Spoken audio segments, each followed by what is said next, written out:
Ever diagnosed with any type of like mental illness or any type of diagnosis, any type of learning disability, anything like that? I have a crazy problem.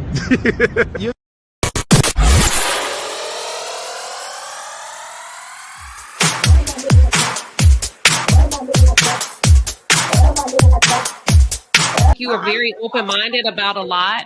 I think you haven't had an opportunity to experience a conservative relationship. Hold on. And if and when you do, come back and talk to me.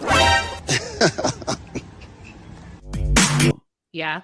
What you don't realize is that you don't listen, man. I don't have to. You're not my daddy.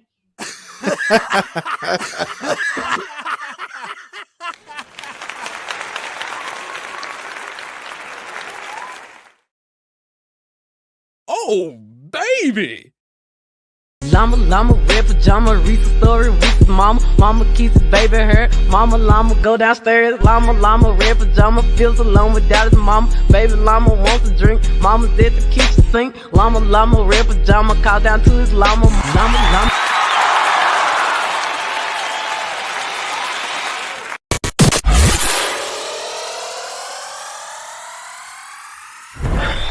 All right, the palace.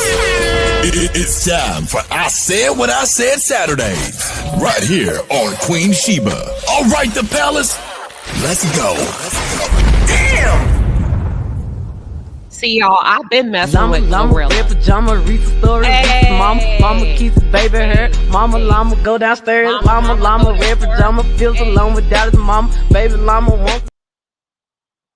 Mama's at the kitchen sink. Llama, listen, that's my jam. I've been messing with Glorilla. See, y'all, she had to prove herself to y'all. She didn't have to prove herself to me, baby. When she did that llama, I was sold.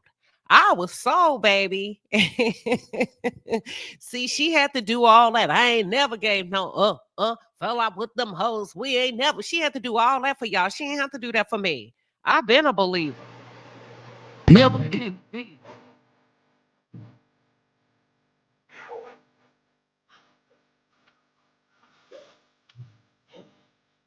We on this shit. Hey. We gonna cook today? I said what I said.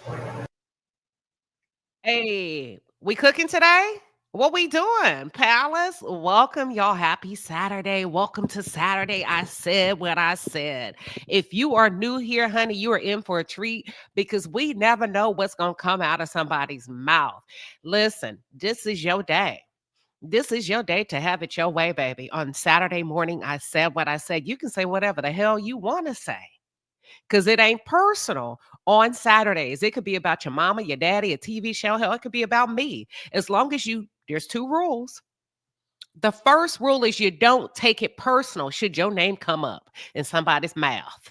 Baby, if somebody put your name in their mouth, you got to understand it ain't personal today. This is the only day of the week that we get a chance to get that shit off our chest. Now, there's two rules. The first rule is it's never personal. You cannot take it personal. Number two, you have to sign it, seal it, and deliver it at the end by saying, I said what I said. That's it. That's all. They can't fuck with you. Listen, when you say, I said what I said, that's it. That's all. And let me remind y'all, once you say, I said what I said, don't keep going because we done hyped you up at that point. Once you said, I said what I said, let that be it. Let that be it. That's how you drop the mic, okay? Now, we got some hot topics today, y'all. After we do the I said what I said, we going to shift on over into the great debate, divorce versus separated. Yeah, I said what I said, kicking it with Courtney. I said what I said, the estate. I said what I said, Militon, period. Married is married. Look at me, I'm already talking shit. Married is married. But let me be quiet. I'm going to say that for later. I got something for y'all. That's what they say in the South, y'all, when they finna throw them hands. You know what? Stay right here. I got something for your motherfucking ass. Y'all, this is my day to let my hair down and have a good time. So pardon the cursing for all of my lovely people in the chat. But this is a day where we have a good time. So don't be judging me. I'll be back on it tomorrow, okay?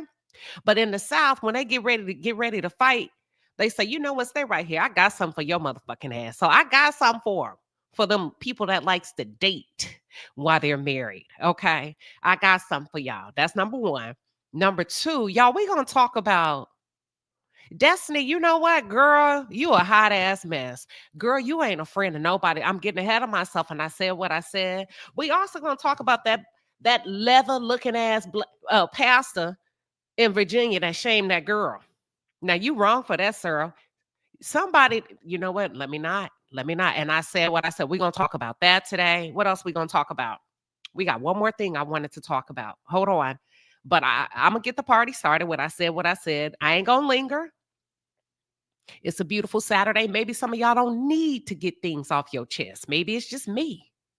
But we also gonna talk about I don't appreciate California. Yeah, you know what? Let me get this party started. California. I don't appreciate. Now, me and my husband got into a debate behind this last night. Y'all know we have the wildfires in California. California, I'm finna, you know what? I got something for your motherfucking ass. Hold on. Let me let Fruit Gummy go because I'm acting wild. Welcome to Saturday morning. I said what I said. Fruit Gummy, what you standing on? Listen, I'm standing on this morning, Queen. I got a beef with you, okay? Oh, let me go on mute. Hold on. Listen, let me tell you what my beef is. Now, I done went down to the Whole Foods website, and I haven't been able to find one of them little one of them little cheese stacks and them little stuffed olives.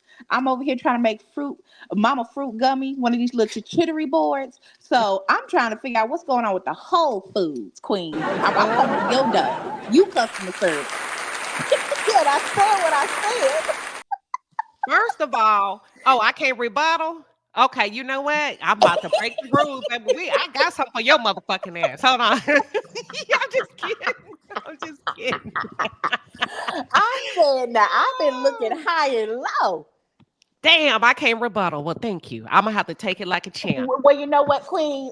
Listen, we're gonna keep it cute. I retract my statement. I said. No, go ahead. Lay it all out there. Listen, leave it on the floor, Queen. Leave it on the floor. Leave it on the floor. What they say, leave it on the panel. Hey, listen, Palace. Queen over here gatekeeping all the fancy treats. Look, that was funny because look, Fruit Gummy. I said, I got something for you. They told me, hold on. Inez got you back. She said, go to HEB. She said, don't even fool with Queen Sheba at Whole Food. Go to HEB. Oh, they got your back. Okay, y'all. All right. I see Inez saved you today, Queen. Oh, she's talking her. Oh, I'm gonna be back. Okay, because I'm trying to get me some. What was it? Duck. What was it? Pate. See, y'all let Trendy hype y'all up. Like, you know what? As a matter of fact, hold on. Wait a minute. Hold on. Bruh. Hold on. Bruh. Trendy, welcome to Saturday morning. I said what I said. What you standing on, Miss Duck Pate? Hold on. I didn't hear what Fruit Gummy Queen said, but I heard Duck Pate though. Okay, this ain't even gonna go with nothing you said, Fruit Gummy Queen. I gotta go back and play it. Y'all hilarious. Queen, I'm just up here to say I'm standing on these new boundaries feel so good. I said what I said. All right, she said what she said. Listen. Stop the cap. She said she's standing on her new boundaries for 2025, and she ended it just like that. She said what she said. Now, let me tell y'all something. I don't know what the hell is going on in YouTube. I guess trending and got y'all hyped over that Duck Pate, and they up here checking me. Fruit Gummy done ran up here talking about she done went to Whole Foods. She ain't seen no type of Duck Pate. Listen, I didn't put it on the floor. What's going on? I'm about to come out my soft girl era. I'm about to windmill for my Duck Pate. Let me see if I got a little. Hold on. Let me see what else is going on. There's another doorbell. Welcome to Saturday morning. I said what I said. Sugar, what you standing on? Hey, Queen Sheba. Hey, Palace. Hey. I'm standing on the wheel of karma. He thought himself clever, a master of lies, deceit in his heart, betrayal in his eyes. He danced in the shadows, played games with trust, trading true love for fleeting lust. He whispered sweet nothings, both hollow and sly, promising stars while clouds filled the sky. But karma, unseen, was watching it all, preparing his fate for the ultimate fall. His secrets unveiled, his world turned apart. A house built on lies, can't shelter a heart. The lovers he wooed were gone with the wind, and loneliness lingered where love had been. Now late in the night, he's haunted by tears, the echoes of vows from his younger years. He feels the sting of the pain he gave as karma reclaims what he tried to invade. For every betrayal, a price to be paid. The choices we make, the bed that is laid. Cheating may flourish for a time in the dark, but the wheel of karma will always leave its mark. Martel, you's a stupid ass bozo, and the truth ain't in you, and I hope you get everything that you deserve, you piece of shit. And I said what I motherfucking said. Damn. They said, let me play my cruise horn. Hold on. Y'all can't.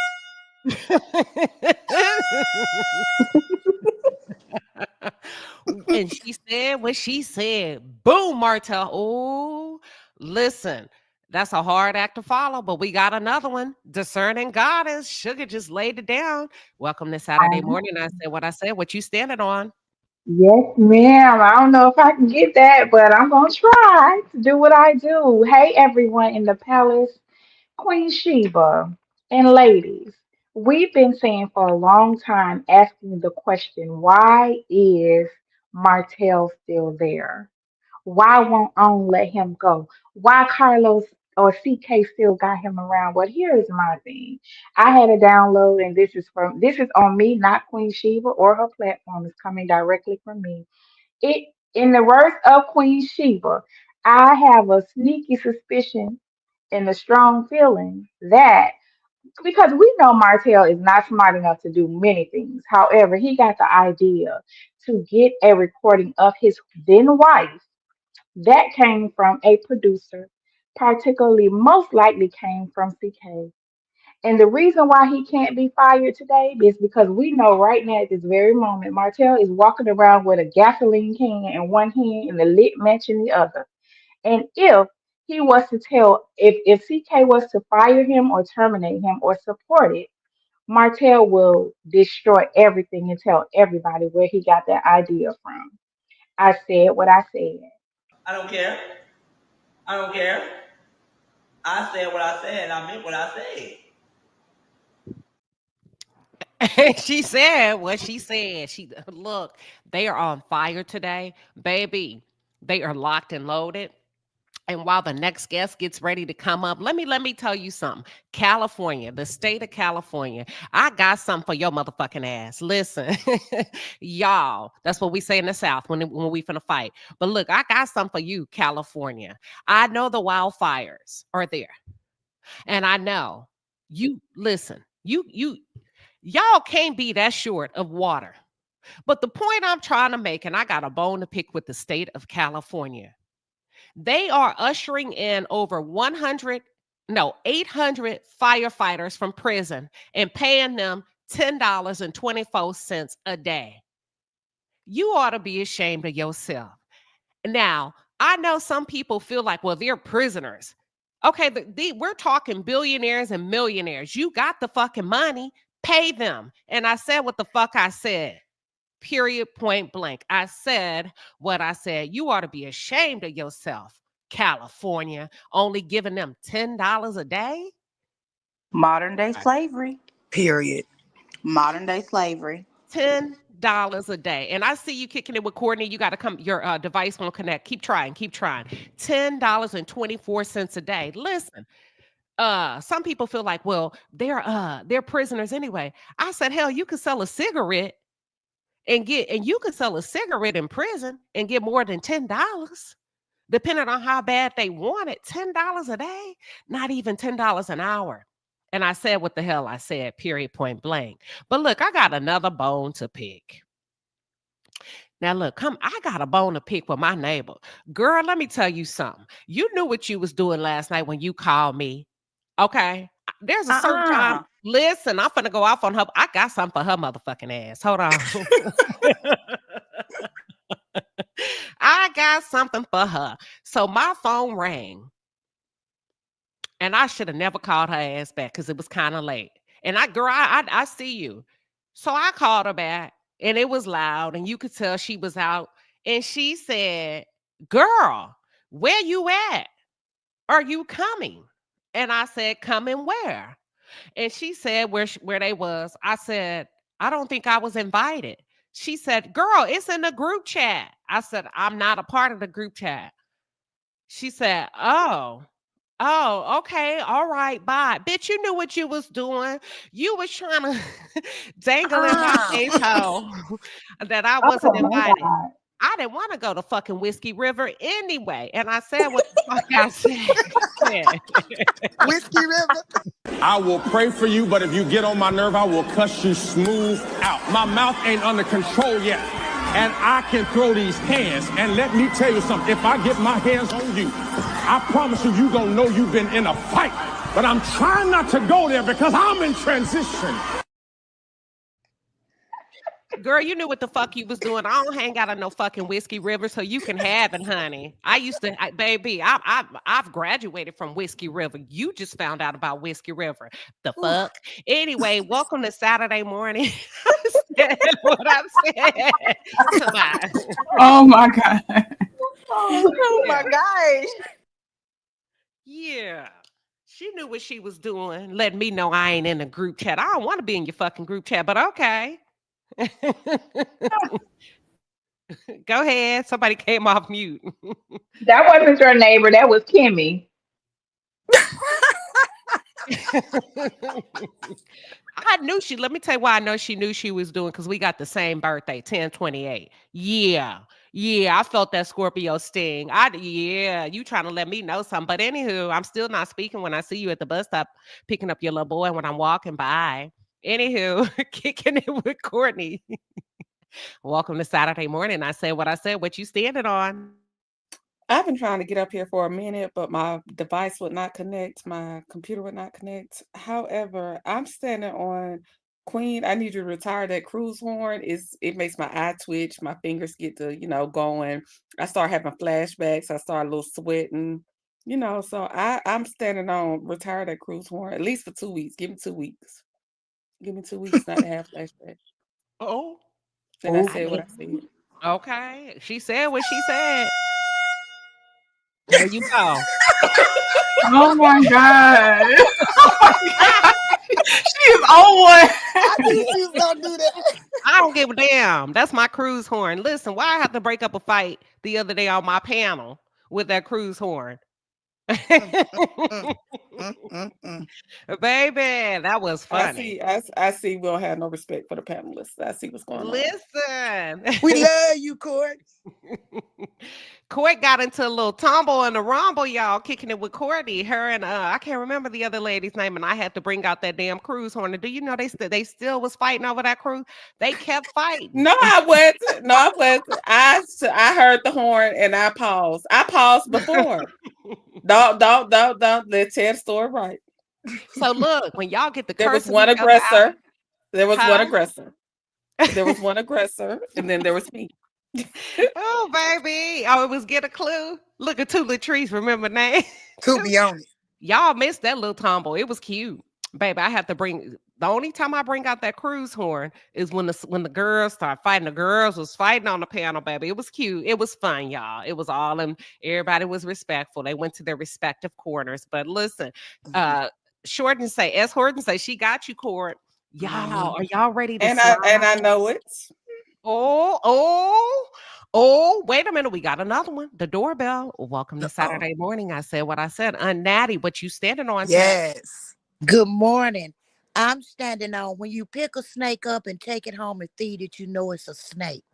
So when that snake turn around and bite you, don't cry foul. Let them snakes devour each other. And I said exactly what I said. That part.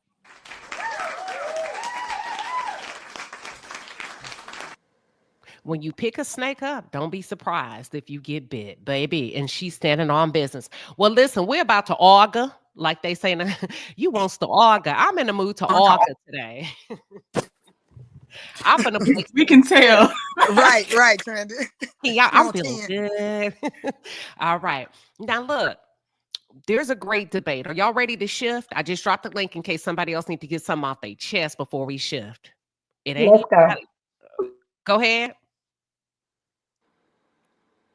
Oh, they say let's get it popping. All We ready right. to shift. Let's go.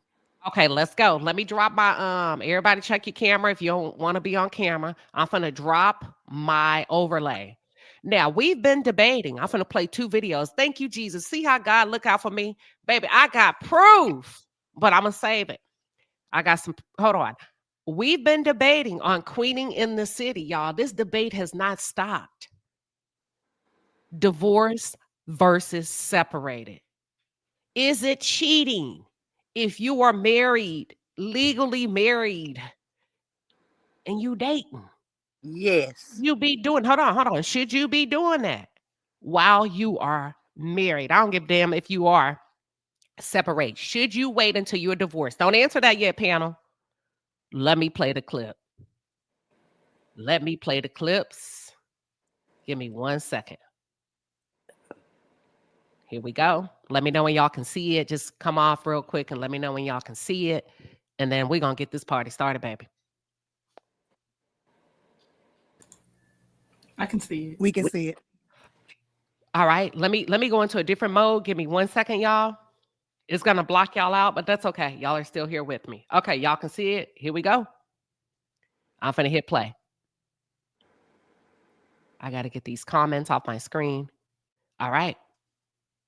But listen, so we got into, I'm going to say a heated discussion. Okay. Let's talk about it. We wanted y'all to be here. Okay. Divorce versus separated. I don't think you should be dating if you separated and you married. Married is married is married. No, you can date. I dated. And introducing folks to your kids. No, I didn't do that. You out of line. I didn't Not do that. you, but I'm just saying. Y'all out of line. But I didn't date. These reality shows. Let's pause. Let's get a consensus. I'm going to run down the lineup real quick. Fruit gummy. Should you be dating while you married / separated? Let me get out my bag. Hell no. No. Okay. Trending. What you got? You know my you know how I am. I'm saying for practical sense, you can. Literally, it's still cheating, but yes, you can if you're legally separated. I'm gonna say yes. Sugar. I'm gonna say it depends on the situation because it's not a one size fit all. So it depends on the situation for me. I have to have the context of what's going on. Meaning, if you're separated and you sign the paperwork and you're just waiting for it, but you guys are living your separate lives, then it's fair game. What's your definition of being married? My definition of being married is being in a monogamous relationship with another individual. So, but when that agreement has been broken, that's a different story. And if it's been broken and we no longer going to deal with each other, like that's it. Not that we going back to each other, like it's it. And if I'm living my separate life, you living your separate life, and we waiting on that, then it's no longer a marriage. Because it's just the formalities at that point. Okay. Okay. Okay, Natty. I say no. Until that divorce has been signed, sealed, and delivered, you are still legally married by law and by the eyes of God. Kicking it with Courtney. Hell no. Absolutely no. If you're not divorced, keep your baggage, keep all them bags, all that drama that come with it, keep it over there. No, you should not be dating if you're not married, if you're not divorced. No. Okay. This finna get juicy. Watch, I brought some proof. Discerning goddess. No, separated means separated from your spouse and all others. You need that time to heal yourself before you connect with somebody else. All right. I want to give okay, perfect. Let me continue the queening in the city for a few more minutes, and then I'm gonna go to a bigger. I'm gonna slide into something else. Watch this. Hold on.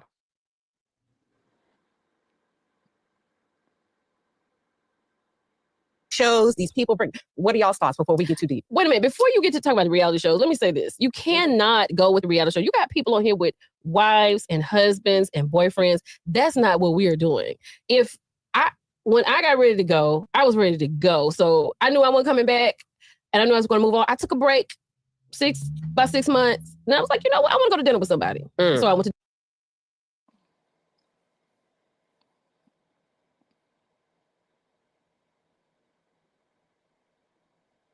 Queen, we can't hear nothing. Yeah. Y'all be coming off, y'all be taking breaks like that in y'all marriages. Come off mute as you please. When you married, there is no break. Right. Yeah. And Queen, can I say something? That feels like you still deciding, can I go back home? Do I want to be out in the streets? Like when you married, you either committed or you want to end it. And listen, I've never been married, but from a single person perspective, looking as a single person, and if you come to me saying, oh, well, I'm separated, I'm going to look at your character, because why aren't you taking that time to heal?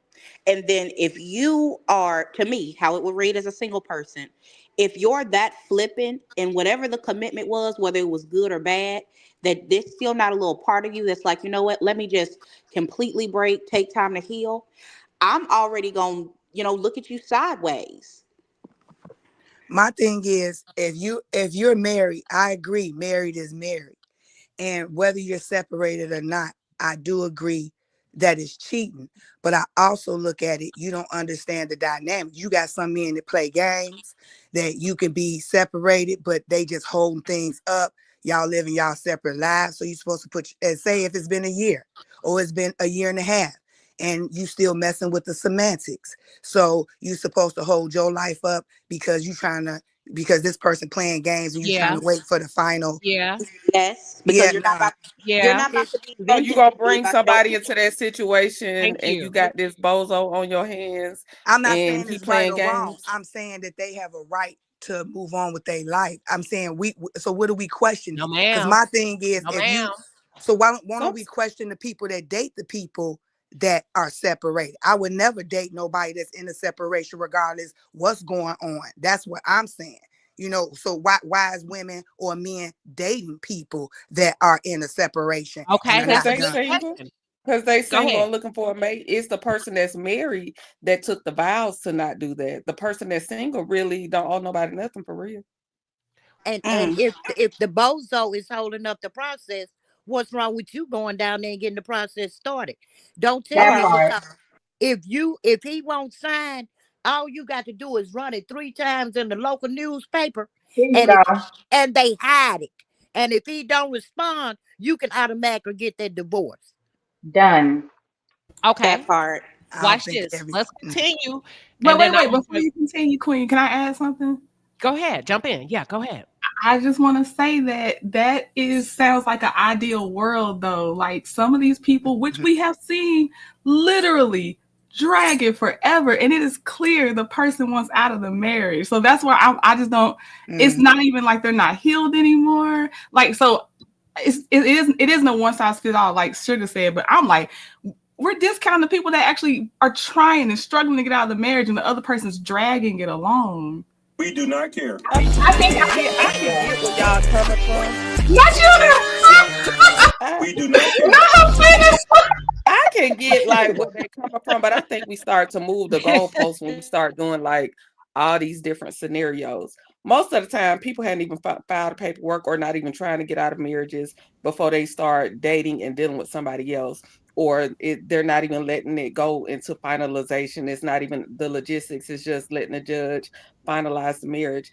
Of course, it's case-by-case basis. Everybody has different things, but the basis of it is, no, you should not be dating while you're married. Okay. Or even going through the process. All right, I'm about to lose this debate because I'm standing 10 toes down in this one. Me too. Supposed to stand 10 toes down. But look, we finna get deeper. It's finna get real complicated because I'm gonna keep playing it and then I gotta back up. I knew God was gonna throw me a ram in the bush, baby, to prove my point. Listen. Because me and Militon, listen, of the Queen in the City, me and Militon argue and debate all day. I know they get tired of us, but anywho, listen, I know y'all keep saying, oh, it takes forever to get a divorce. Hell, marriage is supposed to be forever. That's why it takes forever, because it's supposed to be forever. But let me continue. Hold on. Here we go. went to dinner with somebody. And I signed papers, eventually after we got everything worked out. But yeah, I don't think nothing wrong with dating at all.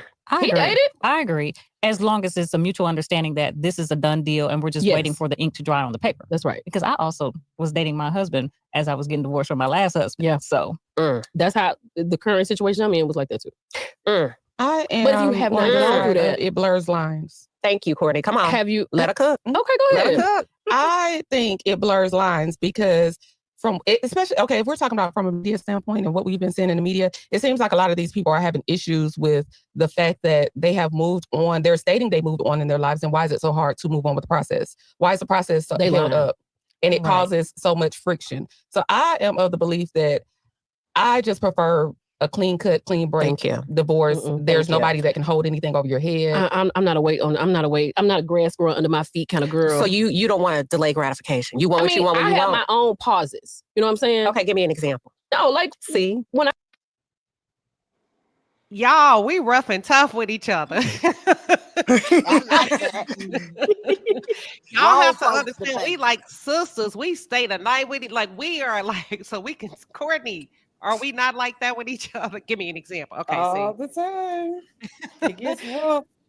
Okay. Y'all gonna see me clutching. Y'all gonna see me clutching my glass in a minute because it gets. Okay. Queen, can I say something as well to just kind of throw something out here? I feel like on some of these kind of discussions, I feel like sometimes people's view of stuff get viewed because it's coming from a place of like, oh, well, the woman is doing it, so it's okay. But I think if people was real with themselves, if it was a man doing this, the conversation would be totally different. Watch this. And I want to, can I piggyback before you keep going? Sure. We always say men do this, but it's garbage when men do it. So if it's garbage when men do it, please use an example that would justify why it would be right, not why it's still garbage when they do it. Yeah, well, no, I'm saying that it's garbage. No, I'm not talking about what you just said. I'm saying people will say like, well, men do it and it's still garbage. I'm not rebuttaling from you. I'm talking understand. I just think that everybody marriage is not, but it's just not black and white for me. I mean, that's what I'm saying. I understand like what it should be or what the goalpost is, but it be situation. What I'm saying is I'm looking at it as far as like an agreement, right? A contract, right? The contract is broken once you do certain things to me. So yeah, the contract is still inactive in the court of law, but one of you guys broke the contract. So if y'all say y'all gonna go y'all separate ways, I'm saying so we just arguing about semantics at that point if y'all are living different lives. Okay, let's push through. Hold on. Let's get deeper. When I got ready to leave, I was not thinking about dating anybody because I was focused on signing the paperwork. Right. So that was going to happen. But then when I got asked to go to the movies, I was like, oh, I haven't been out on a date with somebody. I can go to the movies. How did he know to ask you to? But you have to have been talking to him before. Yeah, we work together. I mean, we work together. No. Militon was at that job acting a fool, but let's continue. Oh, wow. But I was HR, so there was a fine line, so I don't cross any kind of lines. But he was like, well, we can just go to the movies because we all went to happy hour together after work on Fridays, like everybody. So then when he asked me to go to the movies, I was like, you know what? I can do that. Not as HR, you can't. I did. But that was it, you know what I'm saying? And then I started like, when I see people out, if I'm out with my friends, and then somebody be like, you know what? So how long had you and your ex-husband been apart, but not divorced? She said 6 months. 6 months. Mm-hmm. Okay, hold on. Let's back up. I'm with Courtney. I think it's out of line, especially when children are involved. Let's give it. I'm gonna use 2 examples. Remy Ma and Papoose. Oh, child, how about y'all are married in the same house? You got a boyfriend, he got a girlfriend, and now the wife and the girlfriend talking about fighting. See, I don't agree with that though. That's not what's going to happen. Okay, you can't say I don't agree with that, and not agree with the notion that. Like again, no. What I said is, if there is a mutual agreement and you're just waiting for the papers, the ink to dry, papers have been signed. You guys it's are coming divorced. back. Yeah, you're just waiting for the judge. They thought there was a mutual agreement. If you look at his rebuttal to Remy's post, There's no rebuttals. It's already on. been filed and you're just waiting for the state to just stamp it. You was cool until I got somebody. You think there's a mutual agreement, but the heart does what it wants to do. Have they filed the papers and it's gone through the channels? Listen, I don't know all of that, but the point I'm trying to make is you should get a divorce first, period, and not Y'all still on the same page? Now that we're throwing out examples, Remy Ma and Papoose. They didn't file for divorce. They did not file. It is not one ink. It is not one signature. But there's it is quote unquote separated. So what if y'all separate, right? And the man or the woman decide to go get another spouse, start dating, and they're enjoying the new person that they're dating. And then somewhere down the line, reconciliation happens. Y'all still gonna be like, that's a side chick? Yes. Yeah. Yes. Let me ask the chat. But it's okay to date while married, though. It's okay to date while married. So why they the side chick? Hey, I said if you're separated. I said if you're separated. I said that was my analogy. I said, what if you're separated? You meet a new person, you start dating that new person, is going well, but you decide to reconcile with your That's a spouse. side. That's a side. Is that the person wife still is the wife? The spouse is a spouse. Yes, unless they're in an open marriage or polygamy, they are a side chick. Right. They are side so then why are we countering them as a side chick if they were dating while married and they were separated? Because when you separate, you can do what you want to do. Yep. And you did just say, Sugar, that, that piece of paper, that's semantics. Well, then how come it's not semantics then? I know, and I also said that I said I'm not trying to change the goalpost, but when y'all enter different scenarios in it, it's gonna take a different form. That's all I'm trying to say. I'm agreeing with you guys. I got what you're saying, but that's what I'm saying. The goalpost gets changed based on it's situational, yes, but the bottom line is no, you should not be But they're not even divorced though. Like I'm telling, let's go with this example with Remy. They haven't even filed a divorce. They say they separated. But they separated. They say they separated. Okay, that's what they say. What I'm saying is, there's nothing saying that they're legally separated. They didn't go to the court and say nothing. This is them coming up with their own guidelines for their marriage or their relationship. But nothing has been filed with them. But so you can still take a separation off of the table. Again, like you said, whether it's separation out of your mouth or I went down to the court, you can still snatch them papers back from the court, which goes back to the original point. If you're married, whether you got it at the courthouse saying I'm separated or if you telling your spouse, you should not be bringing in other people into whatever is going on, because right now, like you said they were separated. It was cool till, like you said, the other person started stepping out of bounds, or like said, the other person got somebody that publicly and started. You get what I'm saying? But watch this. Hold on, it's gonna get deep. I got another question. Why can't nobody be single for a period of time? Why is dating so rushed? Thank you. Right. I got another thing. Once you are separated and not divorced, as Courtney said, people have separated and gotten back together. But now you've intertwined other people in this relationship where their heart and their feelings has gotten involved. Now you done opened up a whole nother can of worms. And also, and then you want to fight. And then you want to fight the wife because he got back with his wife and calling her dumb as and also let them reconcile after that separation. Let them, if that, God forbid, somebody passes away, the husband or the wife, you still gonna be somebody that's outside the relationship and not invited to the funeral. I'm still sticking with practicality, and I understand I'm going to be labeled as moving the goalpost, but I stand with literally it will be cheating. It will be seen as cheating. Practicality wise, and everyone has their own timeline. As Estet said, as long as both are transparent, Sugar legally separated, all these things, but it is going to stand on each person. And I think someone should disclose it, just like you should be disclosing your, like my chart, health results before you engage in intimacy with someone. I think that person should have a conscious choice to be with you if you're only separated and not divorced, because that is messy for the other person. It's not fair. But to just not be able to in a long-term situation, like, I just think that that's not practical. Can I ask a question then, Trendon? So then why do we call Kimmy a side chick? Out of Maurice's own mouth. Maurice's own mouth. Well, no, don't we? Because not we. I'm talking about one of the general consensus. Okay, I respect that. Not we. Kimmy was a side chick. Consensus is that Kimmy was a side chick when Marie, like you said, because the timelines was a little blurred. But what was the general consensus? Even his first wife said, "Well, we were separated, but we were working on it." So then, why do we call Kimmy? The first thing I said is it is still literally cheating. So I'm not debating about Kimmy being a side chick. That's not my debate at all. I'm saying answering the question about practically should someone should married people that are legally separated be out here dating? And I think no, they should not. You hear what you said? Should married people? I hear you. I still stand with it. I do, because life sometimes has to go on, and I can't. I'm not changing that one. I'm seeing too many situations in my head. Now, are all of them right?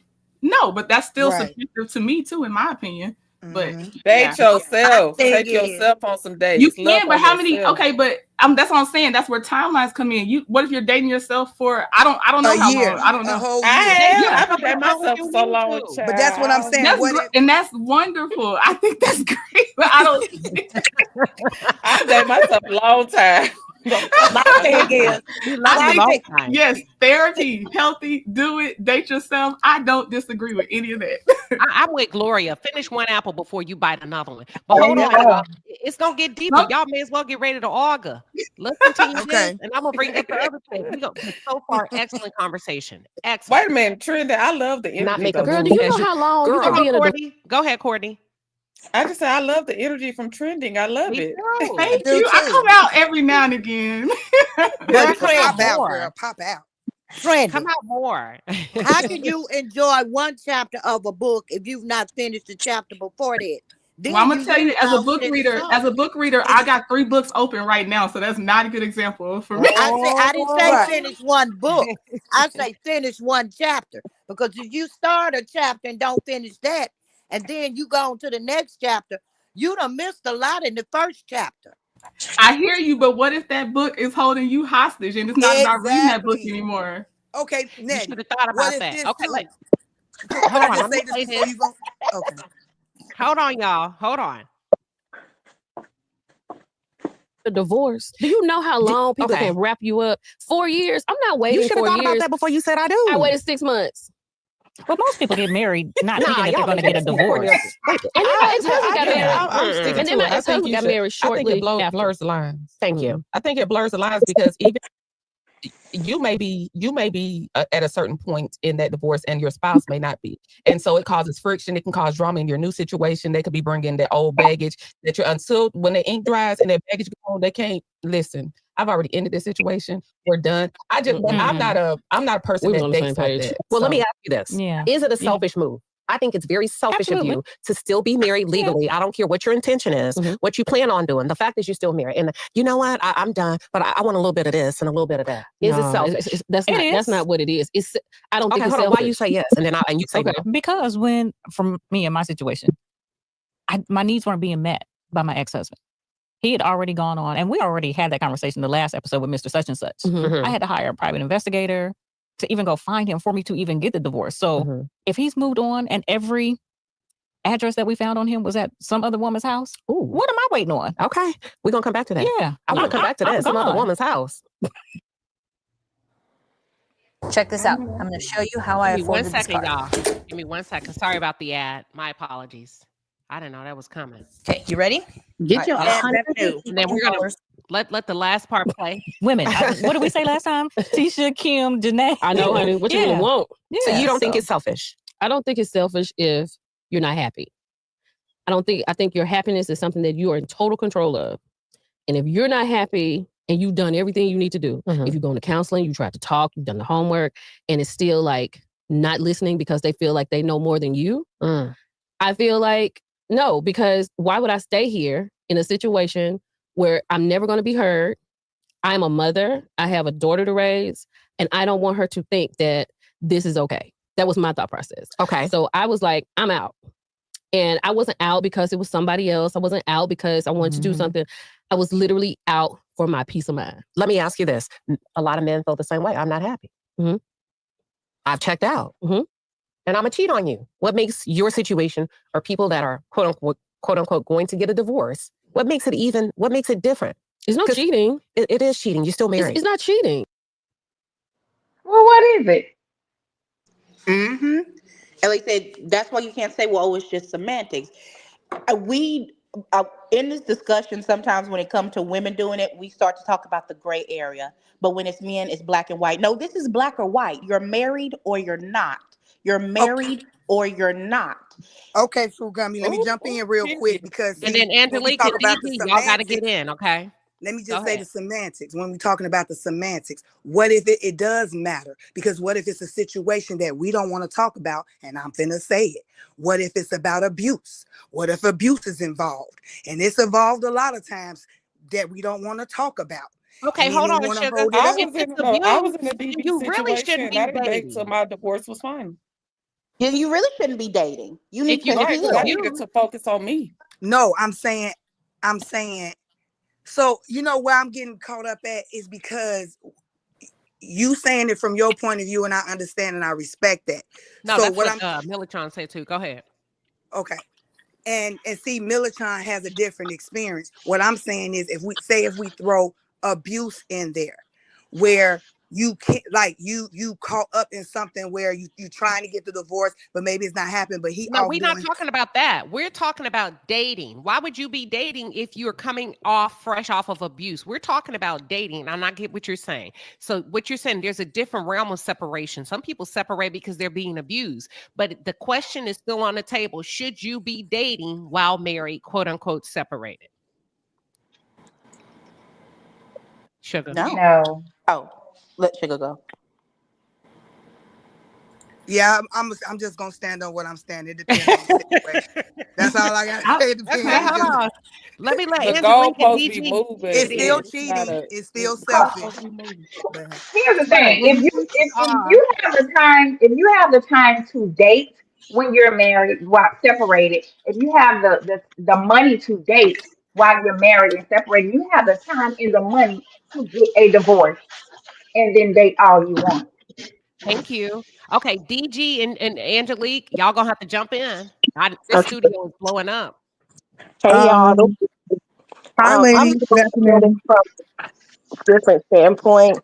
Um, so many states now have no fault divorces. So if both parties can agree on the separation of their marital assets, you can get a divorce in less than 6 months. Um, so that shouldn't be a holdup in most situations. But what the holdup usually is that there's property to be divided. There's children that you're trying to decide custody issues on. Some people are asking for spousal support, and that's where the case can bog down the court system and it can draw out. But if both parties agree that you don't want to be together, just go ahead and put it on paper. I mean, that's my opinion, but I understand why, even when you do that, there can be some issues as far as how long it takes to go through that process. All right, Angelique. Thank you, DG.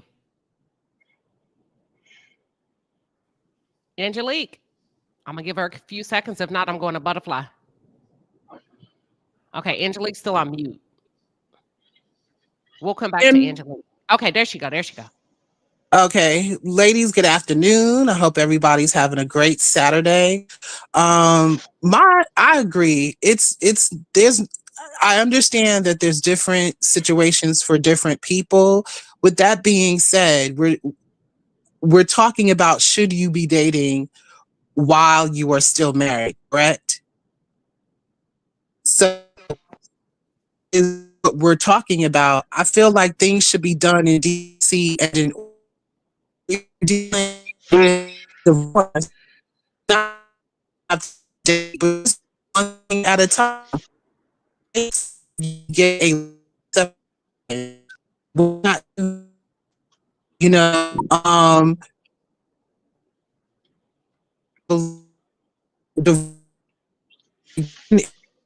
Hey, Angelique. Angelique. Yes. Your mic is distorted. It's real bad. Drop down, come back up. Let me drop the link. I want you to start all over because I know you're gonna cook and we want you to cook. Drop down. Let me redo the link. I don't want anybody to miss what she has to say. Let's give her a couple of seconds to come back up. Butterfly, go ahead and cook.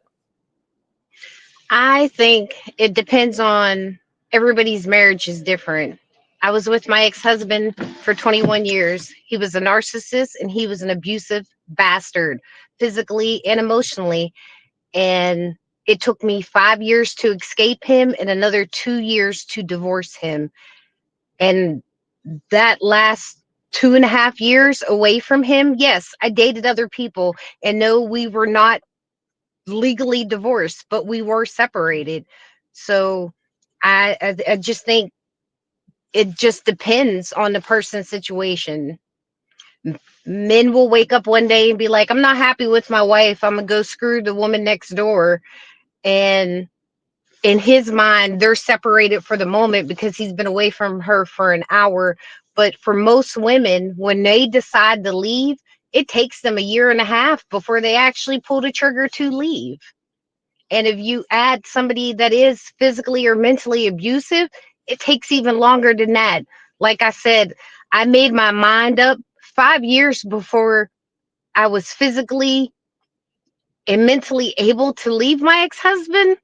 But that was 5 years. And then he fought me on the divorce and he ducked and dodged and he took everything out of my home and took the only car that I had. And he made my life a living hell for 2.5 years before my divorce was final. So sometimes, whether man or woman, you just have to go out and find what makes you happy. And if that's somebody else and you're just separated, then so be it. Because life is way too short. And there's some people out here that will do anything to make your life complete trash.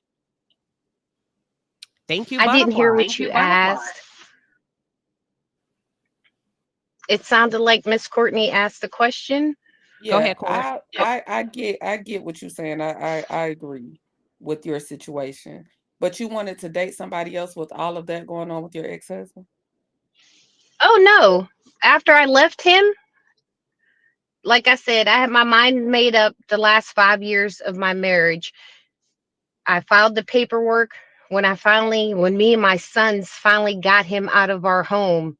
And it was 1.5 years of counseling and just working on myself before I did go out on my first date.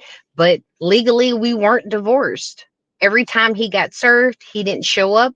The court system in Virginia was like, well, we have to give him a chance. You have to run ads on the news. You have to run ads on the newspaper. I even bought a damn billboard to get this man to show up for court. And every time he didn't show up for court, the judge kept saying, we have to give him the opportunity to contest the divorce. But at the same time, he was breaking into our home and taking anything and everything that he wanted whenever the hell that he wanted. And the police wouldn't even do anything because they were like, legally, y'all are still married. So he has a right to anything in your home. Mm-hmm. Hold on. So go ahead, Butterfly. It's just hard. And I know everybody's situation isn't extreme as mine was.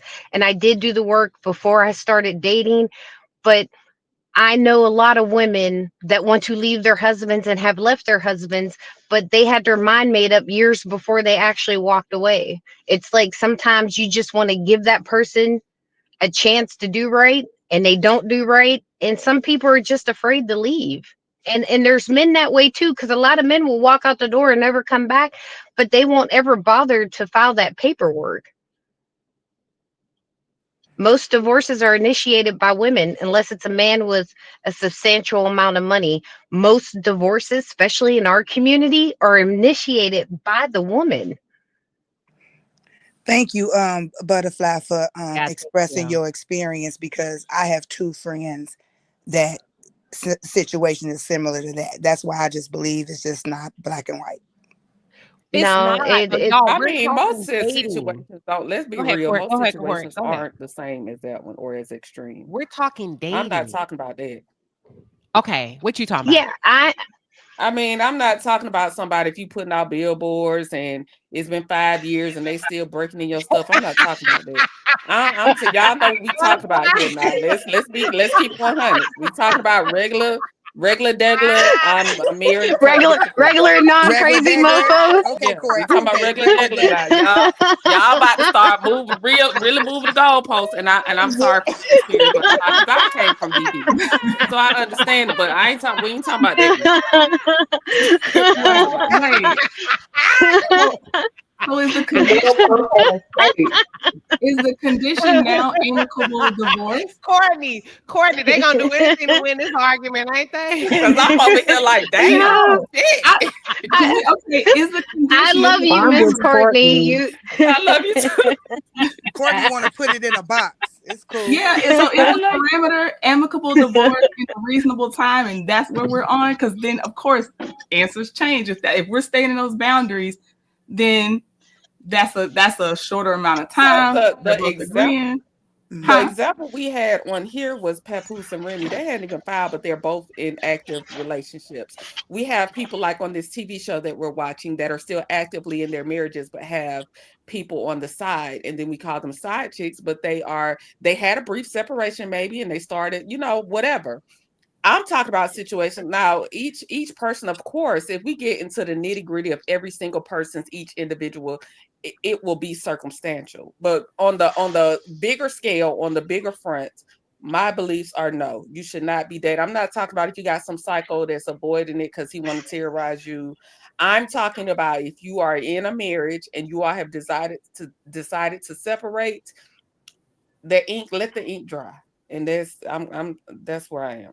I'm right there with conditionally with that way, then my answer is different with that condition set. Right. But that's not how the question was way broader. Exactly. Way dynamic than that. So that's why we was going But there. can I throw in something in that too as well? I know it might not, be the popular opinion, but I'm still on my position that if all of that, even with all of that is still going on, it's too much. Like, okay, spouse aside, I'm talking about the individual of the person, right? The person who is separated and they want to go date. Even if you say, well, I started my healing, or, oh, I checked out of the marriage.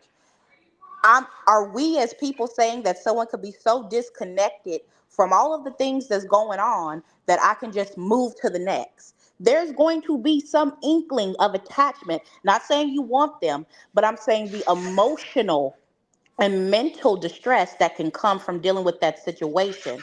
And that's why it goes back to not only be healed, but be completely separated. Be completely detached from that person, point blank, period.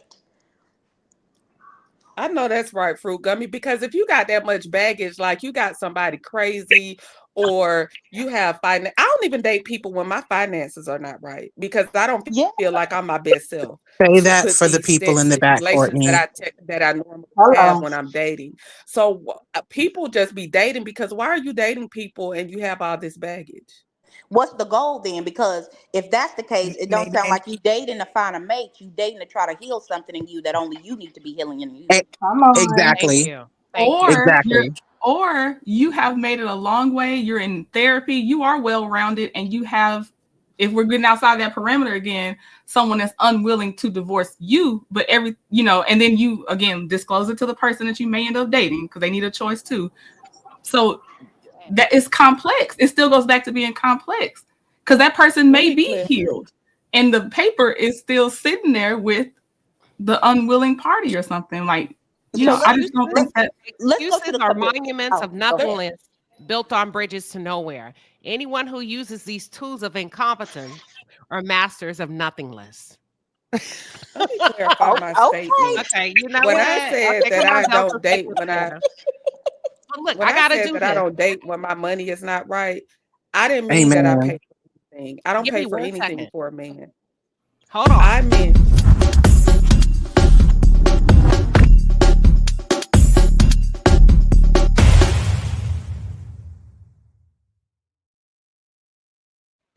Queen, you put your own white man on for happiness. He was really, and he was like really white. Okay.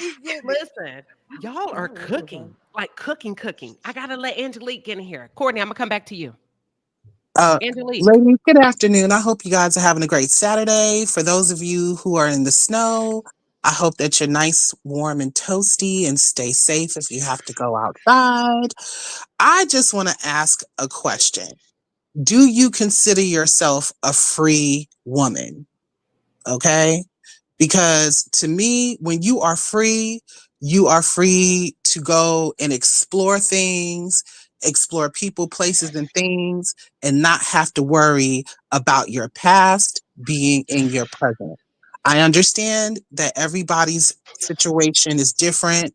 Some people go through hell and high water to get out of a divorce. I don't know what the statistics of that are. Like I said in my super chat, can we talk about getting a legal separation? What's wrong with that? Getting a legal separation so that while you and your partner are in fact separated, you at that point of the legal separation, you're not responsible for anything they got going on, and they're not responsible for anything that you got going on. I understand that, people may have checked out emotionally and mentally in the marriage, but you're still married. Well, Sugar not even say legal separation. You're still married.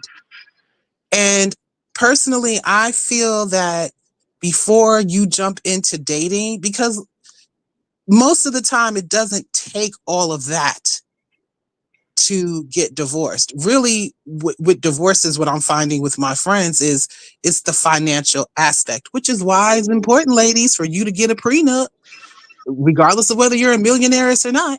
Get a prenup and have everything in there. So this way you don't have to worry about it on the back end just in case. But my thing is take a breath. You may think that you're healed, but I'm sorry, as long as you're still attached to that person legally, that's a problem. That is the problem. As long as you're still attached. I have a family member who has not been operating as a spouse to his wife for damn near 30 years, and they're still married. And it's not because of the money aspect, because she has the money to get the divorce. They just haven't. Do things in decency and in order. That's all I'm saying. I'm with Courtney. Can you sign it, fill it, and deliver it? Can you say, I said what I said? I said what I said, and so it is. Oh.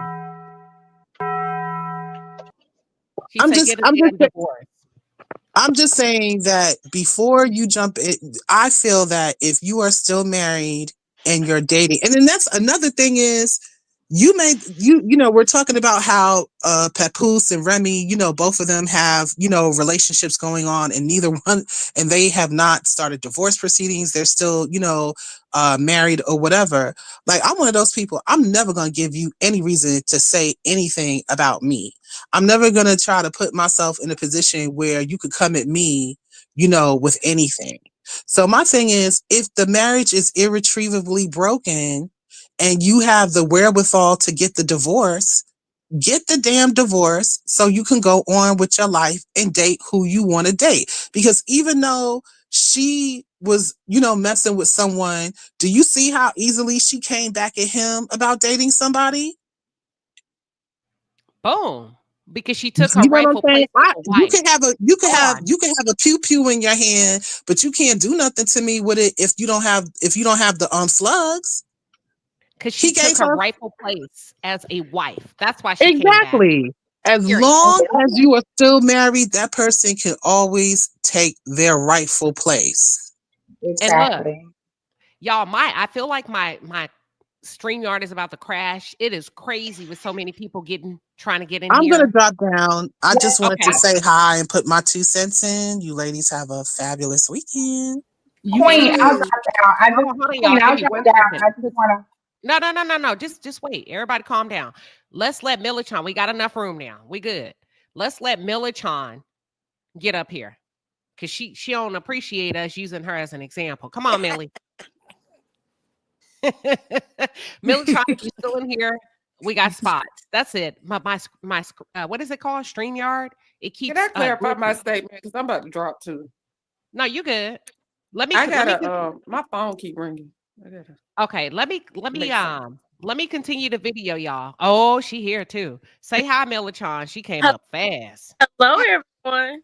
Hey, Will, 6 month waiting self. You goddamn right. I don't appreciate y'all. Okay.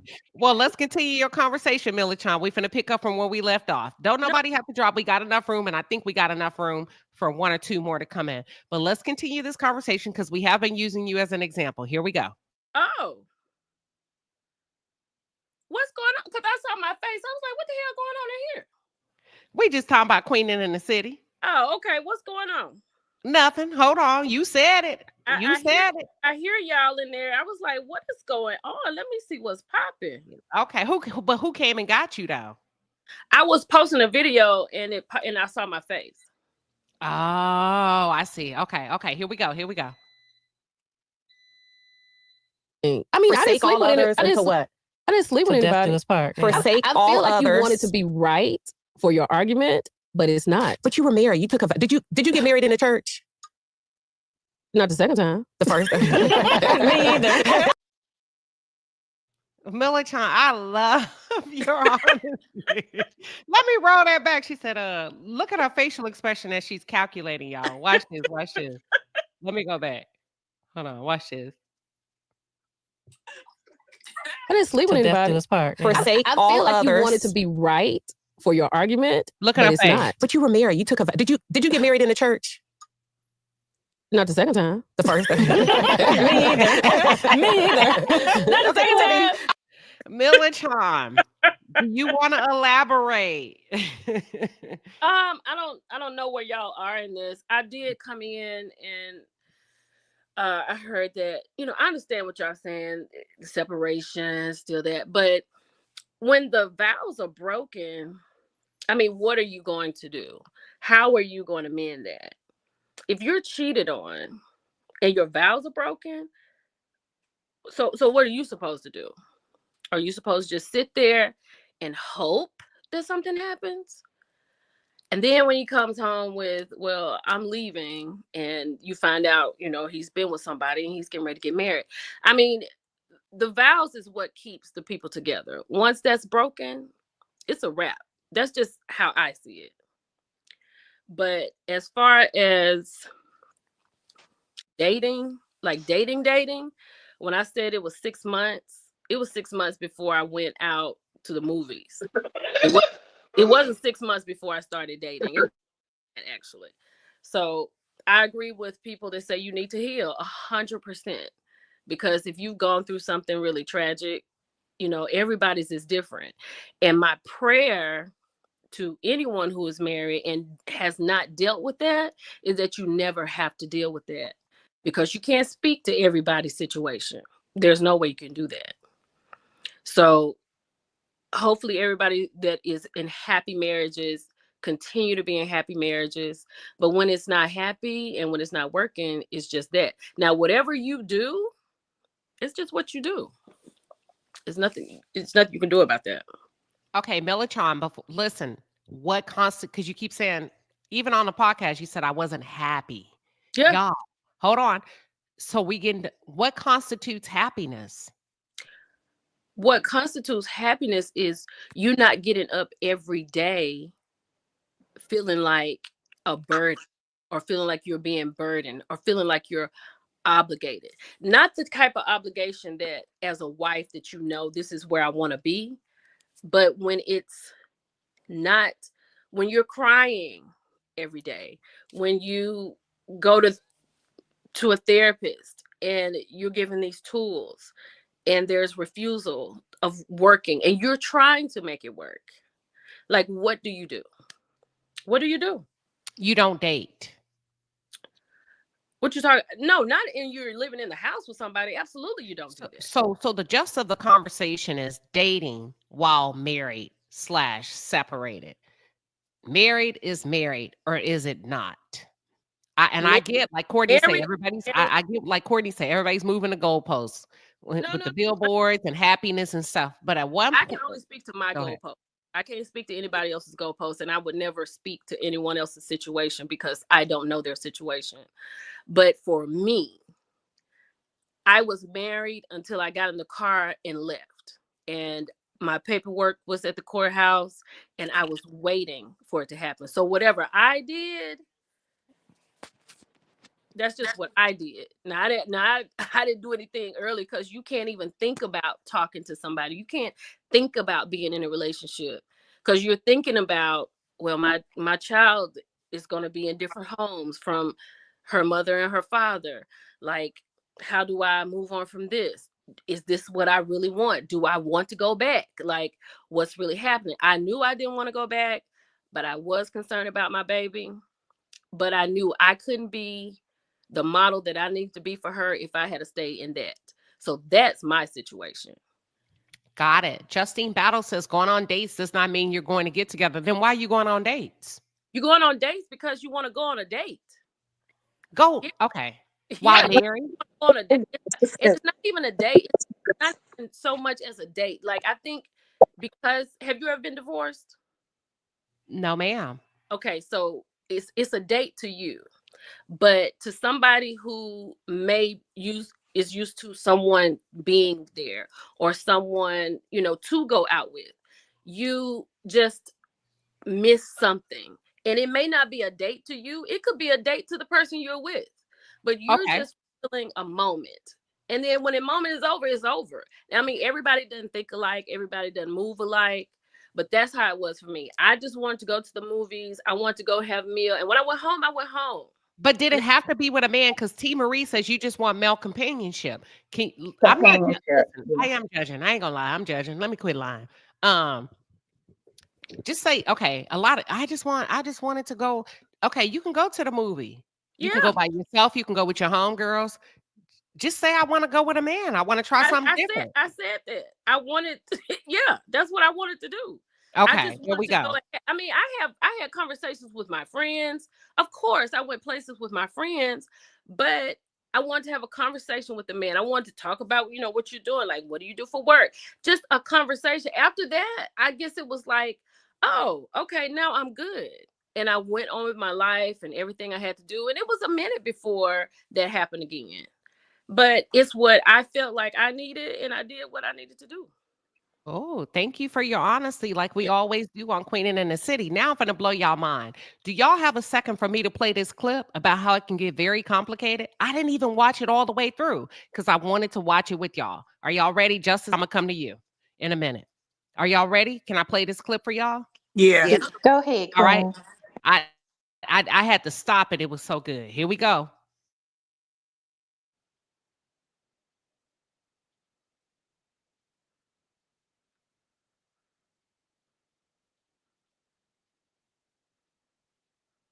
We got our first question to the mic.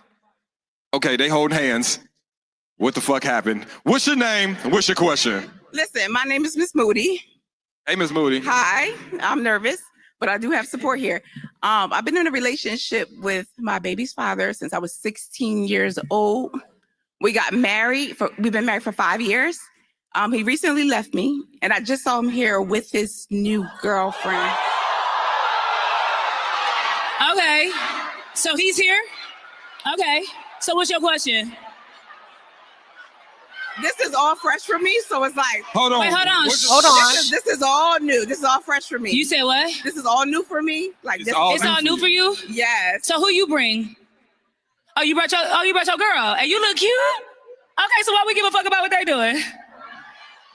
You having fun? I'm having fun. Good. I have to interrupt it. That's just so we can put a little bit of educational component there, disrupting the original video. Are y'all following? She's married. Her homegirl took her out for emotional support. Her husband is there with another woman. Y'all ready to continue? Yeah. They are separated. Yeah. So what Here is we she supposed to do? What's she supposed to do?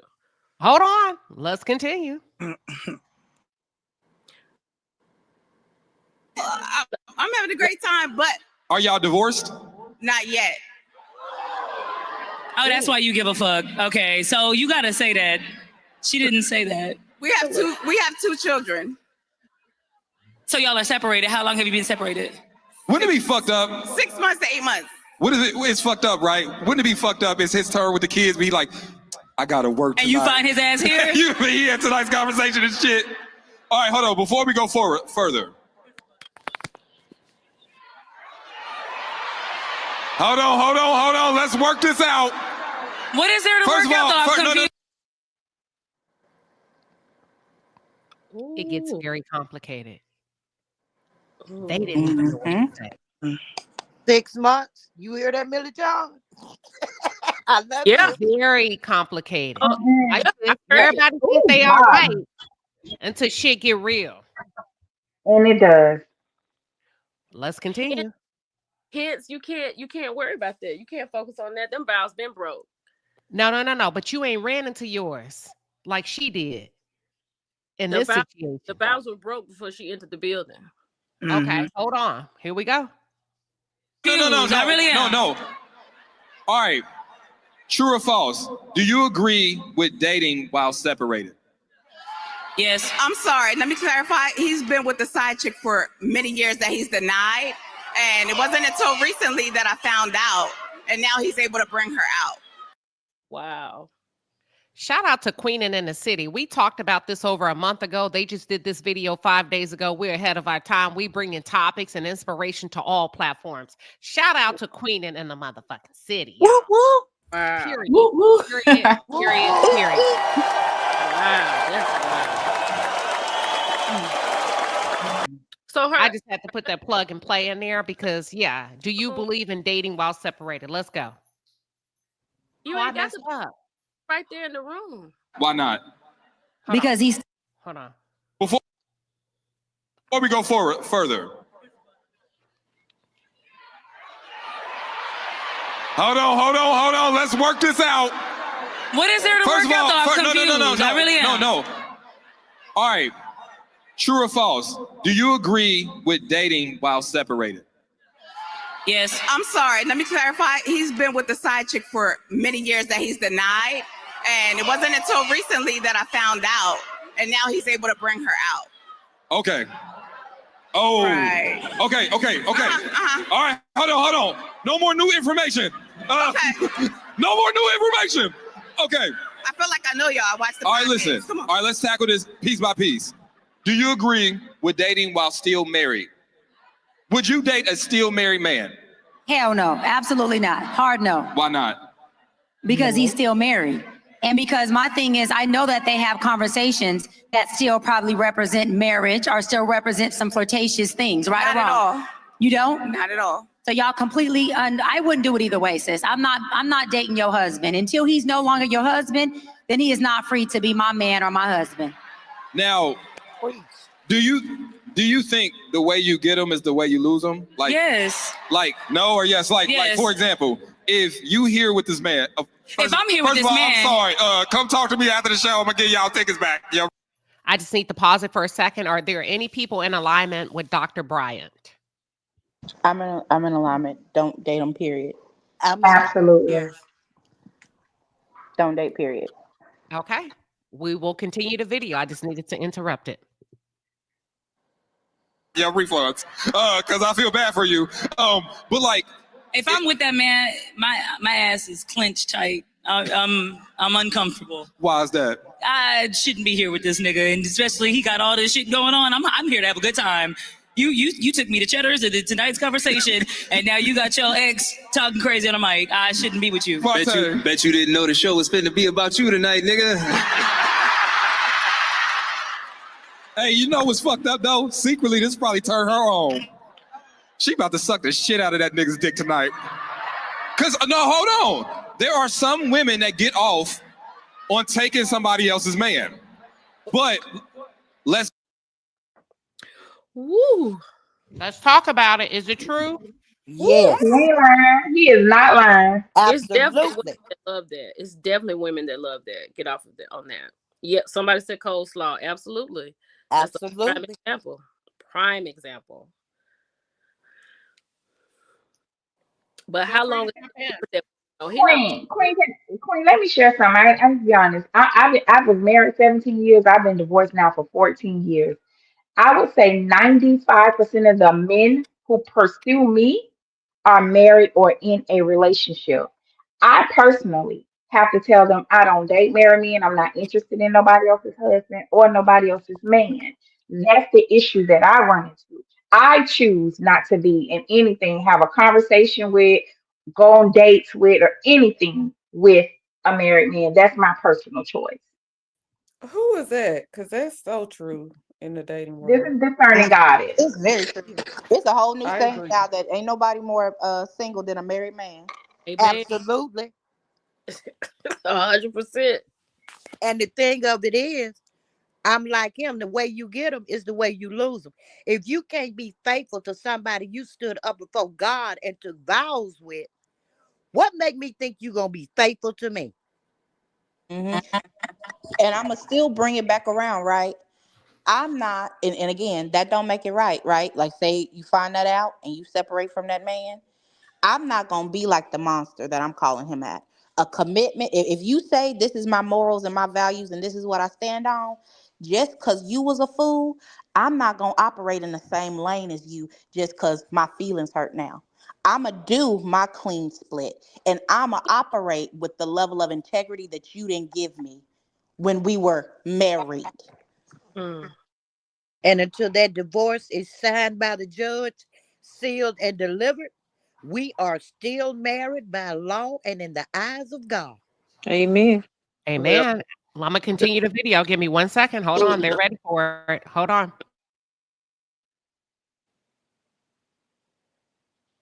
Oh, this is horrible. This lady came up Let's here with let's take this back. Let's take this back. Let's take this back. So you're uncomfortable right now a little bit Very much so. because it's fresh for you. And it seems like this man is not only moving on, but the moving on that he's doing happened while y'all was still together. Ooh. And now it feels like it's rubbing it in the face of you because y'all not even divorced yet and he's still here. Now, here's the thing. Brother, I love you. But fuck that nigga. Fuck him. Listen. Fuck that nigga. Fuck that nigga. You got your outfit on, you got the cherry 11s and look, shit. The titties are tittying. Yeah. You might meet somebody else baby daddy today. Okay. It's stepdaddy season. Is it fall? Okay. It's cold Now, outside. It's can we go back? Now let's talk about this point. Is it possible, strong possibility though, not just possible, is it a strong possibility that you can be promoted from the side chick to the main chick? And is that a promotion or a demotion? Cause now I'm the main chick, and in about 2 to 3 years, whenever I piss you off or whenever you're done, you gonna have me in this same uncomfortable fucking position. So did I get promoted or demoted? She's not a smart woman. She's not smart. I say that, like, if a man puts you in the side chick position first, that's gonna be your position throughout the duration of your relationship. Preach, I think brother. because there's certain traits about you that he's seen that's like, okay, this is cool for the side, but I don't trust you 24/7. I don't trust you with my livelihood, with the. Shout out to Trill. Shout out to Trill, my motherfucking homeboy. Period. I love That I've it. done podcasts with, I've sat with, I've been on the cruise season with, I've debated with, and he just gave the real. Once a man sees you as a side, you will always play the side. And I gave y'all an example of how my grandpa married the side and in his deathbed treated her like a side by revoking her rights as a power of attorney, left her nothing because she was a side. Ladies, what are your thoughts? I can take 2 or 3 of you and then we're going to continue the video. Trill, that's his name. He hit the nail on the head. A man knows within the first 30 days what category he's going to put you in. If you start aside, you will forever. He say, if you cheat with me, you will cheat on me. Yep. I agree. This is why my Amen. stance is I that agree you with that. shouldn't be I agree with married. Amen. You shouldn't be married and dating because you don't have to deal with this. Had he had that divorce final, she can't get up on that mic and say nothing because the divorce is final and he's free to move on with his life. But see how the baggage and the drama and everything from that last relationship is. That's why I say it's a no-go. But she different from me because I would have had my man there with me, so it wouldn't have made me no difference. No, she different. I would have showed who he was. But the thing is, she came there showing up. You know what I'm saying? She's showing up like she got her boobs out and all that. And the side piece dare not get on the microphone. Like she can't get up there on the microphone. But why? I mean, what's she gonna say? If you On the bold enough side to be chick. with her husband, you should be bold enough to state your opinion. Thank you.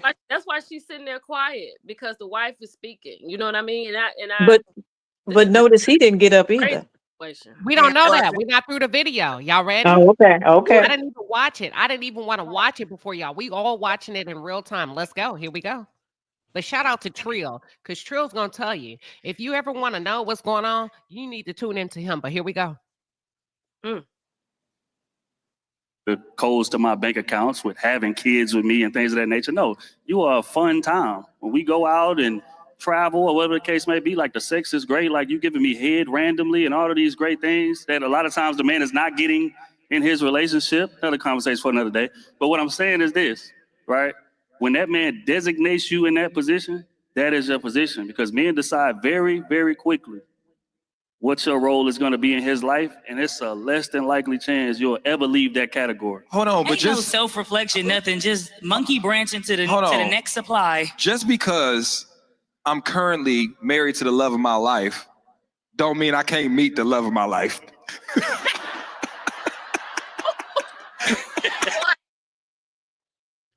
See, he's a goofy nigga. But let's continue. He's goofy. Let's continue. Look at his face. Just goofy. Yeah. But the wild shit is that he goofy. He should have kept that on the inside. the wild shit is that you kind of right, but I know that's what I'm saying. Like, but if she's truly the love of your life, would she settle for that role right out of the gate? Ooh. Now, here's the thing. I'm gonna tell you this. Flowers grow from dirty soil. No, Nigga, I was about to say. Hold on. I'm playing. Oh Lord. I think he's just trying to play it off. He cannot be serious. I think the subject is hitting him very hard. Mm-hmm. Listen, y'all know when men do that little joking, there's a little truth into it. Thank you. He may be a cheater. Right about that. It's a lot of truth in that. Thank you. Yeah, he really goofy right now. He losing control, but hold on. Playing. Thank you for your question. I appreciate you. Hey, got a gift for you. Go to my table, boo. Now, I want to stick on this point real quick though. Katie, why do you think people venture out of marriages without breaking them off completely first before they start infidelity? All right. Let's start. Okay. This is layered, so I'm gonna try to go down as much as I can. Anybody who steps outside of a marriage, usually it's because there's a lack of fulfillment, not blaming the other partner. There's a lack of emotional fulfillment, or they're looking for a void to be filled, or else they've gotten to that place to where commitment has become a huge responsibility and they're looking for that thrill. This is not me putting anything on the betrayed partner at all, because I don't believe that a betrayed partner should be responsible for the process of that healing in the beginning. And I also don't believe that the betrayed partner should be responsible for anything in regards to that cheating early on. But whenever you see that the offending partner, the cheater, steps out, I'm going to say this to anybody who has ever been betrayed. I'm going to speak to you all. I'm sure there's been a lot of people who've been betrayed and they have dealt with infidelity before. Their betrayal is a reflection of their choices, not your worth. So don't attach your worth to what choices they made. When someone does not have an identity outside of their marriage, they look to their partner as a sole source of their emotional fulfillment. And that's where a lot of their unhappiness comes from. And then you start to feel guilty because they start pointing the finger at you to make you feel like they can equate whatever their offense is to your wrongdoings or whatever it is that you fell short on. Don't allow that to happen. This is the reason why post-infidelity, so many people actually struggle with recovering. I agree. 100%. 100%. First of all, let's give a shout out to this beautiful dark chocolate black queen. Yes. Period. Point blank. Listen, if you understood what I'm talking about, I got to give it up to her. When it comes to relationship panels, do you know darker skinned women are the least likely chosen to be experts? Yeah, that's correct. And that's fact upon fact. I've divvied in YouTube. I've been on panels up after panel after panel after panel. If they are choosing you as a darkie, it's to attack you, to put you in a lesser than position so that when they can come and fight. So first of all, shout out to her. She's absolutely drop dead gorgeous. Kitty. Love her. Mm-hmm. Second of all, to all of the women and men that may have been a victim of the word I'm looking for. Betrayal. Being deceived. That's not on you. That's not a reflection of you. That's a reflection of them. Period, point blank. Let me continue the conversation, then I'm gonna open up the panel. I think we got 3 more minutes to go. Here we go, y'all.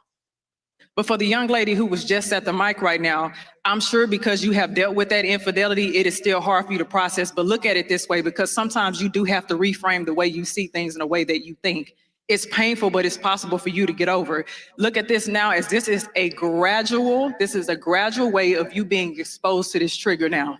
Look at this opportunity. If you change the way you think, you'll heal a lot faster. Be glad that now you see that this is a space that still evokes some type of distress. Yes. Now it's your responsibility to go ahead and start regulating those emotions and processing what's going on. Don't judge yourself for what this person has done. Don't judge yourself if you're angry, if you're sad, if you're confused, if you're disoriented, if you're disorganized. Don't judge yourself. This is where self-validation triumphs self-judgment. Start validating your experiences. You have the right to feel this way. You have the right to feel what's going on in this space right now. To that person who, if she said he's in the audience, oh, okay. Hey, baby. Yeah, wherever you are, I wish I can say something a little bit in true kitty form. Right. But how disrespectful, how insensitive is it for you, the audacity for you to come into a space where you more than likely knew that your wife, who is still technically your wife, is going to be here. That shows the amount of respect you don't even have for yourself. In this instance, to come into a space like this, you are intentionally trying to punish this woman. Let me open up the panel. I'm gonna start with. Go ahead. That's rough. That is rough. That's rough. That's kind of stuff that happens, some furniture get to moving, those type situations. And then with those type of situations, so let's use this young lady. So I agree with everything Kitty is saying. And I think that sometimes when we talk about the gray areas, when you got an asshole doing this to a current wife and y'all separated, but then sometimes you guys are absolutely right about healing. But if you haven't healed, then it's triggers that goes on and it calls you to retaliate or respond. You know what I'm saying? Maybe you will respond talking to a man or to get that type of comfort or whatever solace in. It's just a whole bunch of emotions that be going on. So in this situation, she's there and dude there with another woman. So now, is she wrong if she internalized that and then later on her girl go to the lounge and everything and the dude try to talk to her? She may give him her number and she's still married. So I just think that it's a lot because right there, it is affecting her. That's still her husband. And let me ask a question. I want to stay right there where you are, because you said because of what happened, it could trigger her, and if a man approached her, and she could give him a number, okay, and that's still her husband. So what about the husband? Like, should she not give her number if she's approached? See that, but that's my whole thing. Hold on. What was the question? Let's pause. She was saying because of everything that happened, because that's heartbreaking. That is triggering. I'm in, and then it's supposed to be heartbreaking. That's your husband. Do not allow the wayward. Hold on. Do not allow the wayward. He has paid for tickets. and he has probably paid for an outfit and bought his woman to this place, and his wife is over here, and she's saying that if because of that somebody could ask her for the number, she could give it to him, right? It seems like the woman is held higher than the man at this point. I'm not saying she could use the number, but that might make her feel good that somebody would approach her, because when things like this happen, that takes away from a woman's esteem, right? And at any moment, somebody looking at you, they talk to you, they speak to you, at least you feel like you're still in the game. You know You what I'm saying? supposed to hold on. Let me say this. Stop. Let's stop. First of all, the wife is the highest position in a man's life. And I don't know if y'all, hold on. Let me finish. I don't know if y'all have allowed the world to dethrone you, to finesse you out of your spot. You supposed to feel some kind of way. Stop letting these hoes that do hoe shit try to put you in their position where they make you feel like, well, shit, take it up with him. Shit, you act like you still got feelings for that nigga. Shit, don't have a baby by him. Bitch, that's your position, not mine. I can do what the fuck I want. And if I decided to walk up and slap the fucking tar off his lips while he's sitting with you, I can. That is my fucking husband. Y'all better get back in your rightful positions as wives. Stop letting these hoes trick you out of your position to make you feel like you're not supposed to give zero fucks. I'm gonna give all the fucks about my household. That's and okay. My dogs, but that's okay. my husband, right? My cousins, my brother, and until I'm done, I'm still in the game. Period. Point blank. Until I'm done, I'm still in it. Okay, yeah, you could be in it, but it is, and you could feel like that. And the wife is the wife. I agree with you on that. I do not disagree with you on that point. But you have to look at it like this. You don't have to look at it as nothing except that's your husband and that's your wife. I ain't entertaining no other situations outside of that's my fucking husband. You can still go slap the face and he could still be your husband. But when he gets up and he walks and leave with that woman, I don't give a fuck. It's still Then I'm going. kicking down doors. That's my husband. Queen. Can I say something, Queen? Yeah. I guess, Queen, you forgot about me. I've just been waiting. No, I'm not waiting. Y'all got to get in because these are a lot of experienced panelists. Oh, Hold on, okay. wait. Let me talk. There's a lot of experienced panelists on this panel. Oh, if you okay. don't get in, they gonna go way over you and keep talking. So you got to get Okay. in. Okay, you told me to wait, so I just waited. Just because a no nigga miss don't mean you got to be a no shit woman. Mm-hmm. You still have your integrity, your morals. I know she hurt, but baby, I'd hold my head up. I'd prance on out of there, and every nigga in the county could give me his number, and I would turn it down because I know my worth. I'm with you on that. Me and you together. Let's go. Round these niggas up. Let's go. But here's the thing with that. You're seeking validation still from an external party when the validation should come from you. What I heard Aunt Natty saying, and give me if I'm wrong, it don't matter. Like you said, she's supposed to be triggered. She's supposed to be hurt. He's not doing what he's supposed to do as a husband because they're still married. But as a woman, for herself, her integrity, like you said, the covenant and commitment she made, just because he wasn't shit don't mean you go out and you don't be shit, okay? That means you still navigate as a queen. You still navigate as a wife because you are married. And it does not matter how many men come your way, you still gonna maintain your crown as a queen and say, no, I'm not gonna do that. And if it's solely based on, well, I want to feel like I'm still in the game and I still got it, then you still got more healing to do, because no man should be able to take that from you or be able to give that to you. You just better have that yourself. Yeah, I'm sure you Let me have tell you stuff. something. That sounds good. Okay, so it's your husband. Go ahead. But just kind of, but like when you say a covenant is between two people, correct? Yes. I'm not arguing. Listen, let me tell you something, Militon. Listen, I don't care how y'all slice it and dice it. Your husband is your husband until he's not. Well, her husband left with another woman. The covenant has been broken. So I'm not saying that she needs that validation from a man, but that is nice. Any woman who's approached by a man feels a special way. That's every woman. You're not gonna tell me that just because a man approaches you like, oh my God, why is he here? That's every woman. You know. No, that's not every woman. It's not every woman. I think You women can No, that's feel not every good, woman. being but approached. you Like, don't have to No, not act on it. every woman is looking for a feeling. oh, I'm Some not women talking about are looking for. looking for a commitment. And like you saying, the covenant is broken, so she needs to. She's not trying to validate herself, but every woman, no. There are some women, and if we said previously that women are held to a higher standard, and they should be. We are women, and we are women. We are women. We birth babies. We bring life. We women. Woman was chosen to bring Jesus. We women. We should hold ourselves to a higher standard. That no matter how low you go, I'm not going with you. Amen. That's what I wanted to say. I don't need. Hey, Queen, it's so crafty lion. Go ahead. Let me say this. Ooh. Everybody's right. But here's one thing. Everybody's way is not the same way. So if you look in your path and you see right, that might be fine because it's your path. But not everybody's living the same life. They're not subject to the same situations. They're not subject to the same standards. Some people don't get married for love. Some people get married for duty. They get married for financial reasons. So when it ends, sometimes they just separate. It wasn't for love anyway. You go over there and I'm gonna go over there. And maybe if we feel like we need to make it legal and shut it down, we're gonna do that.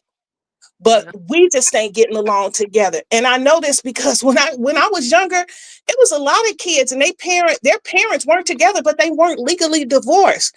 There was a time, a long time ago, when blacks just parted when it was over.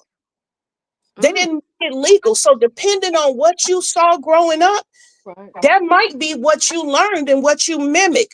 One of my brothers is 4 years older than me. After he was born, my parents weren't getting along anymore. So my mom went left and my father went right. They started their own lives and they started their own relationships. My father had a son. My mother was thinking she had a boyfriend. She might get engaged, but my mom got sick. She got sick, and that's what brought them back together. And that brought them back together, and they worked it out. And then I came along. My uncle was married to my Aunt Sarah before I was born. We buried her 4 years ago. My aunt, his first wife, showed me the death certificate of his second wife. It said married 2004. I said, that's a typo because they was married my whole life. She said, no, he just legally married her in 2004. I said, well, what? She had his last name. She was a Williams, like we knew it. She said, I made him marry her legally so that she could be buried. So sometimes what people do is based on what they've learned. And it's just not so cut and dry. And not every woman enters a marriage feeling like a queen. So when they're in the marriage or they leave the marriage, they don't act queenly because they don't know that. It depends on why they got married. There are some people who are learning from women who got married because their parents married them off. And that wasn't based on love. It was based on what people thought the role of a woman was. So in this day and age, yeah, not everybody is going to do it the way we think they should because that's not what they know. That's not who they are. God made us human. He did not make us perfect. So we are not all going to get it right the way others think it's right. And I said what I said. That's fine. And I'm glad you said what you said. At the end of the day, remember, we're not talking about how you do in marriage. We're talking about how you doing walking away from a marriage. Mm-hmm. Is it That's right? what I'm talking about, though. After you walk away, if you don't know you a queen in it, you're not going to walk out of it like one. Exactly. Right. And I'm going to keep bringing you back to the center and the nucleus of the question.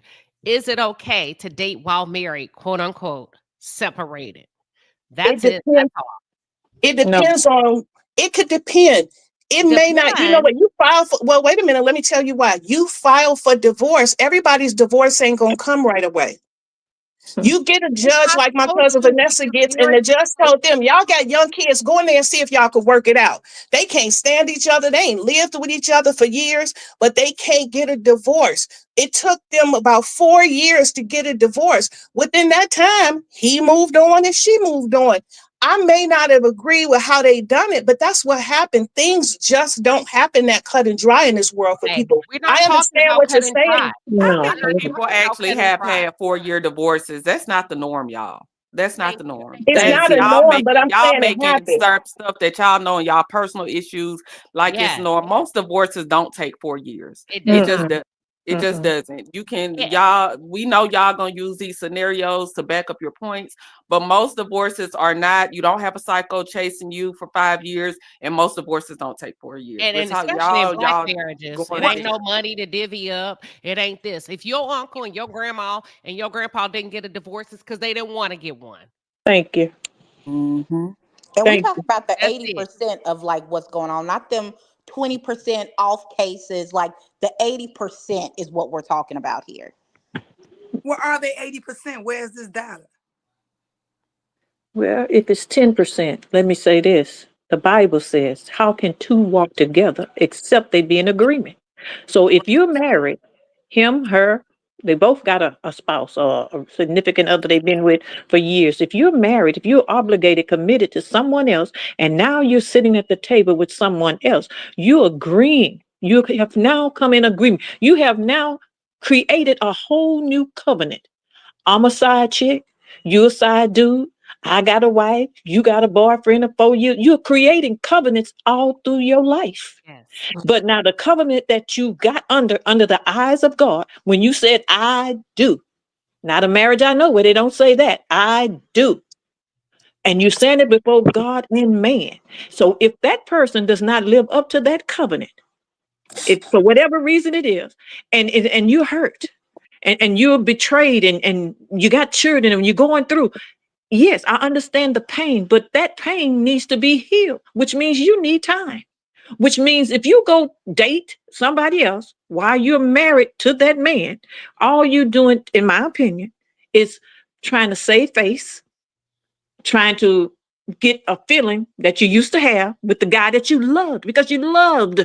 Your love don't stop because you separated. You haven't got over the love.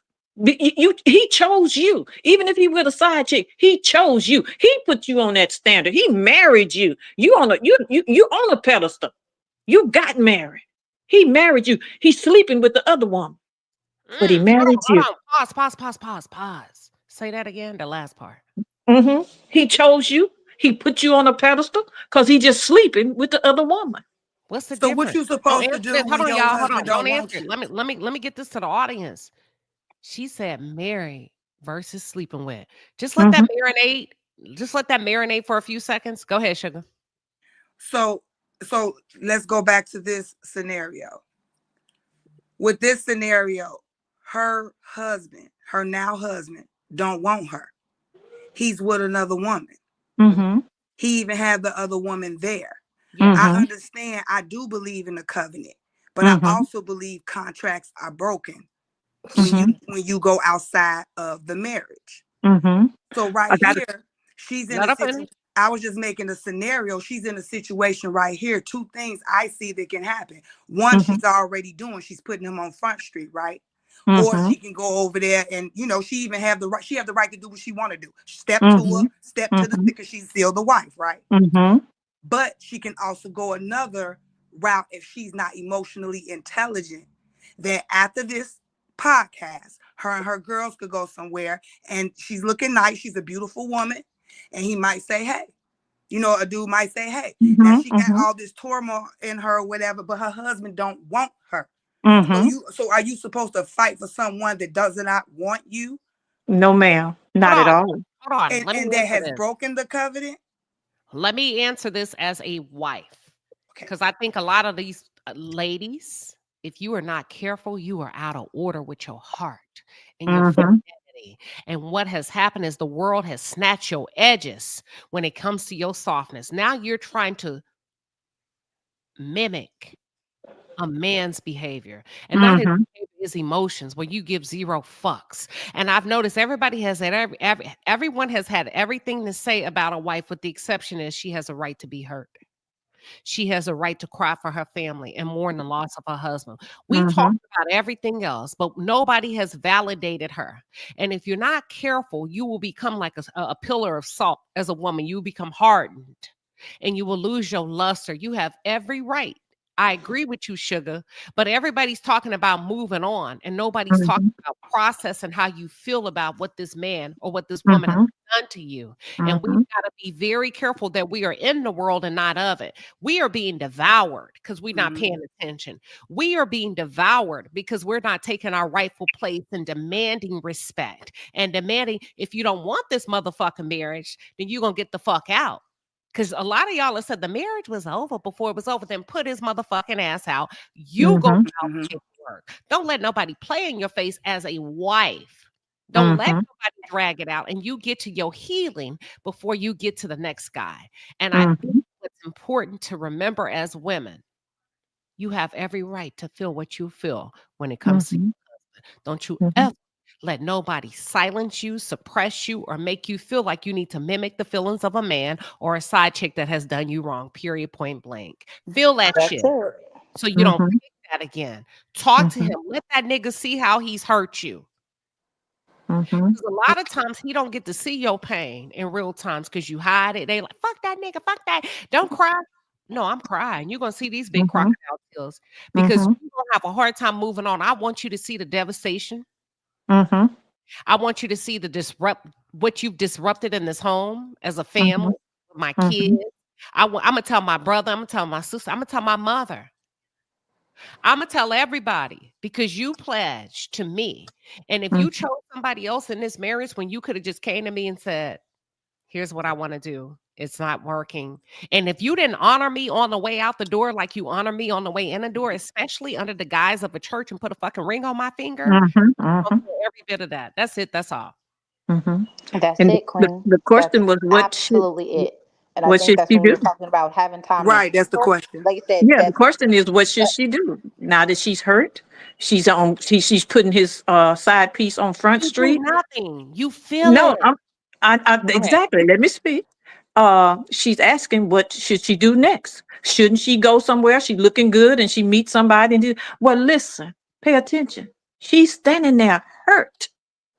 She's standing there in pain. And she first of all said, oh, it's over. We through this. But no, the hurt is there. The pain is there. And it should be. So why pretend with another woman's son that you ain't feeling no pain?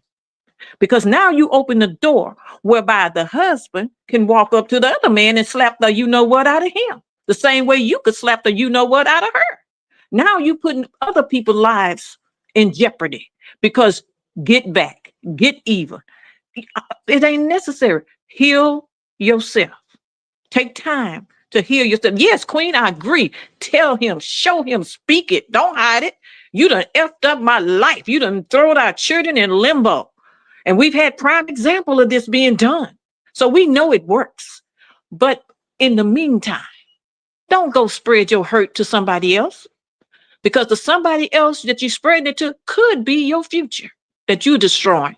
Because you got feelings that you want to, and moving in feelings. That's another thing. We're moving in feelings. Feelings come and go.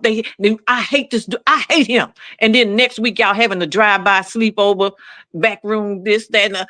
And even though you know he got a side chick, but can she do it better than me? Come on now. No. Let me tell you something, Justice. I'm going to do what I want to do with my husband. I know. No. I'm saying don't take to another person. I ain't tiptoeing around no side. If I want that nigga to come over here at midnight and grab my toes, and then I'm gonna do that's mine. Yeah. I don't give a damn. I don't have to walk. She should be walking around me. She should be pausing, using discernment around me. That's what I'm saying. I'm not gonna preach a wife into a corner behind her husband. Girl, God say I'm gonna tell the pastor too. And I'm not saying you should act a fool around a man, behind a man. That's not what I'm saying. But I'm saying there is a hierarchy when it comes to a man and a woman marry. I ain't tiptoeing around no hoe when it comes to mine. Period. Point blank. That's it. No, I'm just saying I'm gonna back you up. I'm gonna back the queen up. I am, because I as a wife, I'm a widow now, but as a wife, you're not going to tell me how to feel. You not. And I'm open to people doing what they want to do. If you want to date while separated, fine. I'm going to take the time to heal and grieve, because my husband was the love of my life. And I know that I was going to have to deal with those emotions to let go. And probably I also thought to myself, this Negro isn't going to leave me. He just going to end up right back here because I was the love of his life. Ain't no way he was going to let me be out here and let somebody snap me up because he knew what he had. That's why he asked me to marry him. So I knew that. But I was not going to let anybody tell me what I was going to feel as the wife. And if I felt like burning ish down to the ground, then that's what it was going to be as I was leaving out the door, because this was what I built. This is my thing. And you're not going to tell me, and especially as the other woman, you're not going to come in here and dictate to me how I should feel, how I should move. You should be scared. Because at this point, I might black out, and both of y'all, we all going to be in danger. Because I took the vows seriously. You're not going to come up in here and tell me how to handle this is my life. That's what kills me about side chick culture, especially the one on the show that we watch. It kills me to this day to hear that girl talk about what that woman should have done in her life and in her marriage and how she's talking about me. She was talking about her life that you came in and you destroyed. You're not gonna, no, I will never understand that. So as a wife, you're not going to tell me how I should conduct myself. I was here first. This was mine. Thank you, QT. And I'm going to have to ride with you as a wife. Y'all, you are the wife. You are the author and the finisher of your household. You have the power and the influence to turn heads, to influence that man. And listen, you can say whatever the fuck you want to say and do what you want to do until the day you sign those papers. That's the privilege of being a wife. And I like how QT said, we seen side chicks that's telling wives, well, why you slow? You shouldn't have had a baby. Why? By him, bitch. So you could be the only one. So you could be number 4. You wanted that position. That's why you had 3 abortions. Y'all know who we talking about. Okay? Stop letting these people get in your heads about what you've done right and how you've lived your life according to the word, if you are a believer. And if not, that's a whole different, that's not a wrong thing. That's why I always ask people, did you get married in the church? Then take your rightful place. Take your rightful place. Even if he made you feel like crap, you got to know your position. You got to know your power so you can start influencing your house in the right direction. Say less, do more, and know who you are. Know who you are as a woman, especially as a wife. Let me pause and get some, see if anybody want to jump in. And somebody said, side chicks don't care. Baby, if you don't care, I'm not going to care. And anybody that knows me in real life knows I'm not a violent person. I'm not a fighter. I don't like to do all of that. But I was going to fight behind my household, my marriage. You weren't going to come up in my face. And especially, listen, and I have lived this before I was a wife, before, like, in the beginning stages of my relationship, my now late husband, back when he was my man, he was a player. And I knew that about him, but I was young and dumb and thought I was going to be different. This girl, this is after he proposed to me or had just proposed to me. And she came around talking about what he was saying to her. And I'm like, okay, that's what he's saying to you. And I get it and I understood and, had a woman conversation. But she started playing games, and that's when I stopped being understanding about her. And I'm like, do you think that what he's saying to you about me, do you know what he's saying to me every night? That, basically when I was about to take off my ring and walk out the door, why do you think I'm still here? Because that man begged me not to leave him, that he was going to stop doing his stupidity to keep me. So I don't know what you standing around here for. You the one looking like the fool ultimately, because he's stringing you along because he's still making plans with me. I don't know what you're fighting for at this point, because he was still making plans with me. I moved out the house. That man was calling me, telling me to come back home. So I was like, I don't know what you're doing. And it took us a while, about a year before we ended up getting married or whatever, because he had to get his stuff together. But I still ended up married. So even if someone else came up into my life and started yip-yapping, I'm like, baby, what is he saying to you? Because I guarantee what he's saying to you isn't the same thing that he's saying to me. And if I was to walk out the door, I know for a fact that man is running behind me, trying to get me to stay, trying to do everything to promise that he will do anything to keep me. I don't know what he's saying to y'all out here. That's how I feel about all these side chicks. It's like I don't know what he's saying to y'all. Y'all don't think that what he's saying to y'all, the man is not saying something different to his wife to keep her home. Let me do this. Hold that thought, QT. Let me see if Pamela, have you gotten in yet? Pamela may have fallen asleep on us. Pamela Latham. No, I haven't got in yet. Go ahead, Pamela. This is a good topic here and stuff. I was like Melody, in my marriage and stuff. I mean, when I found out my husband was cheating, when I found out my daddy had cancer, last stage of cancer at that and stuff. And the girl had called, played on my phone, everything. And I'm from Mississippi.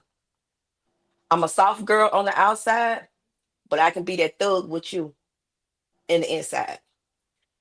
So every time that girl played on my phone, everything, and I'm just crying. I'm going to the doctor with my daddy, traveling Mississippi, going to the doctor with my daddy and stuff. Every time she played on my phone, she waited till I got back to Georgia. And every time she played on my phone, I put my hands on him because I couldn't get to her and stuff. And I've been with him since I was 21 years old, and I'm 50 and stuff. And so he said, Pam, I'm gonna stop. I'm gonna stop. I'm gonna stop. I said, okay, we're gonna go to counseling. We're gonna get this him fixed out and stuff. And he didn't want to go.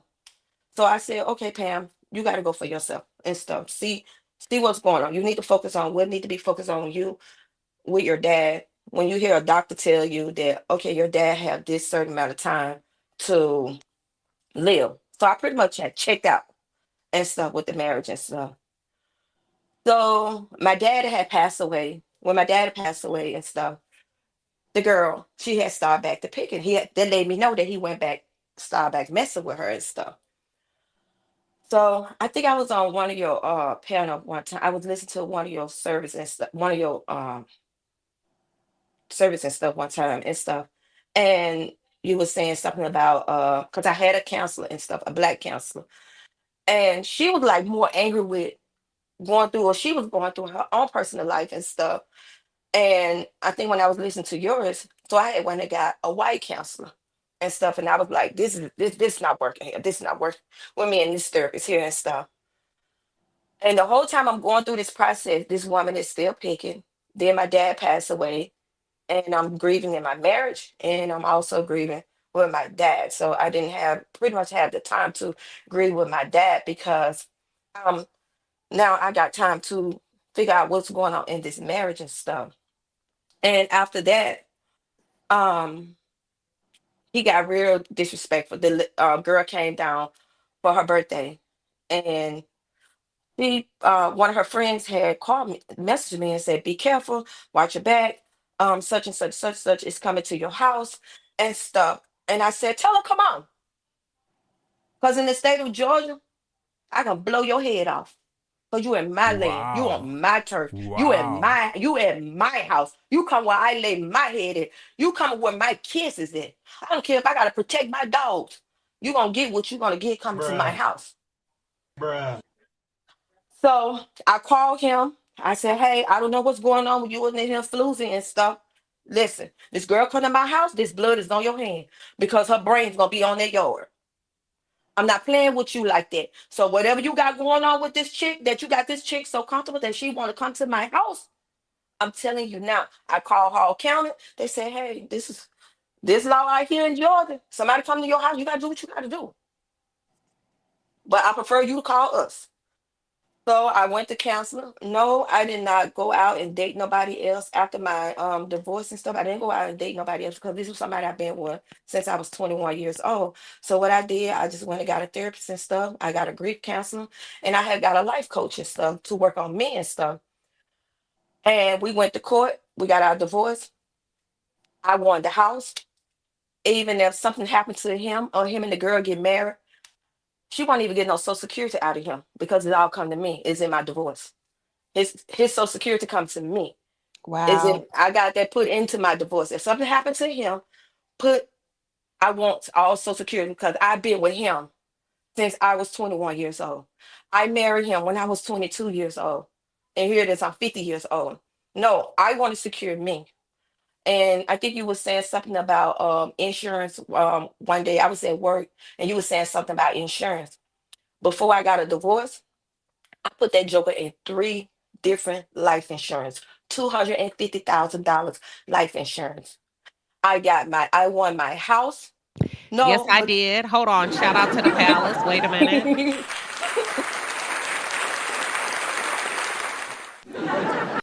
Shout out to the palace for teaching women and men financial responsibility. How long ago was that before you got a divorce that you went out and did what you needed to do by way of your policy? How long ago was that?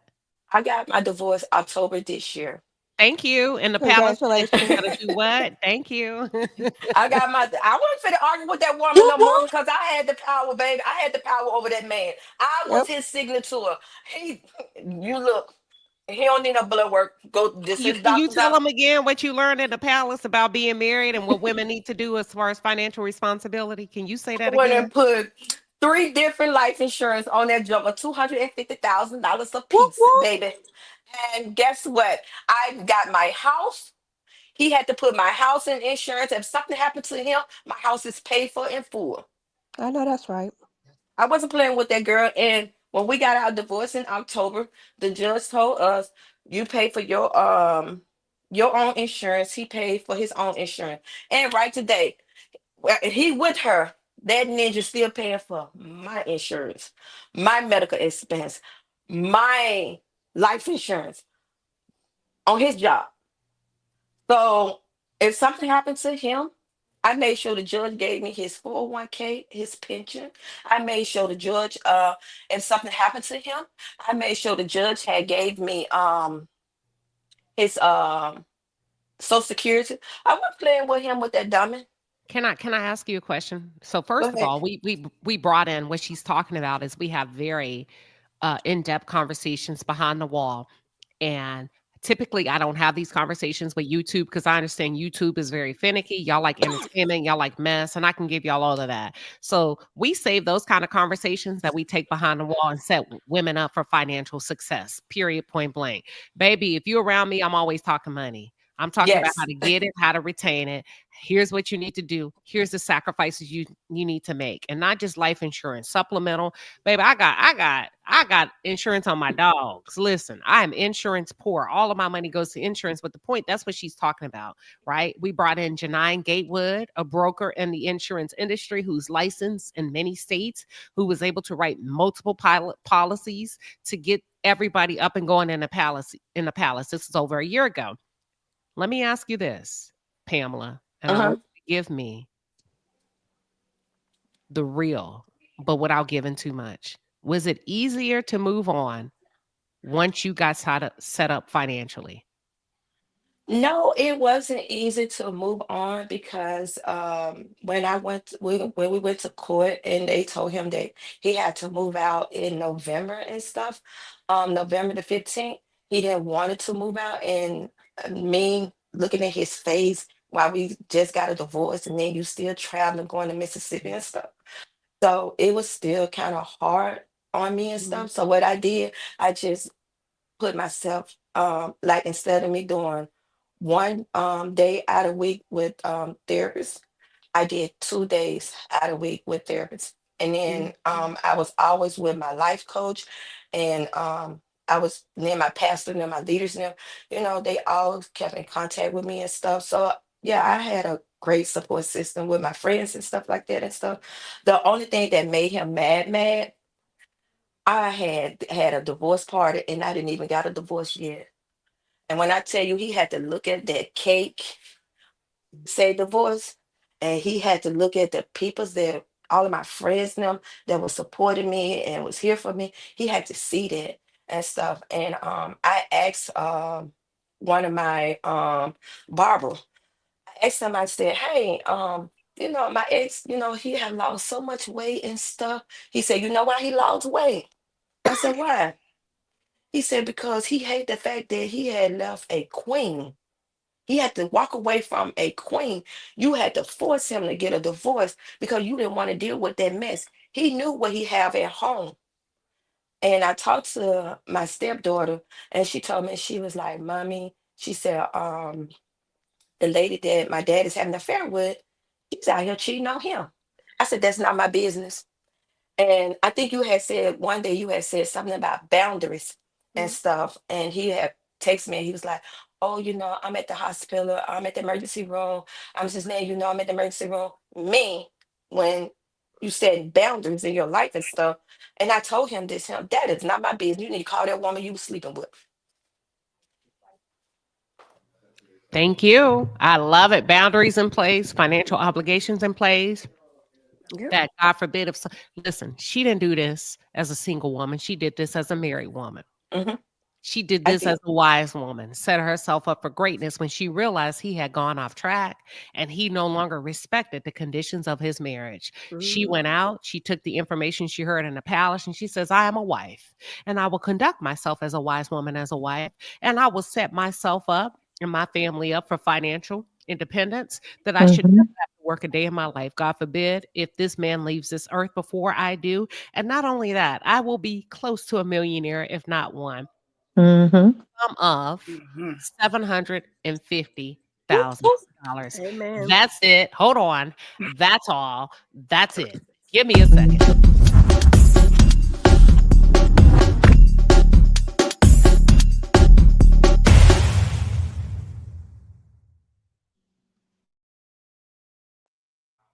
I think more women would cry less if you set yourself up financially. More women would cry less if you set yourselves up financially. That's it. That's all. Kicking it with Courtney. I see you just pop back up. What are your thoughts? I missed most of the story, so I don't have any.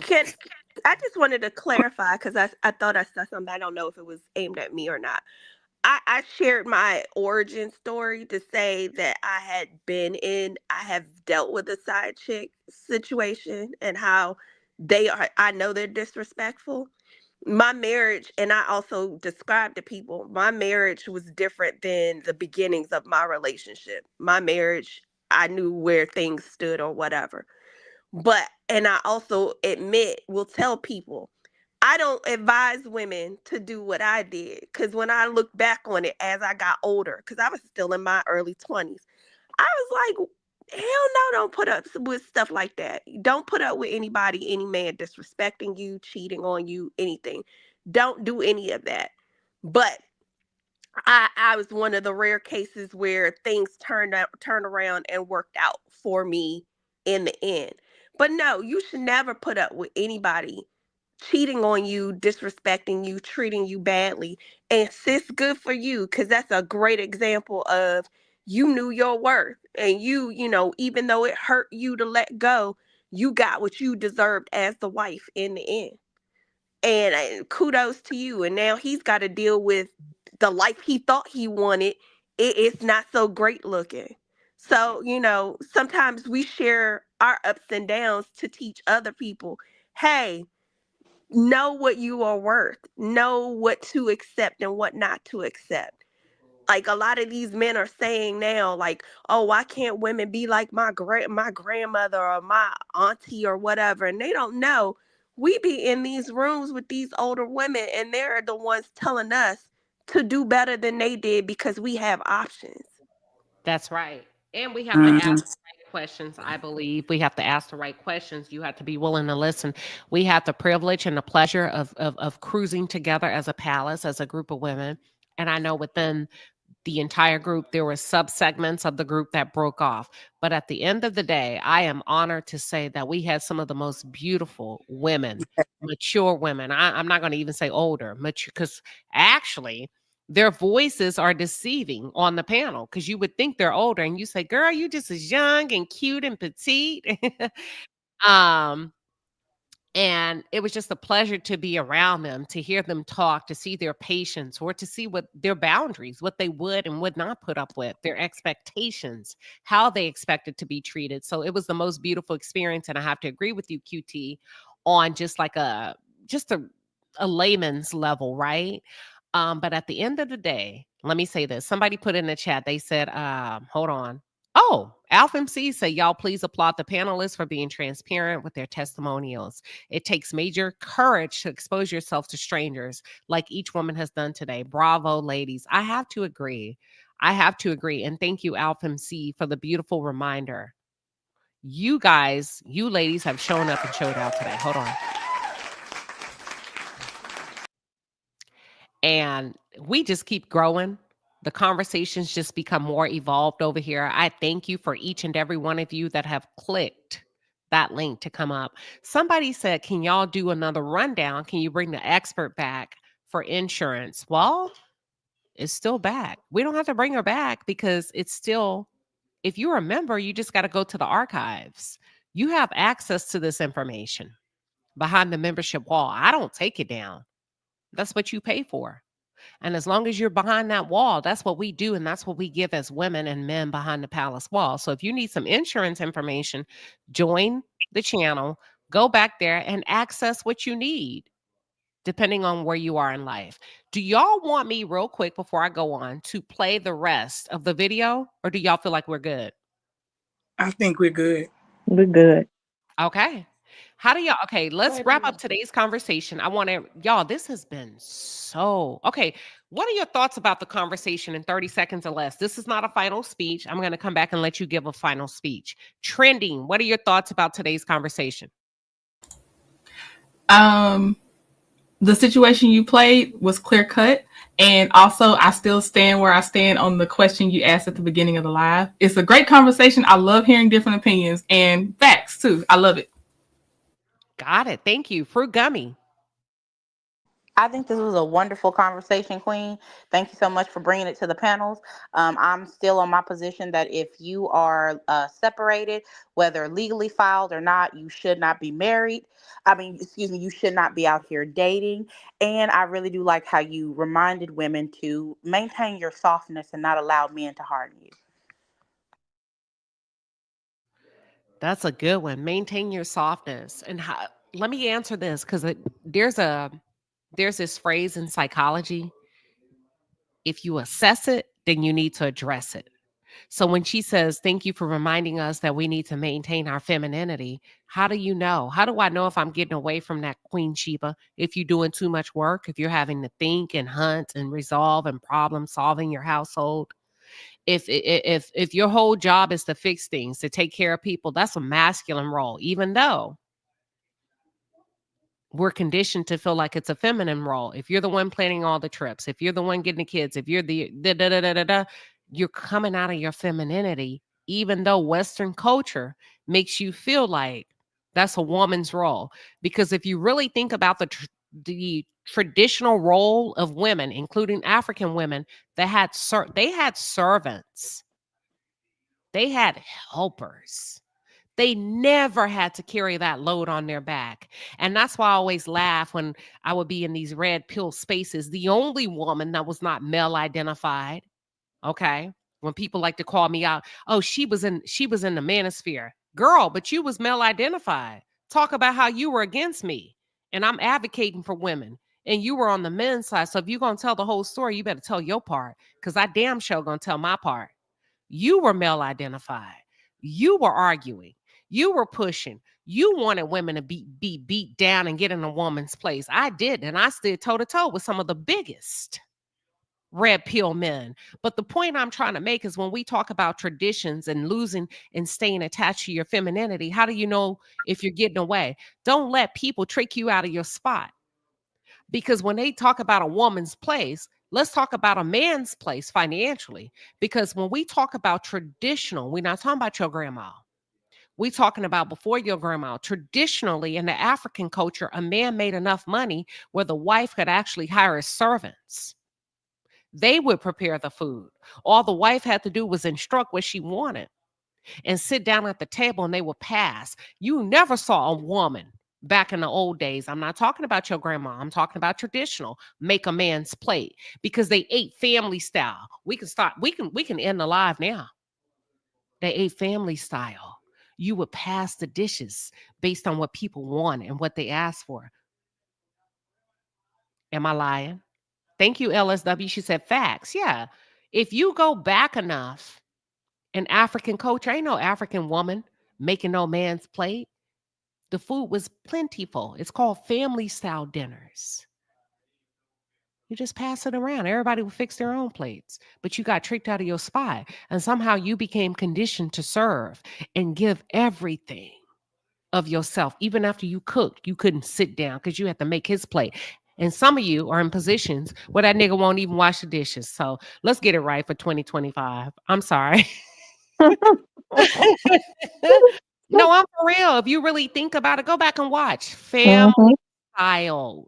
Don't make not another plate if it's not your heart to do so. Put the thing in a family dish. Start getting back to the table, setting it up where people can make their own plates. That's the beauty of family. That's the beauty of conversation. That's the beauty of connectivity as Black people. We've gotten so far away from it. If you want to reestablish it, call a timeout. Stop doing everything for everybody, including your own kids. Put that food on the table in a bowl. Let them serve themselves so mama can get a rest and so daddy can get a rest. Welcome, work it out. I saw you just popped up.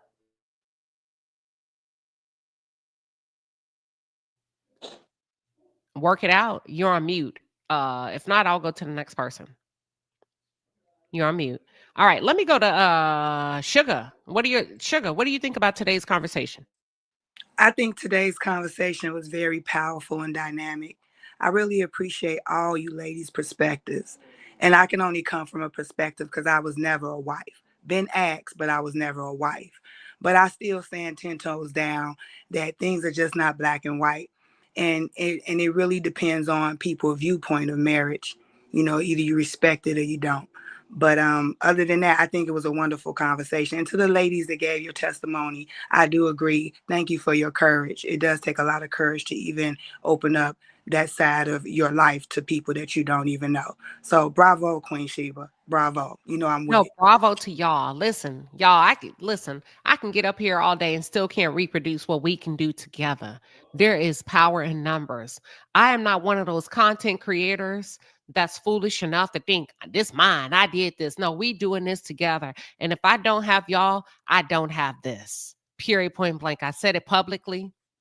Woo, woo. Public documentation. It's on record. That's right. Digital documentation. I love all of y'all, even the ones that don't love me back. That's okay. You keep me inspired. You keep my head down, working hard. And I mean what I said, ladies. Stop making plates. Start putting that food on the table in nice bowls, whatever you have. Don't go buy nothing new. Work with what you got. Work with what you got. Teach your kids how to serve themselves. Teach your man. You can reestablish community today. Period, point blank. Now, it may take them a couple of months to be thankful and grateful. Don't expect them to react immediately. It takes a little bit of time and consistency, but you can reestablish your household with love. Mm-hmm. What is it called? Dependability, sustainability, expectations, a warmth. Everything that the world is trying to take away, you can reestablish. But with that being said, Justice, what are your thoughts about today's conversation? Oh, Queen, I just love this because I've heard a lot of different arrays of views on the same subject, and that's the beauty of your channel. That's the beauty of you as a content creator. And my thing is this, that regardless of the situation that you're coming from, when you're being united with someone, I'm speaking to the women, particularly the young women who are coming after us, that when you say I do, you're saying I will be a helpmate. That's the beauty of marriage. Helpmate, not sole provider, not sole caregiver of the children, not sole financial responsibility, but I'll help you figure out a way to accomplish what we have decided to do in this marriage. Make sure you the helpmate and not the one that's doing all the help. Make sure you don't become the help and be the helpmate in that marriage. That's my opinion. Thank you, Justice. QT, what are your thoughts about today's conversation? Oh, I love something you both said. The reestablishing your household. that was one of the conditions when to getting back together and having my marriage. I did reestablish, put down what my expectations were, and reestablished the household, and it made a world of difference in my marriage and in my life with my now late husband. But I also appreciate what was just said about being a helpmate. For me, what I say to people is, you look for someone who is willing to be your partner in all things. They are your friend, they are your confidant, they are your other half. They share with you, they seek your counsel. It's yes, he leads, but he has earned that privilege from you. And that is something that I really I've drilled into my sisters and any other young women. You have the power, honestly, because he can't be a leader if he has not been designated to lead by you. He has had to basically show to you that he has earned that privilege to lead. You're not just going to let any man or anybody come in and dictate your life. That's not how that goes. So he honestly does have to prove that to you. So he is given that from you. But he also knows to come back and talk to you, and y'all discuss things, and you do make decisions together in your life as a team. Basically, you are vowing to become that primary family to each other. You are each other's priority. And it's important that not only you act like that, but he must always act like that, because that's part of the contract. That is part of the covenant y'all have made together. So yeah, you are the helpmate. It is a partnership. It is a team. It's not just what he says goes. You have a voice in that. You help also delicately, because I don't care what any man says. A wife wields a lot of power behind the scenes, or sometimes up front, because the head can't move without the neck. And thank you so much for sharing. Thank you. Y'all, listen, let me tell you something. In the palace, I'm sorry. People have tried to debunk what we have. We've been called cults. We've been called everything but the child of God. We have been. But to meet us in person and to witness the heart of a person. And just because you're not a good fit with the person doesn't make them a cult.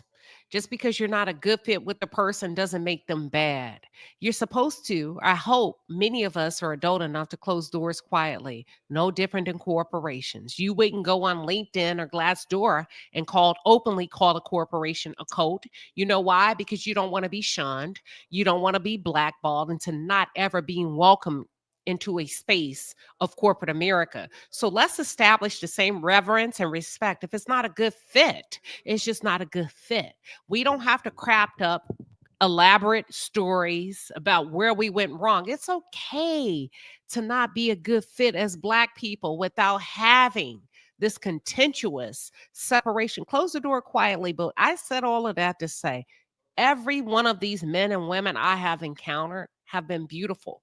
Even if I'm not directly attached to them, I feel like we all mimic each other in the same ways, but yet we're all so different, and we're all so strong, and we're all so bold and powerful and independent in our own right. And I just continue to pray that in 2025, anything that we can give to you to make you better here in the palace, that God would allow us to continue to do it without interruption or disruption. I am happy to stand beside all of y'all.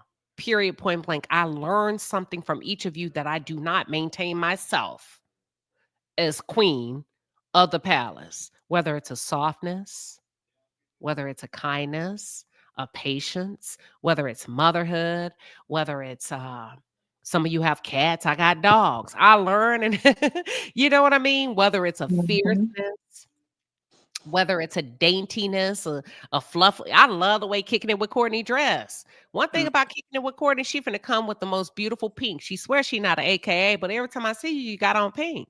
Okay? In your spirit, you AKA. Courtney gonna put on the most beautiful earrings. Like, I notice everything about everybody. I'll pause, Courtney. I know I'll be talking about you, AKA in spirit. She is. Somebody on the cruise said, "Oh, you love sugar. Sugar subdues you." I say, "Sugar, no. Sugar gonna fight for me. When sugar come up, I can relax." Period. They say sugar just completely disarms you. I said, "Have you ever been a fighter?" Yeah. Have you ever had somebody else to fight for you? Uh, that's what you're seeing. Shit. When sugar come up, I can relax. So they say, "Sugar, you subdue me, and I become a ball of mush and pink." That's not. I mean, I just bring a little sugar. There's nothing wrong with that. There's nothing wrong with a little sugar. QT was on the cruise with her homegirls. Am I right, QT? Weren't you on the cruise? Who, me? I'm sorry. Were you? Were you on the cruise? I was. We spoke a couple times. Yeah, I was with my know two I ain't other crazy, girlfriends. baby. Okay. QT was on the cruise. Oh, She was QT. I remember Hey, She I had feel a red little hair. different. I'm sick, Courtney, so I'm she a has little reddish sick. hair. Yeah, I had copper in my copper color in my braids. Yeah, Yep. she a I redhead. remember. And Queen, Mm-hmm.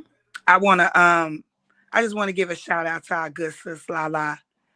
Her mom's not doing well, so let's keep her in our prayers. Oh, she is definitely. We're gonna stand in the gap for Lala tomorrow. If you would like to help us with that, I'm gonna put something out where we can go behind the wall and honor Lala and her efforts, and just pray for her mom behind the wall tomorrow for Sunday session. So thank you for letting us know that, Sugar. Justice, did you give your final thoughts? I just want to say that I'm so blessed. I was married 27 years. And maybe next time we'll have a topic whereby we can say, what would you do if your best friend slept with your man? Oh, Lord have mercy. How would you handle that? I like We're gonna that come back topic. to that. And so that's a topic. That's something that I went through. And I just want to say that this has just brought back so many memories. And it kind of made me, I try to reach around and pat myself on the back and say, yes, Lord, you did that. Yes, Because he did. 27 years after this was my best friend. I took care of her. I took her in and her child when her mother put her out as a teenager with a baby. I took her in my home. I took care of her and her kid. And I want to say this about her. This girl looked like a Coca-Cola bottle. I used to look at her and say, Lord have mercy. I wish I could look like that. I mean, she was so pretty. And the guy that I married, I didn't even like him. He knew my mom. And my mom said, that's a good man. I said, I don't like him. And one day, I'm saying this for the women to know how God will move in your life, how he will take nothing and make something. I'm standing in my door, looking out, and here comes this guy that I've never seen before walking down the street, and he looked just like the Virginia Slim man. You remember Wild Wild West, how he used to wear that vest and that hat and them pants, and his guy's walking, and it looked like slow motion to me. So I'm going from room to room, following this guy saying, who is that? Well, it was him, the guy I don't like. And that day, I fell in love with him, just peeping through a window. Because God knew that this would be the man that would pack my mama to the car when she's sick with cancer. This would be the man that never knew if I was a male or female, but would come every Friday and say, here, take care of your mother. I worked at Exxon. He said, leave your job, take care of your mother. I'll be here. I'll take care of you. He came every Friday payday and dropped money for me and my children because I had been married. Drop money, say, this is for your mom and this is for your bills. And he'd walk away. Never knew if I was male, female, nothing. But this is God. And I want you to know he's with you. He's in it. He got a plan. Don't you dare quit because he can work it out for you. But we got married, 27 years of marriage. And the 2 years before we got married, we just kind of parted our ways. And no beef, no argument, no nothing. This girl found him in a club, they drinking, and I wouldn't have never known, but he came to me. Said, I got to tell you something. I said, what is it? I'm thinking it's medical. Your friend. I slept with her. I was drunk. I was so hurt. my friend. I was more hurt about her than him. I knew Yep, her. yep, I went to yep, school with her. Oh, my heart was in my hands. And I said, okay. And then one day, the wisdom of God, she came to my house. He and I still wasn't married yet. She came to my house and the Lord said, now leave him here. Let me tell you something. Obedience is better than sacrifice. I could have clowned. I could have acted a fool. I had them both in the same spot at the same time. But the Lord said, leave them here. I got up. I went to the graveyard to visit my mother. And I left them there. I stayed on purpose for an hour. And while I'm there talking to the Lord, he said, I want them to know that they ain't a good fit.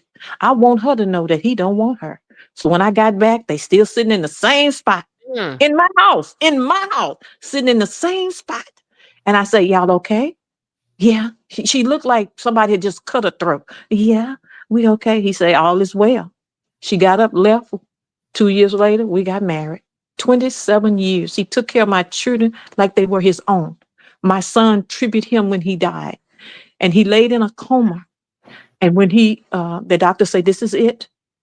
It's about 2:30 in the morning. The Lord said, write this down. I began to write. And what I wrote, it was the 4th of July. The firecrackers were beating outside the window. You could see it light up the sky. And I'm steady writing what the Lord told me to write. And I said, now, why am I writing this? Well, 5 a.m. that morning, he passed. That what I wrote became his obituary. It's also located in the Library of Congress right now. I became an author, a writer with my work in the Library of Congress. I want you to know that no matter what you're going through, you be a woman, you be a wife, you be who God called you to be, and let no one separate you from the love of God. Amen. That's an amen, Justice. Amen. Look, can I say something? Palace. I'm gonna just say palace. The palace is not Queen Sheba. Take me out of it. If I were to hand it off to somebody else, it's still gonna do what it's gonna do. The palace is a collective. If I couldn't speak again and I say Sugar take over, Courtney take over, it's gonna do what it's gonna do. Even though they have their own platforms, Fruit Gummy take over, Justice take over, I can't make it, Trending take over, QT take over. It's gonna do what it's gonna do. You know why? Because it's a collective. It's a collective. I swear to God, I be up here cursing and having a good time. But do y'all not know that I dedicated my YouTube page to God? You better talk about it. That's why I keep coming back. And you know what God told me? You ain't got to be perfect. Mm-mm. I remember No when I way. was trying to talk right, and I was like, don't curse. God said, do you. Let me refine you. Mm-hmm. And people say, quit cursing. God said, you do you. You do just exactly what you would do if you were at your kitchen table. And let me refine you. Let me put the weight on your shoulders to change. Because the person is not, if you dedicate it to me, you got to let me have it. And when I started this YouTube page, I never told y'all this, only my husband knows this. I dedicated it to God. And why am I saying that? Because you can be with God and not be perfect. God bless your YouTube page just as you are, your crazy, funny self. You ain't gotta be perfect. You ain't gotta have a YouTube page about God to give your page to God, period. As he refines you and as he molds you, you be like, damn, I'm making money. I'm doing this and that because it's his, and he'll correct you when you're wrong. It's not about being right. It's about the intent of your heart. And I love the palace because y'all's hearts, most of you, can I tell you something? The palace is a good place to be. The only time you've seen a problem in a palace is when people have come over here to be disruptive. We've never stepped outside of our shoes. We've never gone to anybody's door trying to tear down another page. We've never done any of that, ever. We've never. Go ahead, Sugar. I said, nope, we don't do that. See, that it's a herd mentality, as they call it. But a herd mentality is like, it could be like a tribe too. But the thing is, a herd mentality can be negative or positive. If we're not doing none of that you said, that's what makes us anointed. We're not causing no harm. So people, don't understand that. They want to call us groupthink. Well, if we think intelligently, if we think with the God mind, then call us whatever you want to call us. But one thing we're not is we're not negative, and we're not trying to tear people down. We try to uplift people, and I respect that. And I had to look up the word subdued. I don't subdue you. I'm offended by that. Who said that? I don't. They say you subdue me with love. They said when sugar No, come up, they I don't don't know say who it was in a there. negative light at Anybody all. help me with that? How somebody I can't even remember if anybody Yeah, was she was there. just saying that you will be in your. I can't remember who it was, but the conversation was neither. like you'll be in war, and when sugar comes up, it'll calm you. It was like a calming thing. It wasn't anything. It's like a sugar. Anything derogatory. Yeah, it was nothing bad. They said sugar has this influence over you to stop you in your. I said no, because sugar. When sugar, I said no. They said no. When sugar comes up, and I said, you know why? Because she'll fight, and like I don't know. Like Courtney said, I'd be like, okay, but I said, but if you watch, sugar come, Courtney coming, Lala coming, Fruit Gummy coming. Two Latrice. Do you remember we started laughing? I said, and if they're not there, hold on. We got a few that's coming. And I'm sorry if I forget y'all's names. Listen, can I say something? Let me go something. First of all, forget Sugar, Lala, Courtney, all of them. What about the people in the bushes? Man. Courtney, am I right? The bushes. Let me tell you something. Talk about some bushes. Don't play with the bushes. Don't play with the bushes. The bushes, listen, the people that be, you see all the baby, it's the bushes. They be litty lit. They'll They come be out on of the trips. That's everybody you see in the photos. Them quiet ones that are deadly assassins. Those are the bush. The bushes are 85% of a movement here in the palace. I didn't know that. They said, Queen, well, I understand y'all got y'all whatever y'all got, but you better know the bushes is here. 85% of the people that showed up on the trip was the bushes. Was the bushes. We on the front line. They say y'all frontliners wear out real quick. Y'all are sprinters. They're marathoners. That's all they're saying. Oh no. Now see how Queen was being messy. You see I that? was. Y'all see that? You see that? And that's why I let Courtney and get a clue fight the other day and laughed. Baby, that wasn't no fight. That wasn't, baby, I don't fight like that. That wasn't a fight. Say something. Clip. Y'all, should I play that clip? I'm gonna go find that clip. No, we ain't gonna be messy now. And can I say, messy. I just want to say something. No, we ain't gonna be messy.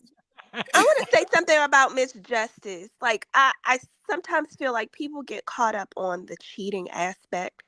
But what I got from Miss Justice's story is she, even though she didn't end the relationship, she walked away to let things play out the way that they were supposed to be. She removed herself from a situation and let it play out for the way it was supposed to be, because that's what God moved her to do. And it played out the way that it was supposed to, in her good. I think that's important. Yeah, I think that's important.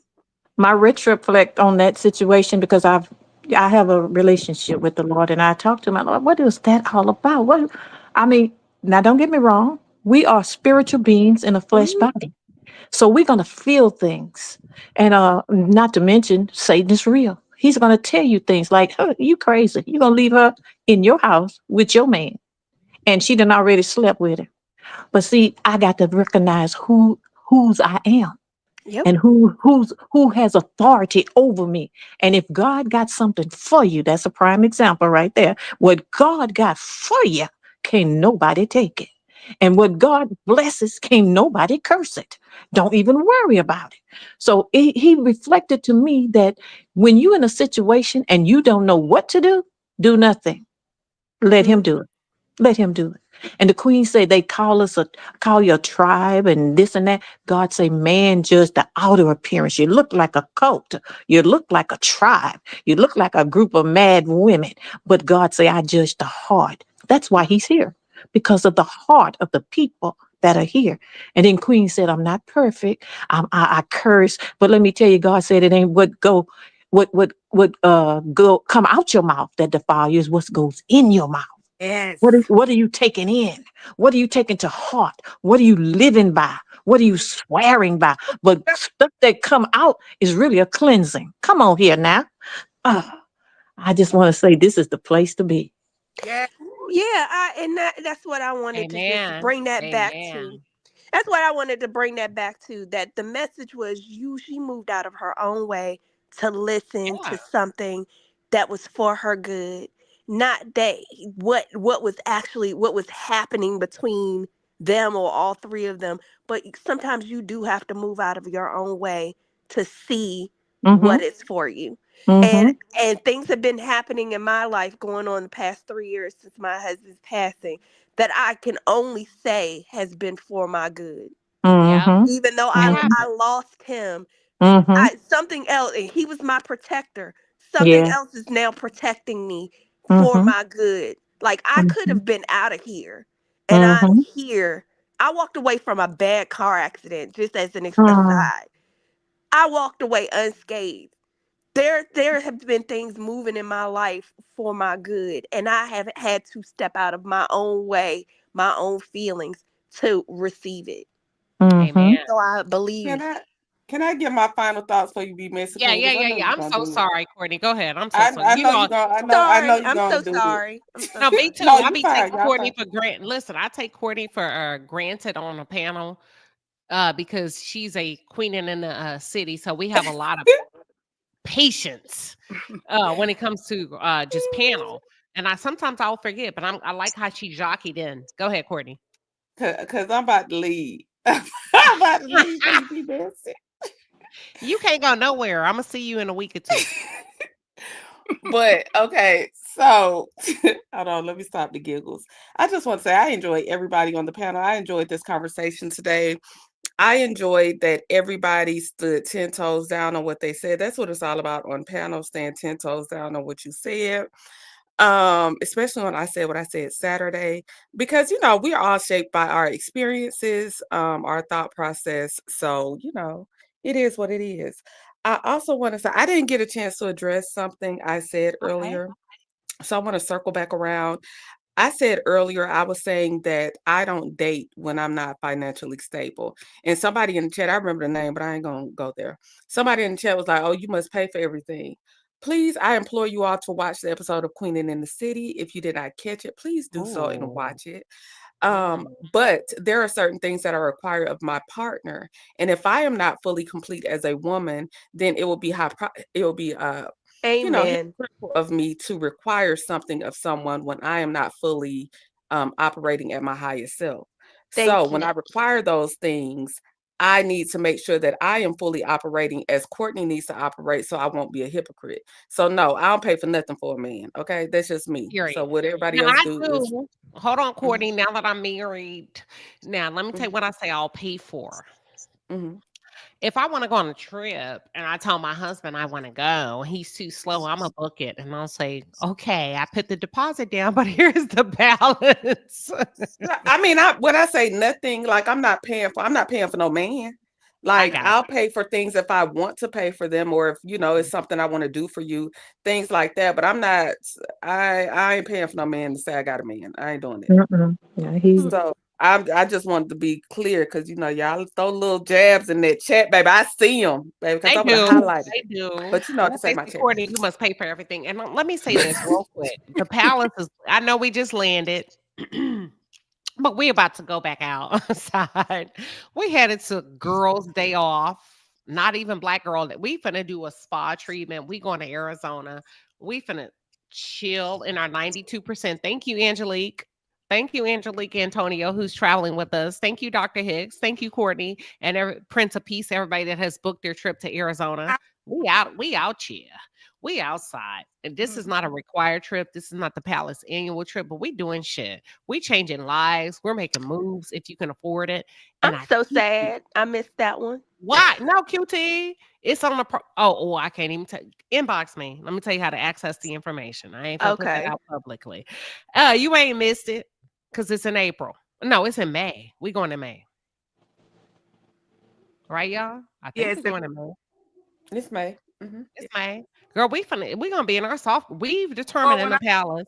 Courtney, Go I'm ahead. gonna tell y'all something horrible. Who is that? Who's talking? This Sugar. When I see you and Courtney, I'm gonna love on y'all something horrible. Oh, Sugar hasn't met us yet. Sugar's coming, y'all. So I if you want to meet Sugar, you get to meet Sugar. I I forgot will that. definitely inbox you because that's a good time because my unfortunate anniversary is at the end of April. So Okay, so we're May will going be to a May. good This time. may be very good for you, y'all. This is not a turn-up trip. This is a love trip. And you can bring your mate, your boyfriend, your girlfriend, your significant other. This ain't just for women. We going to Arizona. We going to the rich part. No, but we put it out where people can pay in enough time. We gonna push you out of your comfort zone. Black in America, man or a woman. We got men that saying, "Where y'all going? We coming. Don't worry about us. We coming. We gonna be on the resort. We not gonna bother y'all, but just know we there. We going to steak dinners. We getting our nails done. If you whatever, we gonna sit in the pool all day. We are doing beautiful things in 2025. This is not the annual palace trip, but we moving around the cabin. Period. Point blank. I also want to say that what else I need to say? That's it. That's all. They wanted me to finish the video. Anything else about the trip, y'all? But I ain't finished my thing. Go ahead. I love Courtney, y'all. I love Courtney. Go ahead, Courtney. The last part I want to say is, women, I implore you to just operate off of your true integrity. A lot of times, a lot of the examples that we use is that men do it, or this person did it, that person did it. Well, if they're operating from a place of piss poortivity, that's not a good example. Don't ever let someone make you operate from piss poortivity because they are. I was a person that came from DB. My ex married his side chick and all. But guess what I did? I still took time to heal for myself. I took time to reintroduce myself to myself and the things that I liked. And it doesn't make the way that he moves does not dictate, it no longer dictate how I would move. So I want y'all to start thinking about that when you are let's unplug from what social media is telling you to do, what everybody girl they do. No, operate from your your core self, your true integrity and your true queen, we queening. We not operating piss poor like everybody else just because they doing it. That don't make it right. Let's use examples that are elevating us, that are keeping our head up, keeping our crown on. Not we ain't going to the gutter and using those examples, okay? We not. And Courtney, I just love you. You are my spirit animal. I figured out why. At first I said, oh, she gets y'all, I'm very corny. For those of you that don't know. I be thinking my stuff be so funny. When I first met Courtney was the only one that got my joke. It's like a white dude. I tell a joke and nobody laughs, and Courtney found it so funny. And at first I thought it was because of my jokes, my corny jokes. But I know what it is now. I figured it out on my walk. I figured things out on my walk. Courtney and I both have serious personalities. I think the reason why I'm drawn to you is because you stand in yours and I'm uncomfortable in mine. Boom. Oh, wow. Wow. Mm-hmm. You're comfortable who you are, being serious. And I'm still trying to be comfortable in my seriousness. When I say what I say, I mean what I say without having to clean it up and cater to somebody. I ain't catering to nobody. Queen, those that are meant to continue on your journey with you, they will accept your seriousness. You don't have to, because it'll take 24 hours trying to break down every particle of everything you've said to people that are just committed to misunderstanding you. So that's what some people just committed to misunderstanding me. So those are not my people. And that's how I operate. Those are not my people.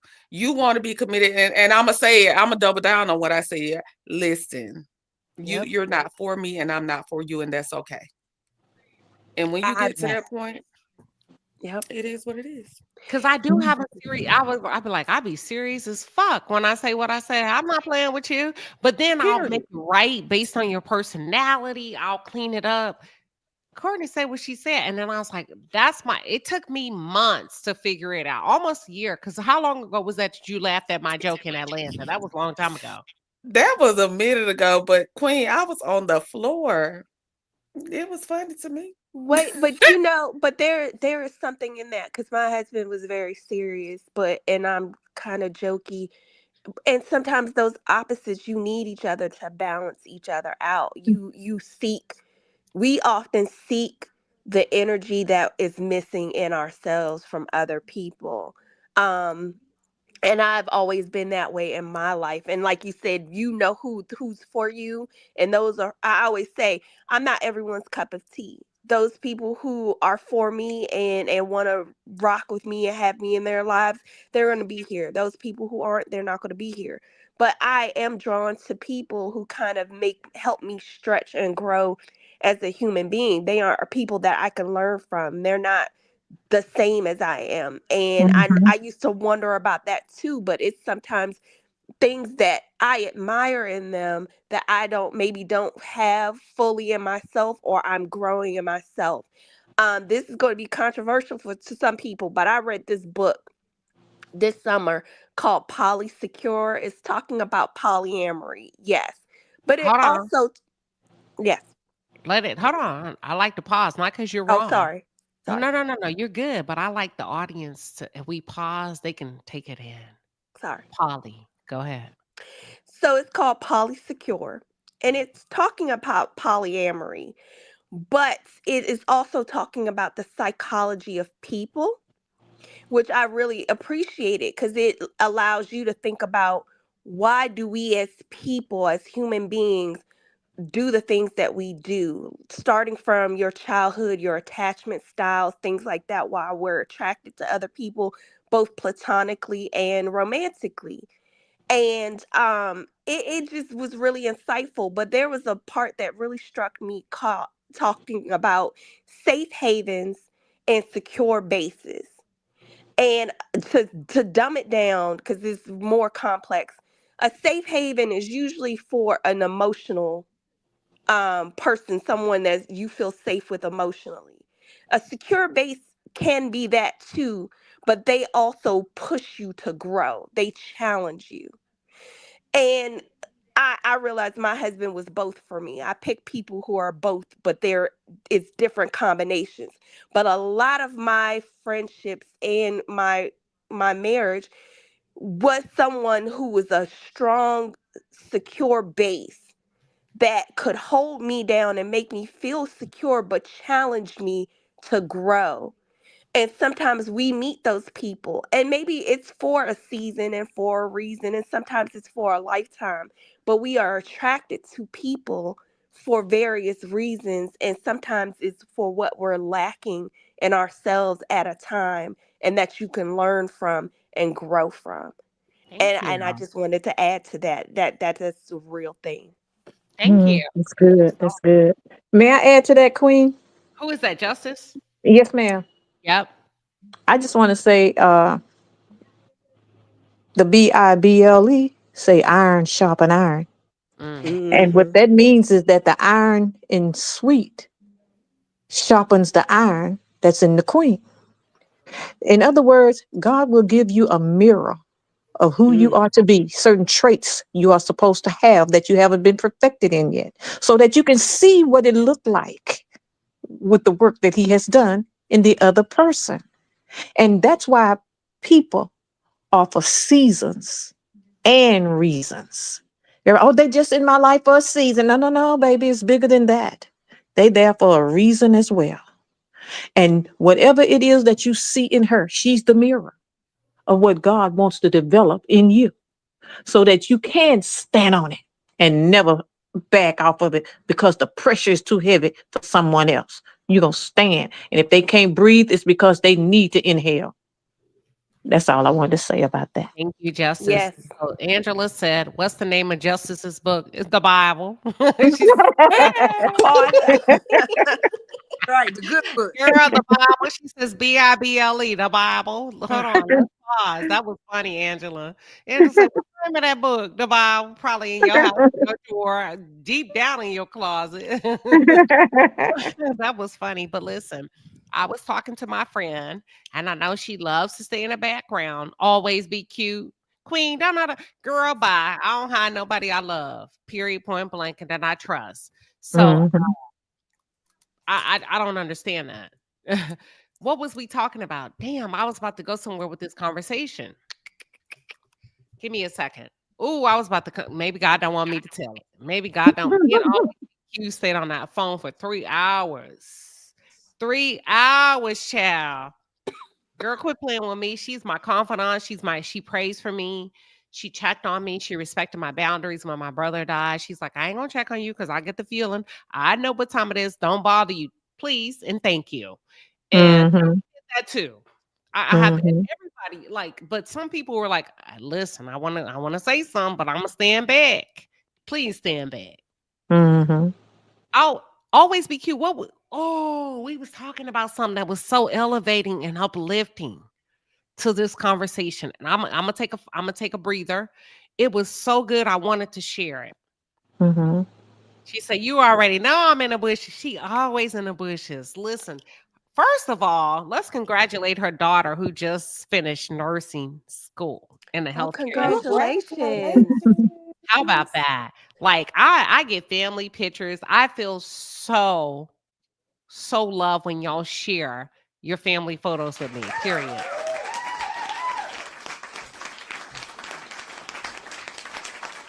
I do. Fruit Gummy sent me pictures of her 18-year-old dog.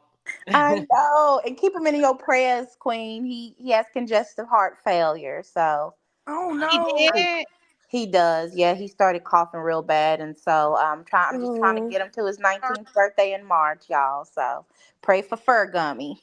Fur Gummy. Oh, I didn't know that. His name is Dakota. He an old dog. He real old. Oh, now see, now look at you. I'm a dog mama. Put off his What's your fur baby?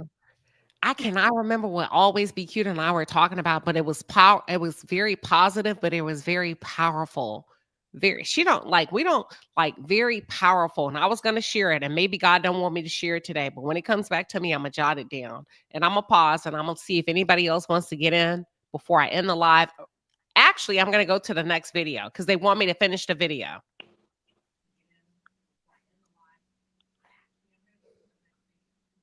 All right, let's go to the video.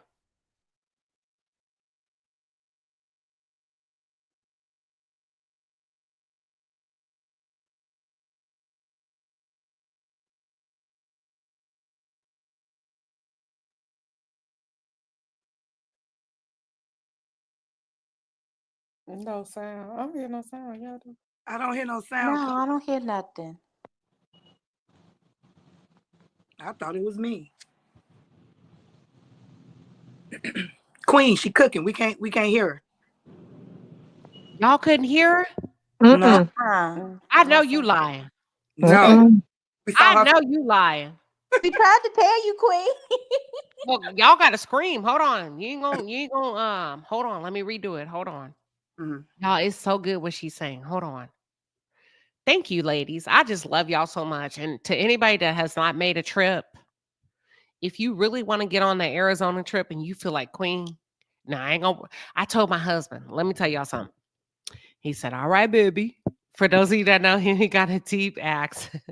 We're going to Arizona. He loves this resort. He knows y'all are going to like it. It is so beautiful. I said, oh, I ain't working on this one. He goes, yeah, until you get there. And then you're going to say, you do this. You sit there. You get off. He was so very nice and so very kind when I met him. He is very nice, very sweet. He is, but he said, you're going to start bossing them around. You're going to say, you sit over here. You go over there. You help me with this. Courtney, you go tell them come now. Bring y'all back. You're right. I'm not going to be working. You going for your walk? Girl, why my husband be walking around in a fucking hoodie with fur on the inside? This house ain't. Come here. Come say hi. Say hi. He said he's going to luxuriate in the warmth. Are you ready? Are you ready? It's nice song. Oh, hell yeah. You are. Tell them. Did you say I'm gonna be working? You're supposed to not be working, but you said that you well, I told you that you're gonna be telling people what to do. That's why I walk around. He said that's why he's gonna walk away and go have a margarita with tequila. You're gonna tell them, Courtney, you get over here. You go over there. You get over here. You go eat this. You go eat that. I do. But listen, can I tell you something? If you feel me in person and you get to see my heart, I don't have not one bad bone in my body. If so, I'm going to avoid you. I will never bring you in my life to hurt you. So anybody that has said that has had ill intentions. I may have caught you, got them. But girl, you're not going to be in my space and not have a good time. Because if I'm not feeling good, I'm not coming down. Does that make sense? You're a real gem queen. Don't ever That's why my forget. husband know all of y'all names. He know everybody I love. That's your friend. I said she'll be there. Go ahead. I said that's King Sheba right there. When we was on that live, it was nice to see that he softened you, if that makes sense. You was all giddy, your voice. Yes. And it was nice to see that part of you. So that was love that day. Yes, I told her, and I didn't want. I'm glad someone who really knows you mentioned that. Me and my girlfriends, we were walking up and we saw them in line, and I was like, "Oh, I think that was her," but I didn't want to disrupt because they were what I call cupcaking. I said that to her, and she looked over and she saw us, and she was like, "Hey, disconnected," and I was just like, "No, no, no," And she was like, we're just waiting in line and whatever. I said, oh, I saw you cupcaking or whatever. And I said, she was like, no, that's him. And I was like, and she's blushing and smiling. And I was like, no, that's the two of you. And I was like, that's beautiful. That's a beautiful thing, We all had and I was just like, that is so sweet to see that, and to see couples and how they interact with each other. Because I people watch, especially on a cruise. That's what you mostly do. And we were people watching. I was like, it's so sweet to see a couple. And I know Queen from her podcasts and stuff like that, but actually seeing her and then seeing her husband and the softness and the sweetness they had with each other.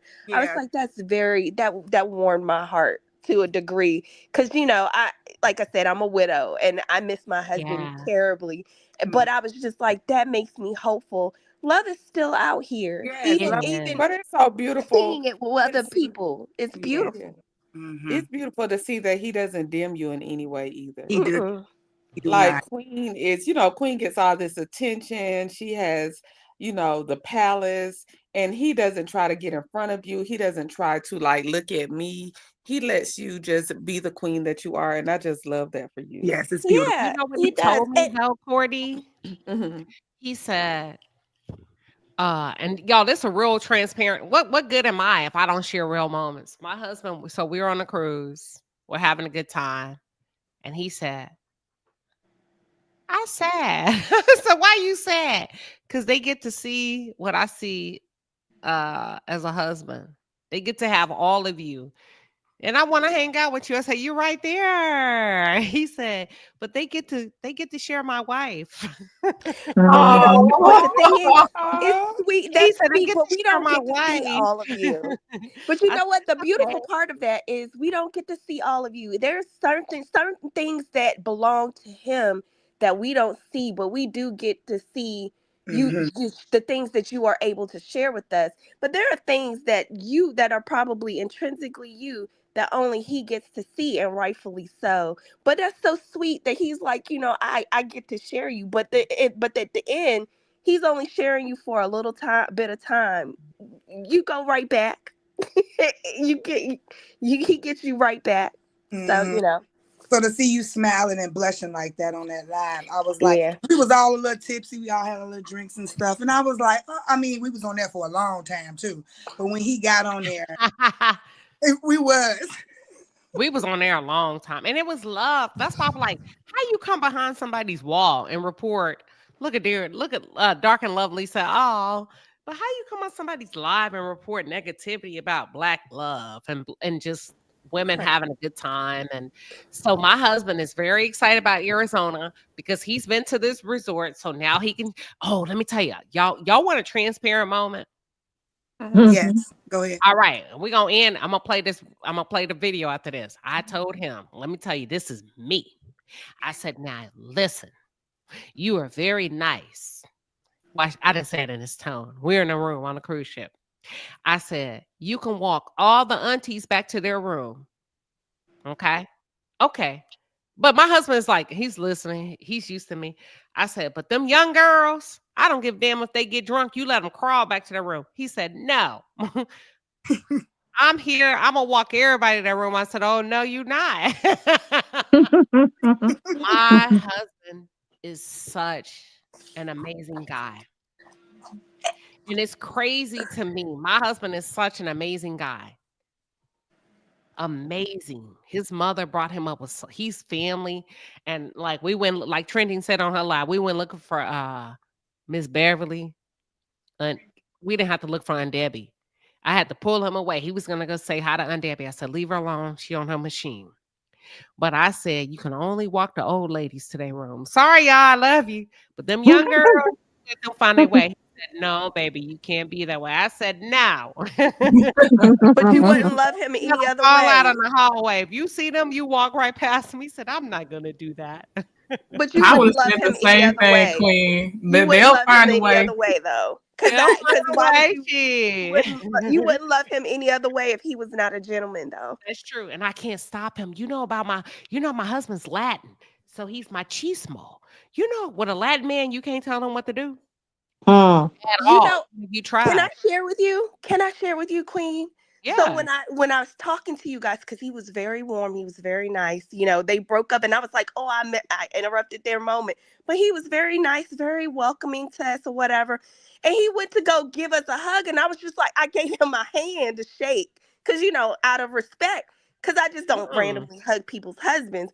But I gave him my hand, and it was awkward. I'm an awkward person anyway. But then I looked your way, and I just went on ahead and gave him a hug back, even though it was respectful.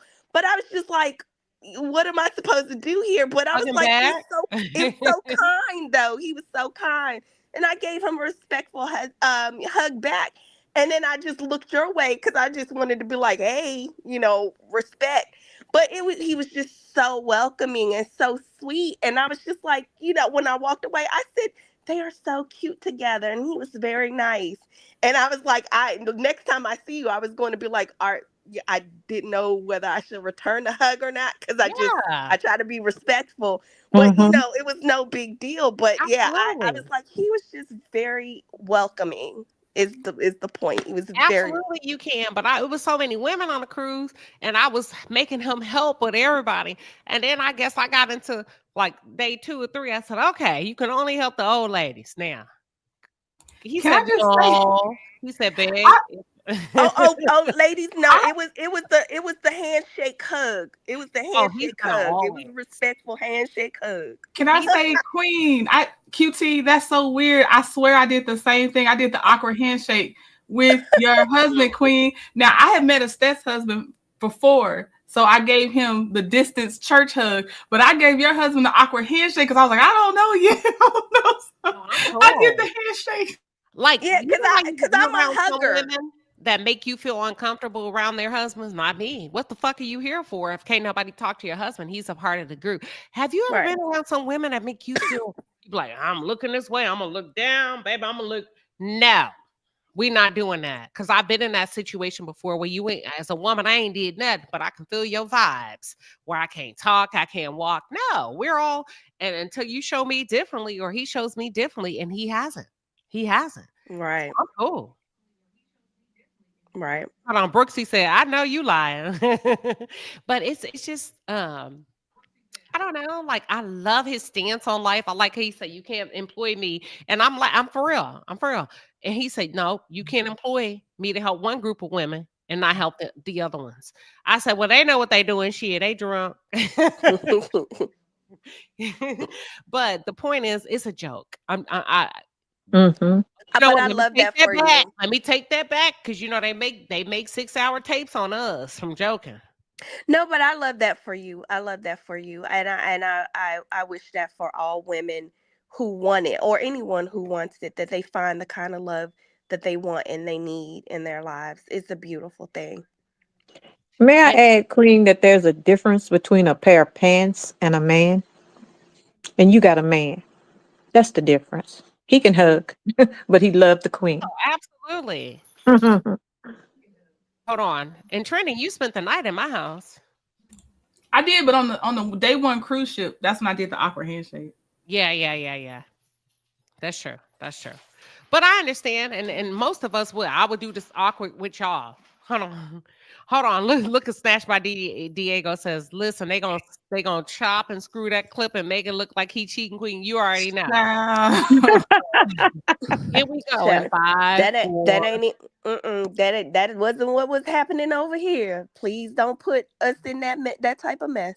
And listen, that wasn't the only male on the cruise. That's the crazy part that made everybody feel comfortable. The point we trying to make, that wasn't the only husband, the only brother, the only cousin, like Mhm. the only son. It was grown men on the cruise. But the point is, Diego, you were absolutely right. The haters finna chop and screw at 5, 4, 3, 2, 1. And I just love the fact that you can walk into any room and have a good time with us. And I just love these ladies. I love these men. That come with good intentions.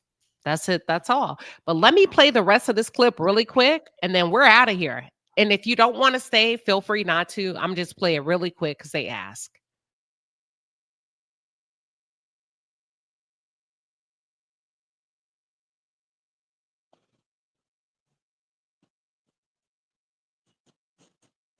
That's all I got to say. Clap it up, clap it up. Keita, did you have a question? I do have a question for you. Do you believe in dating while separated? So, Because what is the point of a separation? So listen. It depends on what type of separation it is and what separation looks like for each person. But if me and you have been miserable Sugar, I'm just give you your props. We're gonna keep going. Thank you. for 6 months and we've been trying, but we've been talking about divorce and we know that this is coming to the end of our relationship, right? And so it's been 6 months. I decided to go to tonight's conversation and maybe I didn't know that you were going to be there. Am I wrong? Am I a cheater? No, so listen. No, he's a cheater. Okay, he's a cheater. Said, but what she said, allegedly he's a cheater because it's happened before. And I think that is the dangerous part. The dangerous part is neither one of those parties in that new relationship or whatever it is are absolutely sure that those feelings are authentic. For example, that man wanted to run away from his relationship, so he found somebody that was willing to have him run towards her.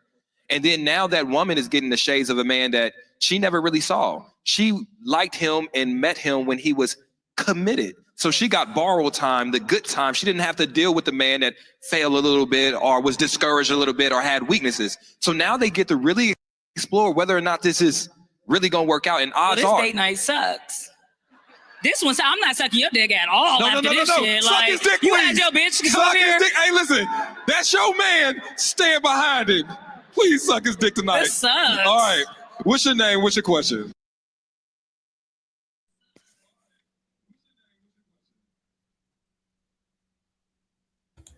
Is he the weakest link of the group? But what he said was true though. Before he started joking, and what I he finally said was qualify true. for. Is they are now getting to see each other in full, and they may not even like it because the wife, got to deal with all of the fullness of him, who he is behind closed doors, when he doesn't pick up his socks, when he does little things that get on your nerves. She's getting the good parts of him, the smooth parts of him, whatever, the charming parts of him. But now she got to deal with him in full. And you might realize the reality is not all it's cracked up to be. Same thing with her. So that part I will give him. That's some true statements right there. That's why they always say the grass isn't always greener. Mm-hmm. I think the side chick gets the movie, lights, action, camera, cut. The wife gets the cut. She gets to see what's not put on, what not glued on, what's not added on, not the, how you go to pick up your side chick and you got on just the right shirt. She get to see you with your funky pajamas on, so the side chick is never know what you're really getting. You're opening up something. What is what they used to call them, popcorns? And you open it up and there's a prize in there. You don't know Cracker what Jack. the Cracker Jacks. You got a box of Cracker Jacks. You don't know what the prize is, but Right. the wife know. The Hey, wife Queen know. Sheba, I gotta go, but could I leave y'all with inner peace? Amen. Your inner peace is that knowing within that you are important, you are needed in this world. You are kind and loving, and you are deserving of kindness and love. Your inner peace needs to be your highest priority. Don't let drama or stress take your inner peace. Sometimes our world will feel like it's crumbling around us, but you need to hold on to and protect that knowing within. That knowing is your beautiful soul that comes from pure positive love. Have gratitude in your heart for all the good in your life. And when you go through tough times, remember to take a few deep healing breaths and connect with your inner peace. It's always there inside you, no matter what is going on around you. You are pure positive energy. Remember to let your light shine bright. I enjoyed this conversation with you ladies. I have to go wash my hair because I need to get it braided. She been texting me for like a whole hour, but I love the palace. Yes. Thank you for sharing. I love you guys, and thank you, Queen Sheba, for allowing me to come up on your palace, okay? We love you, sugar, and don't mess up your hair appointment. Go, Okay, skedaddle. love you guys. Bye now. Girl, walking around here looking like Miss Seeley tomorrow. Go get your hair done. And we'll be saying, I know there's a God. I know there's a God. Look at her head. Okay, you ain't got to say it like that, not just. Look at her head. Listen, y'all, this has been a hell of a conversation. Give me a second. I got to stop away. Final thoughts. Don't wait for me to call on you. This is what I would like for you to end with. I know I asked you originally, what are your thoughts about today's conversation? That's one thing. Let me shout out to the men in the panel. Curtis, we see you, King. We see you, Curtis Hollinger.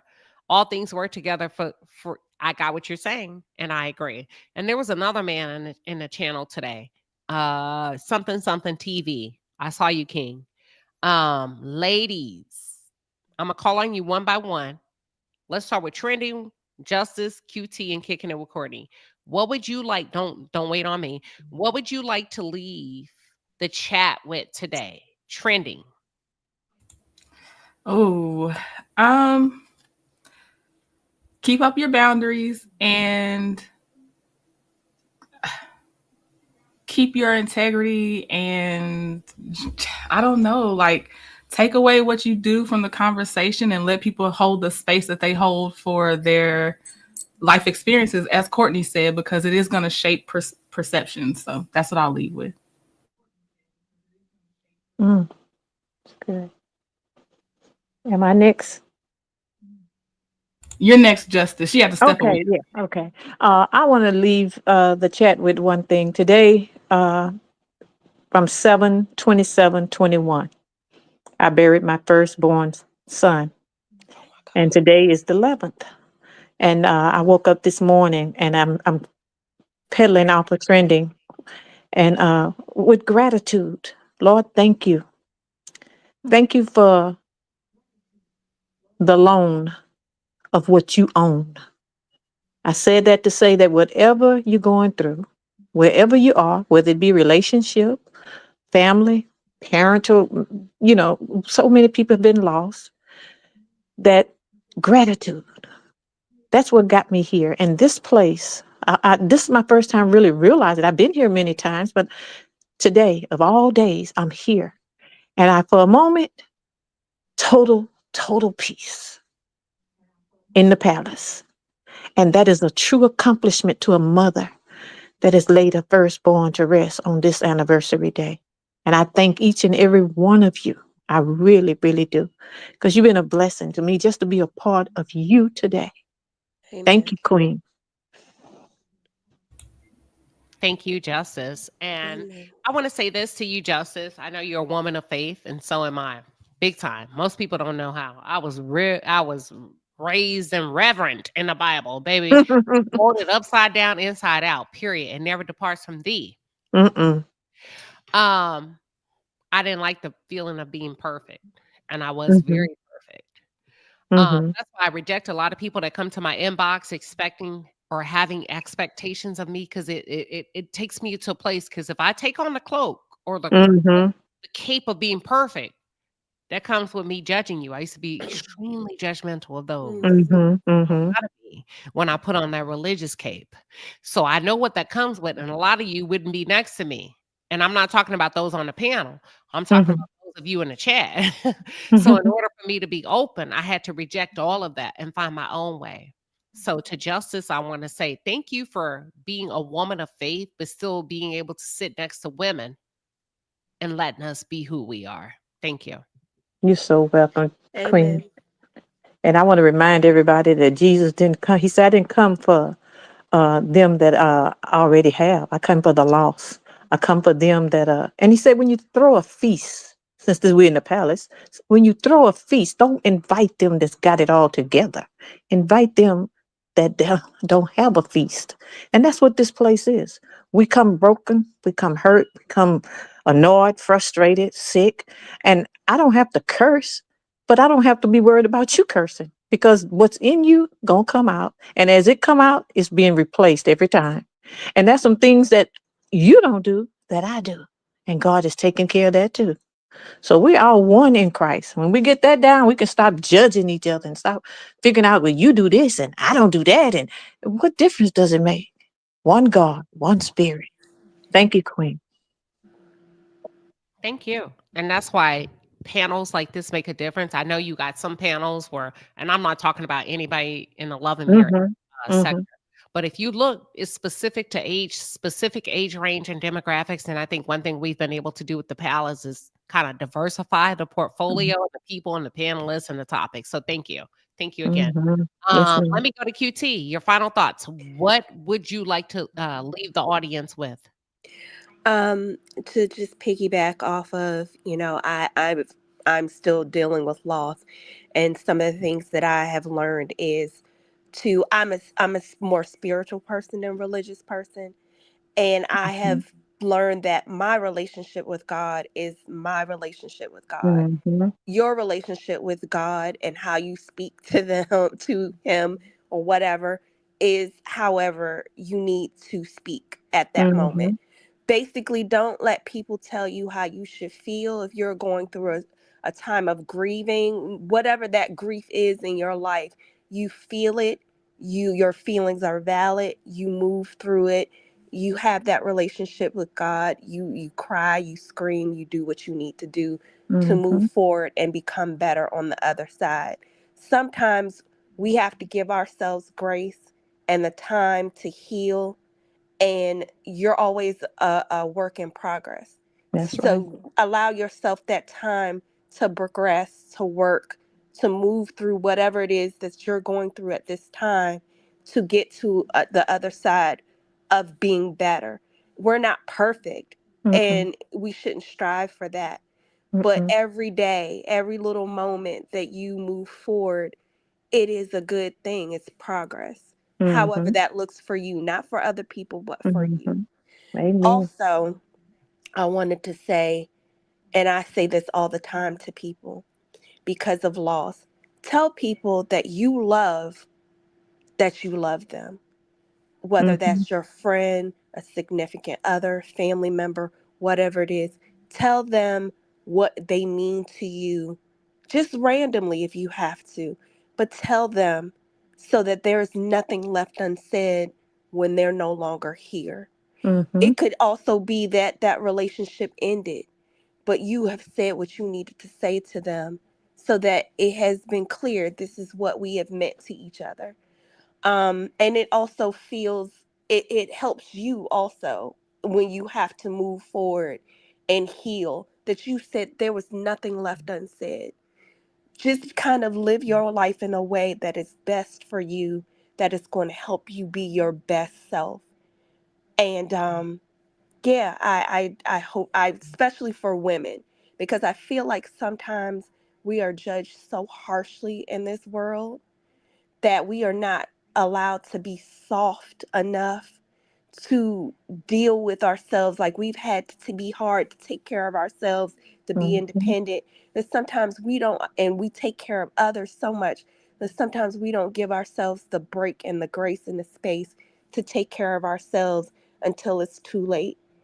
And I just want you to take that space for yourself, to take care of yourself and do the things for you and your heart and your life that will allow you to grow and be your best self. Thank you for letting me be here to speak and be part of this panel. Absolutely. You ladies have been wonderful. Absolutely. Thank you for coming. And I really hope today's segment has blessed everybody on this. I'm going to say, I know I hate, listen, I've learned so, y'all, I don't know if y'all know this. I have a master's in organizational psychology with a specific focus in behavioral modification. And they train you so much, almost to the point that you become disconnected.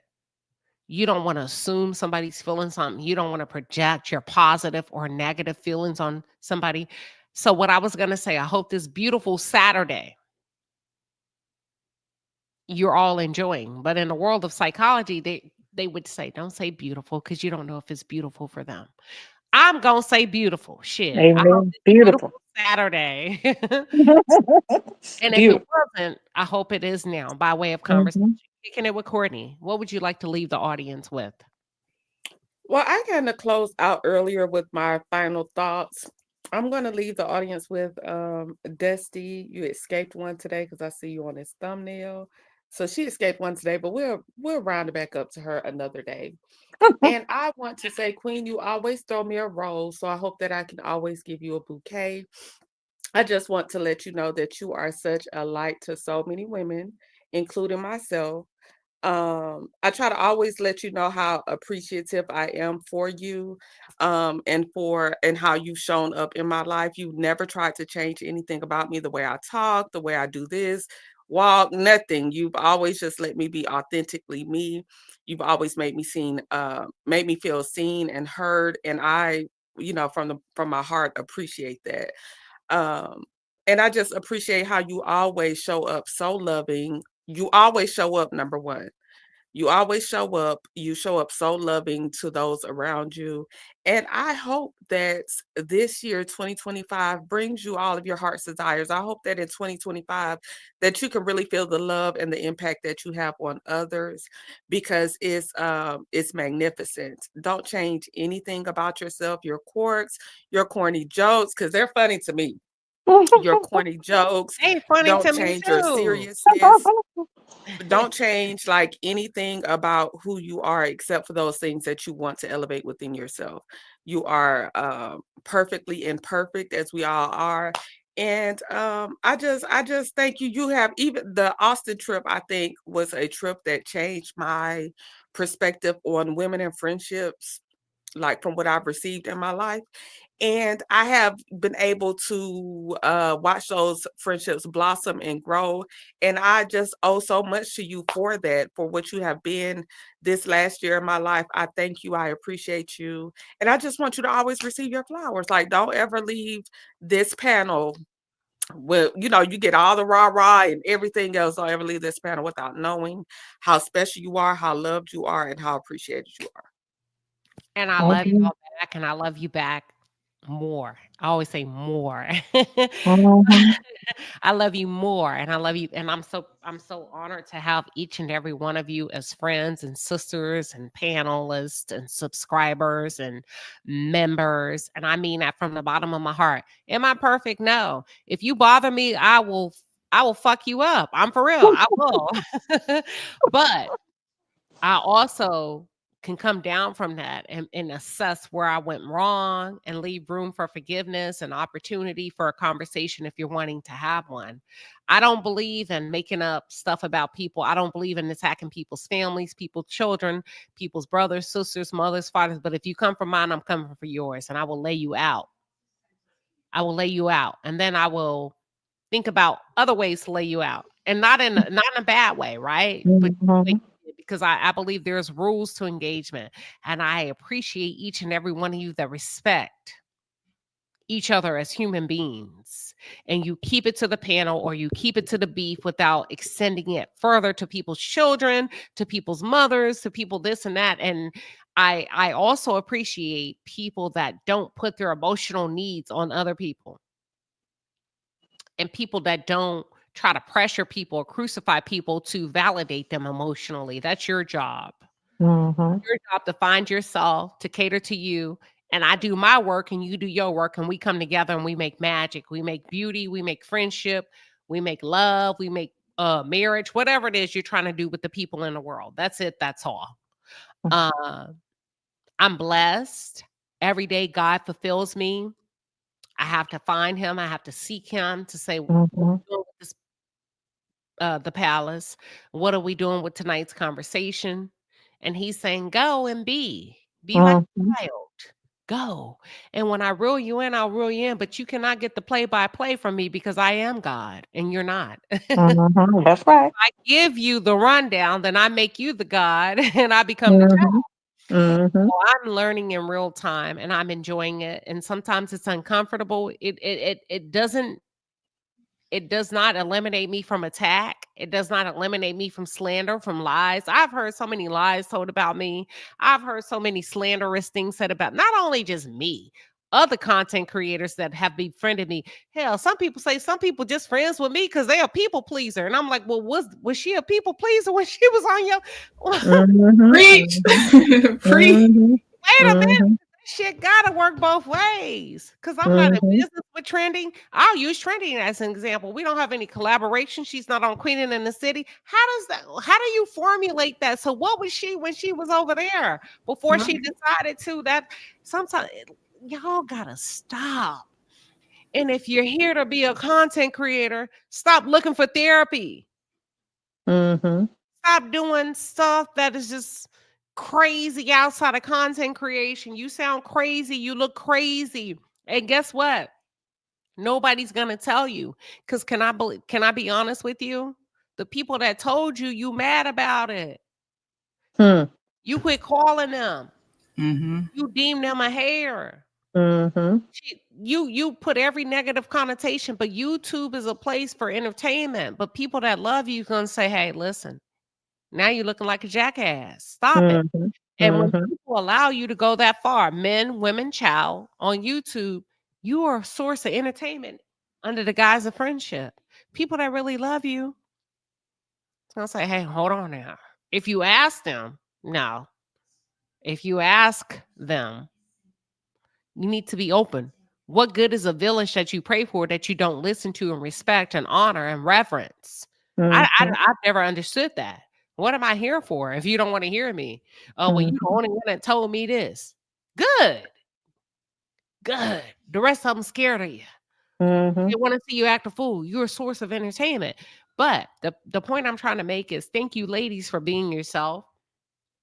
Thank you for those of you that push back to each other, that stand in your truth. Ain't nobody moving you. Ain't nobody shaking you. You said what you said. Your experience is your experience, period, point blank. But you have enough decency and honor and respect for yourself to adhere to any recommendations that come through, just in case your intuition and your spirit is off. And thank you for honoring the men and women in your life that God has placed there to say, you know what? I may disagree. I'm going to think about it. And in me processing and thinking about it, that deems no disrespect from my part to you, just because some people would disrespect the fuck out of you because you're the first, because they've been so accustomed to bullying and using their weight and throwing their weight around in their circles. Can't nobody tell them the truth, even if they wanted to. They got an amen. They got a It ain't none of that over here. You can see that. They said what they fucked. Militon said, drop the link. I disagree. What y'all talking about? Put my picture up there. That's what we do. But it was no disrespect. She disagreed. She stood on her purpose. Courtney stood on her purpose. Y'all stood on y'all's purpose. And I love each and every one of you. Hell, I had a conversation with Toot Latrice the other day. Toot was probably like, what the fuck? Some of me calling my damn, I did without notice. I called her Instagram. I'm like, and I said, Two, I know I'm pumping a lot in you. Hold on. Two was probably like, what? And I said, at any point you become uncomfortable, let me know. Because I say a lot. I do a lot. I'm very straightforward. And two, I've had this problem with a mod that I trusted before that I thought was an honorable Christian woman. Two said, I'm good. When I said that, I'm good, queen. Shit, two, like, don't you dare question my integrity. I said, but anytime you're not, you need to let me know. Because I've learned the hard way about being around women that I thought I could trust. And you always, a good person, not a good person, a mature person, you go back and you say, where did I go wrong? Maybe I should have paused in that conversation and said, are you good? Are you still following me? Should I stop now? And two said, shit, I'm good. I'm the mod. And we continued on. It wasn't that bad, y'all. It wasn't. Shit, when I said, Toot, you good? Because I'm good. Y'all know, Toot, can you come up so they can hear your voice? Because I want them to hear that in your voice. When you said, I'm good, queen. I'm good. I love my moderators. That's why I dwindled it down to just 2. And I got 1 man on deck. Should I need him? The simp God that operates in a manosphere. I've never called upon his strong powers. But God forbid, if you cross me deep enough, I'm going to use him. And I have 2. Just let him hear your voice. There she go. 2. Let them know how you said, I'm good. I'm good. Hey, Toot. Hey, Toot. Hey, y'all. How y'all doing? I just been out here just moderating in this palace, and I love the palace, y'all. And I think it was someone that I saw earlier who made a comment that she didn't even realize that she needed to find the palace, but she found the palace. And in her grown life, she has learned more. And that's the same way I feel about being over here. I wish I could have ran across anything like this in my early years being in the military, because I think I probably would have made it to Chief Master Sergeant of the Air Force had I known how to maneuver, how to build myself up, how to find enjoyment, how to play the game of corporate/military. Y'all, the palace is everything. And Queen is not a scammer. I just want y'all to know, if she say that she's going to do something for anyone, she does it. Whether it's a dinner, whether it's money, I don't care what it is. We are well taken care of over here as mods in the palace. And I just wanted to say that. And don't come over here playing no games, because if I'm out here in these streets and I hear you talk bad about Queen Sheba, you know you getting blocked. No ifs, ands, or buts about it. I'm blocking you. I don't want to hear it, and that's just what it is. And I said what I said. not too black. You just a little white man. Hold on, Two. We finna give you that white man. Don't go nowhere.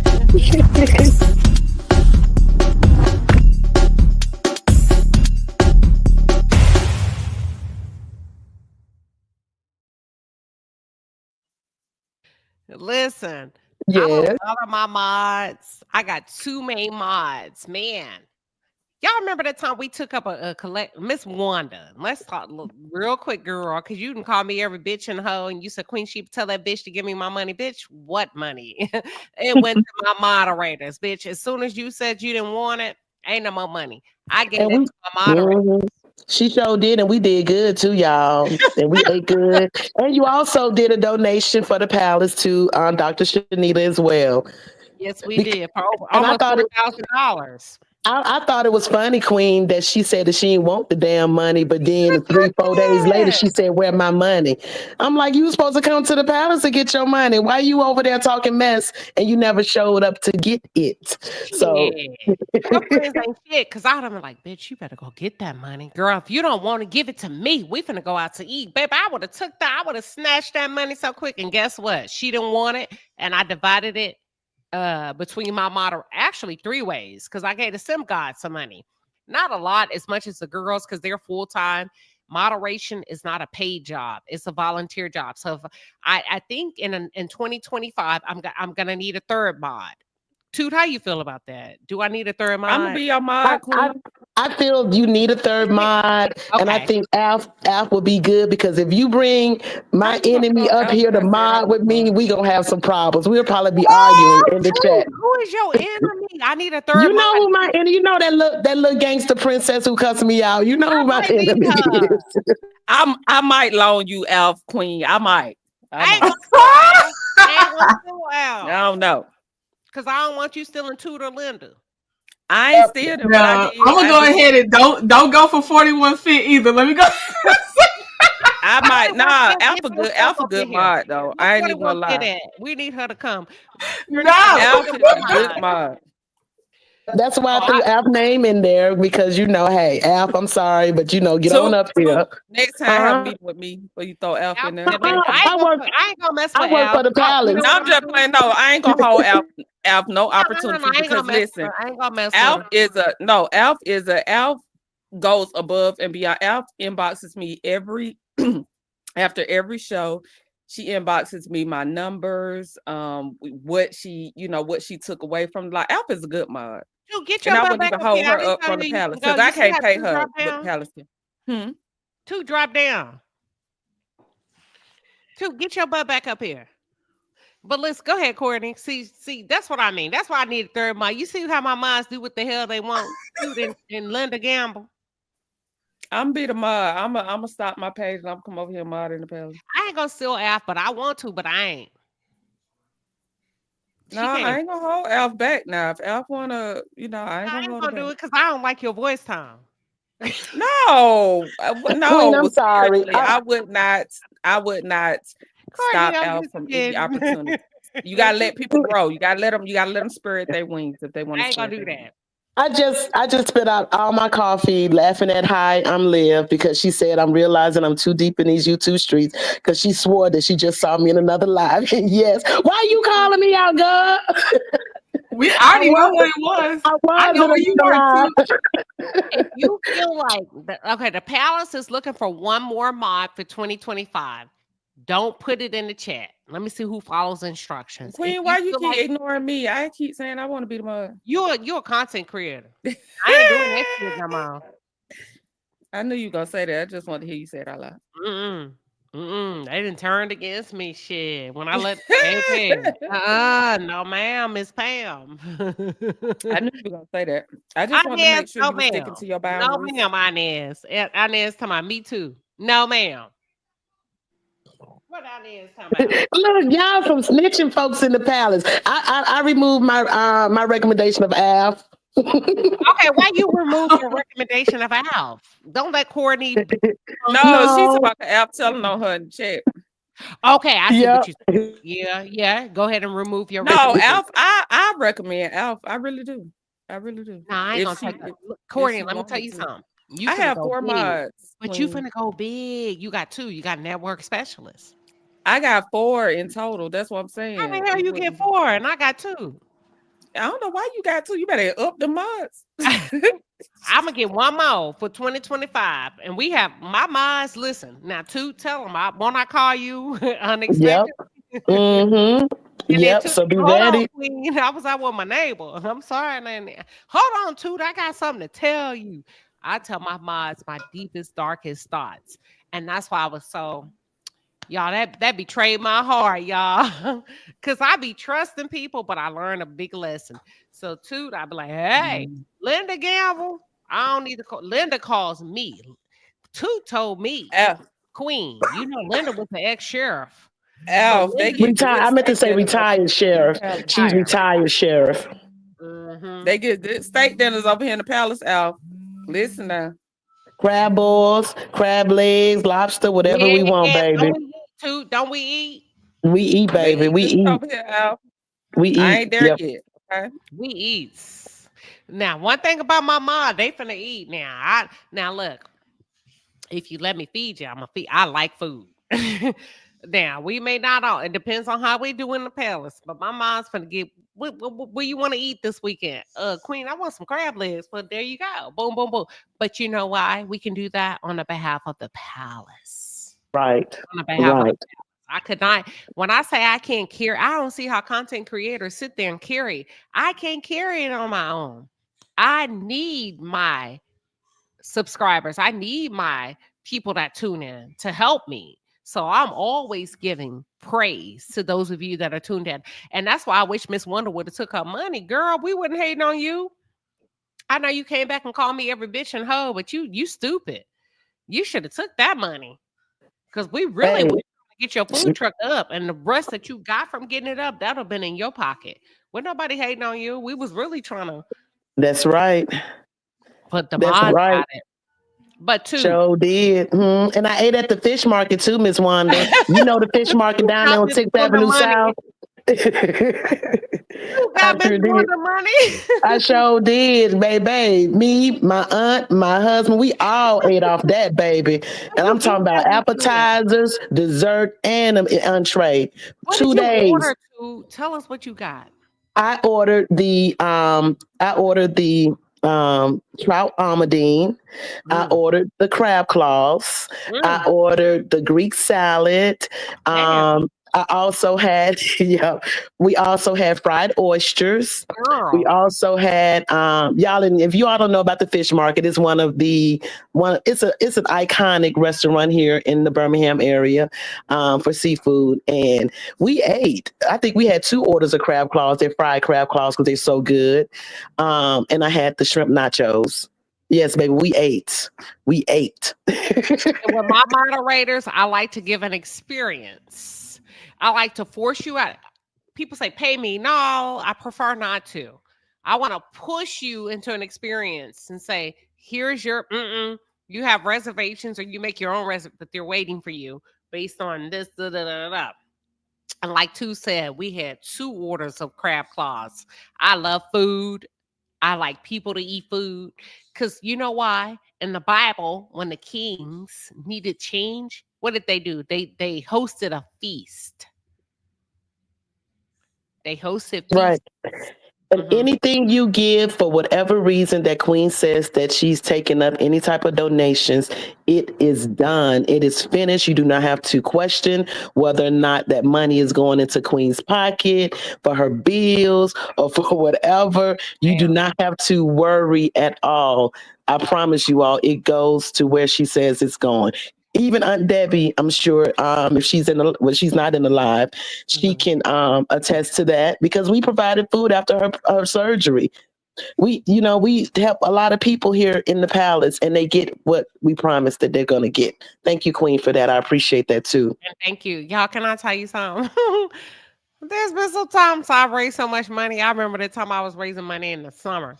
My stepson said, "You finna give her all that?" I said, we have, yes, absolutely, because the Lord is watching. Hold on, kids don't know no better. Kids see a number. He said, you finna give all that? Y'all, when I'm talking about thousands of dollars, you have to be an example, not only to the Lord. He said, you finna give all that? She not gonna know. I swear to God. And that's integrity. And that's integrity. Exactly. Because if you put whatever it is in that subject for whatever it is, that's where it's going for. And that's the integrity that we're talking about here in the palace. Y'all, there's been times that little boy he said, you raised $4,000. She's not gonna know. I said, God knows. You gonna give her all of that? I said, do you not know who we are and what family we are? We have that and then some. You must give. Because let me tell you what God will do. He will take this house away. He will take our cars away. Yes, I'm going to give her all of that. And listen, kids, they just kids. They don't know. They're not trying to, but that's her job. I remember he saw that number.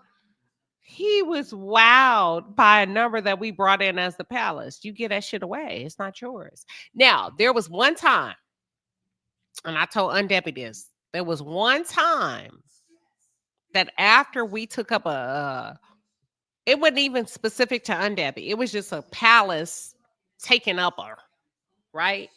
And afterwards, maybe a week or 2 later, we had about $75 that came in. Let me tell you what I did with it. I put it on the coffee card. I put it on the coffee card. I did.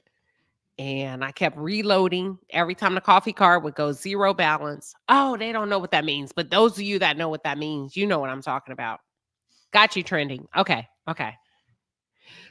So we put it on a coffee card. And the only reason why we ended the coffee card is because the membership expanded so much that we had people that came in here in the palace for the wrong reasons.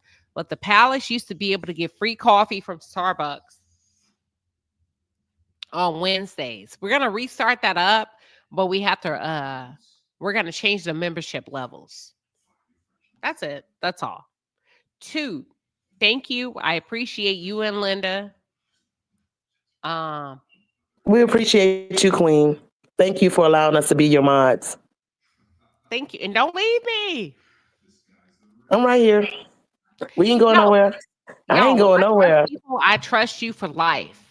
And maybe Hey, that's same here. Yeah. I ain't going nowhere, y'all. And we're gonna end this live. I want y'all to go. Is Aunt Debbie still live? Yes. She is? Yes. Yes. Oh, y'all. Yes, Queen. But I keep getting what's her channel too? Can you put it in there? Yes, I can. And Okay, all I have to say, when I heard Miss Pinky husband come up there, you know, the high profile lawyer, it was real. What's going on? Okay, don't even tell me. I don't want to know. I'm not gonna. I'll let you find out for yourself. All I know is they say Aunt Debbie got over 700 people tune into Yeah. her live. They said something's going on, so I'm gonna get my snacks. I made artichoke spinach dip. I'm gonna give me a mimosa. I'm gonna tune in. Hold on. We finna do that, but let me read my super chats. Can you drop Aunt Debbie? They said something's going on. I don't know, but I'm gonna go over there and find out. But okay, here it is. 2 Latrice. Okay. Let me read super chats and I'm done. Money, money, money, money comes to me, flowing effortlessly. Money, money, money, money comes to me, comes to me.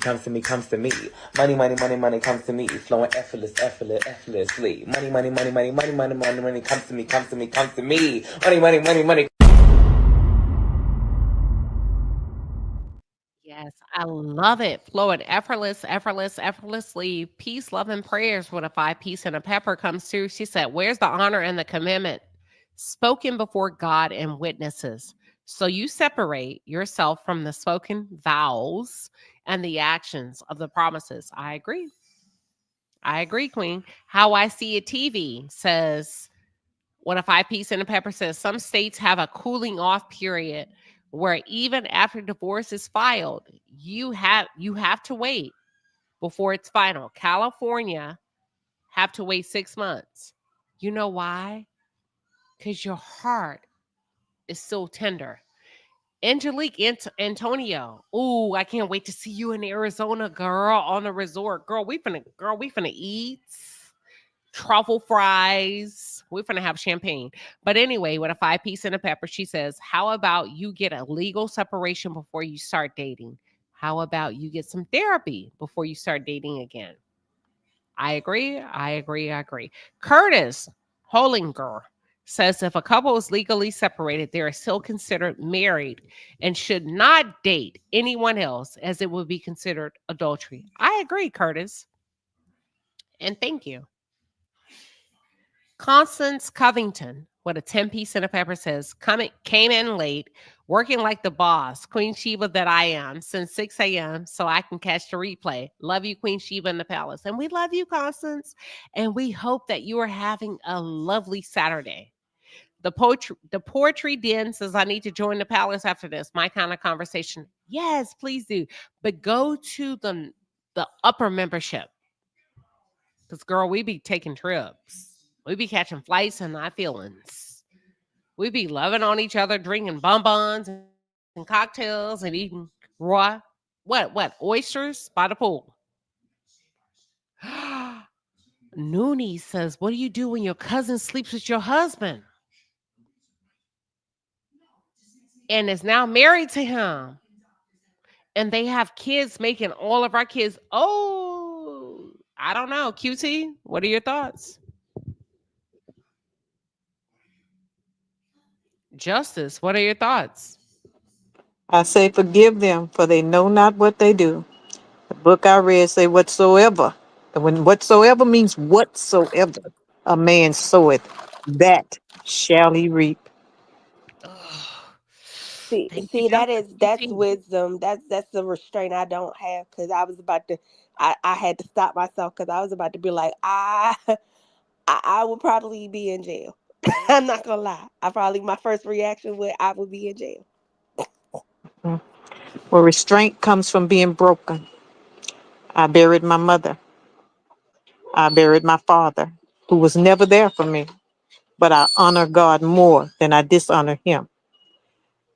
My father hadn't been around in 30 years, but when I heard that the woman he left my mother for and her children, not his, hers, who passed through my city every 2 weeks or once a month on their little trip, was dying. They dropped him off at a hospital in Austin, Texas. I didn't even know my way around, but I hired somebody to take me to get him from his sick bed, put him in an ambulance, deliver him to my 2-bedroom apartment at that time, get my children up out of their bed and put him in one and give him round the clock care until I could not care for him anymore because God says honor.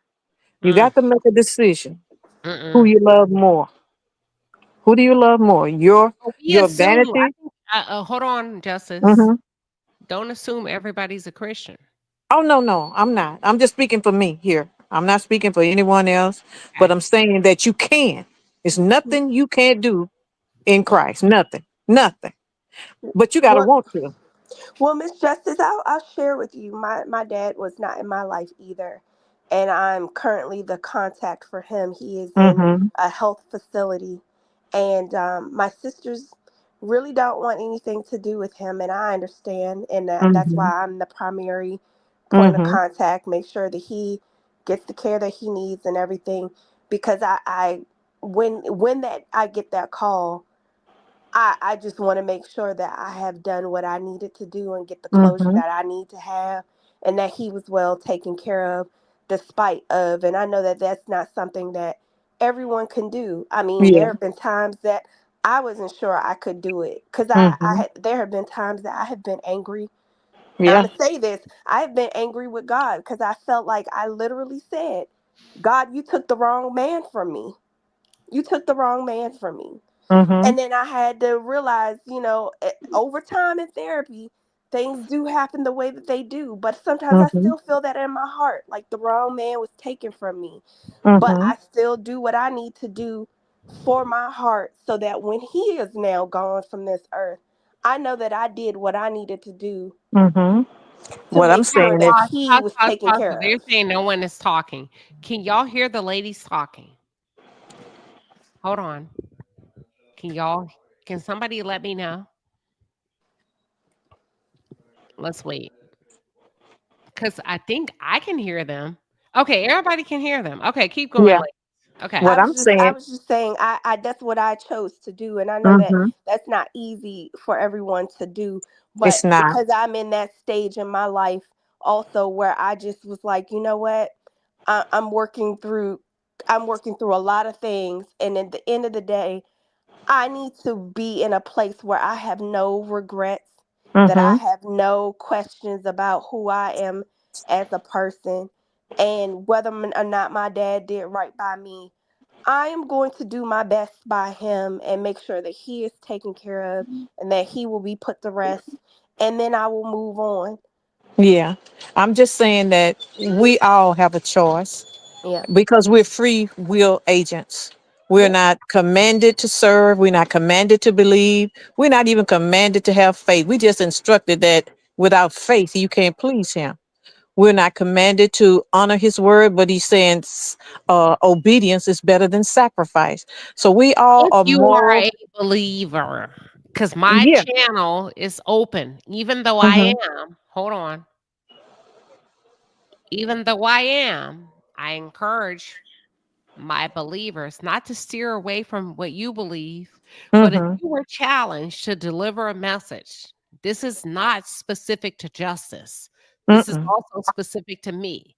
If you had a room full of people in front of you, how would you curtail your message to fit everyone in the audience that did not identify as you identify. Don't answer that yet. That is what makes you a good influencer. That is what makes you a good speaker, a good pastor, a good content creator, a great blogger, vlogger, boss. And what happens is in the world, you get so entangled. We become so entangled in our own beliefs that the message is specific to us and not to the audience. That's it. That's all. And They're this is why asking. Go ahead. And this is why I said that is what I chose to do. And I understand that not everybody can do that. And that's why I always say things, do what is best for you. But I was sharing, I'm doing that now because I felt like in my heart, in the end, it was what's best for me to make sure that he was taken care of. Because I know in the back of his mind, even when I talk to him from time to time, he has regrets for what he did. But the thing is that I'm doing what I feel that I need to do so that when he is gone, I don't have any regrets, and that I'm okay and I'm at peace with the actions that I took. But I understand those people who will wash their hands of it because you owe no one anything. You don't. If they were not there for you and you feel like I don't have the space to do this for you, to allow to have this grace for you or be in your life now that you need me when I needed you, you weren't there. I fully understand that, but you just need to do things that is right for you that you can live with. If you can look yourself in the mirror, figuratively or literally, whichever it is, but if you can look yourself in your mirror and feel like you made the right decision for you, then that's the right decision. You just have to live with it. Period. Let me say this real quick. We got to go. I don't know what y'all talking about in the chat, but something is going on YouTube and they are leaving. I've lost over 1,000 people. Oh, I don't know where y'all going at, but hold on. Let me find it. It says, we got to, no. QT dropped down. I don't know what's going on. oh Lord. Hold on. Let me go back. I thought I had it saved. Wait a minute. Okay, we're going to go. Goodbye. Okay. So I Okay. can let Where everybody we go. going, Queen? I Where don't we know what's going? going on. Hold on. Queen said we got to go. Okay. Goodbye, everybody. I think I got everybody's things. Yeah, goodbye. Okay. I don't know All what's right. going on, but everybody's dropping. Good night, Okay. everybody. Happy Good Saturday. night. Okay. What y'all up to? What are y'all up to in the palace? Because y'all going on. Is it on Debbie's chat? Because I saw that. Hold on. Oh, okay. They saying bye. Okay, I'm finna go find on Debbie's chat. They saying there's something going on. Okay, let me go over there. Okay, goodbye, everybody. Goodbye. Something going on in Debbie's chat. Goodbye.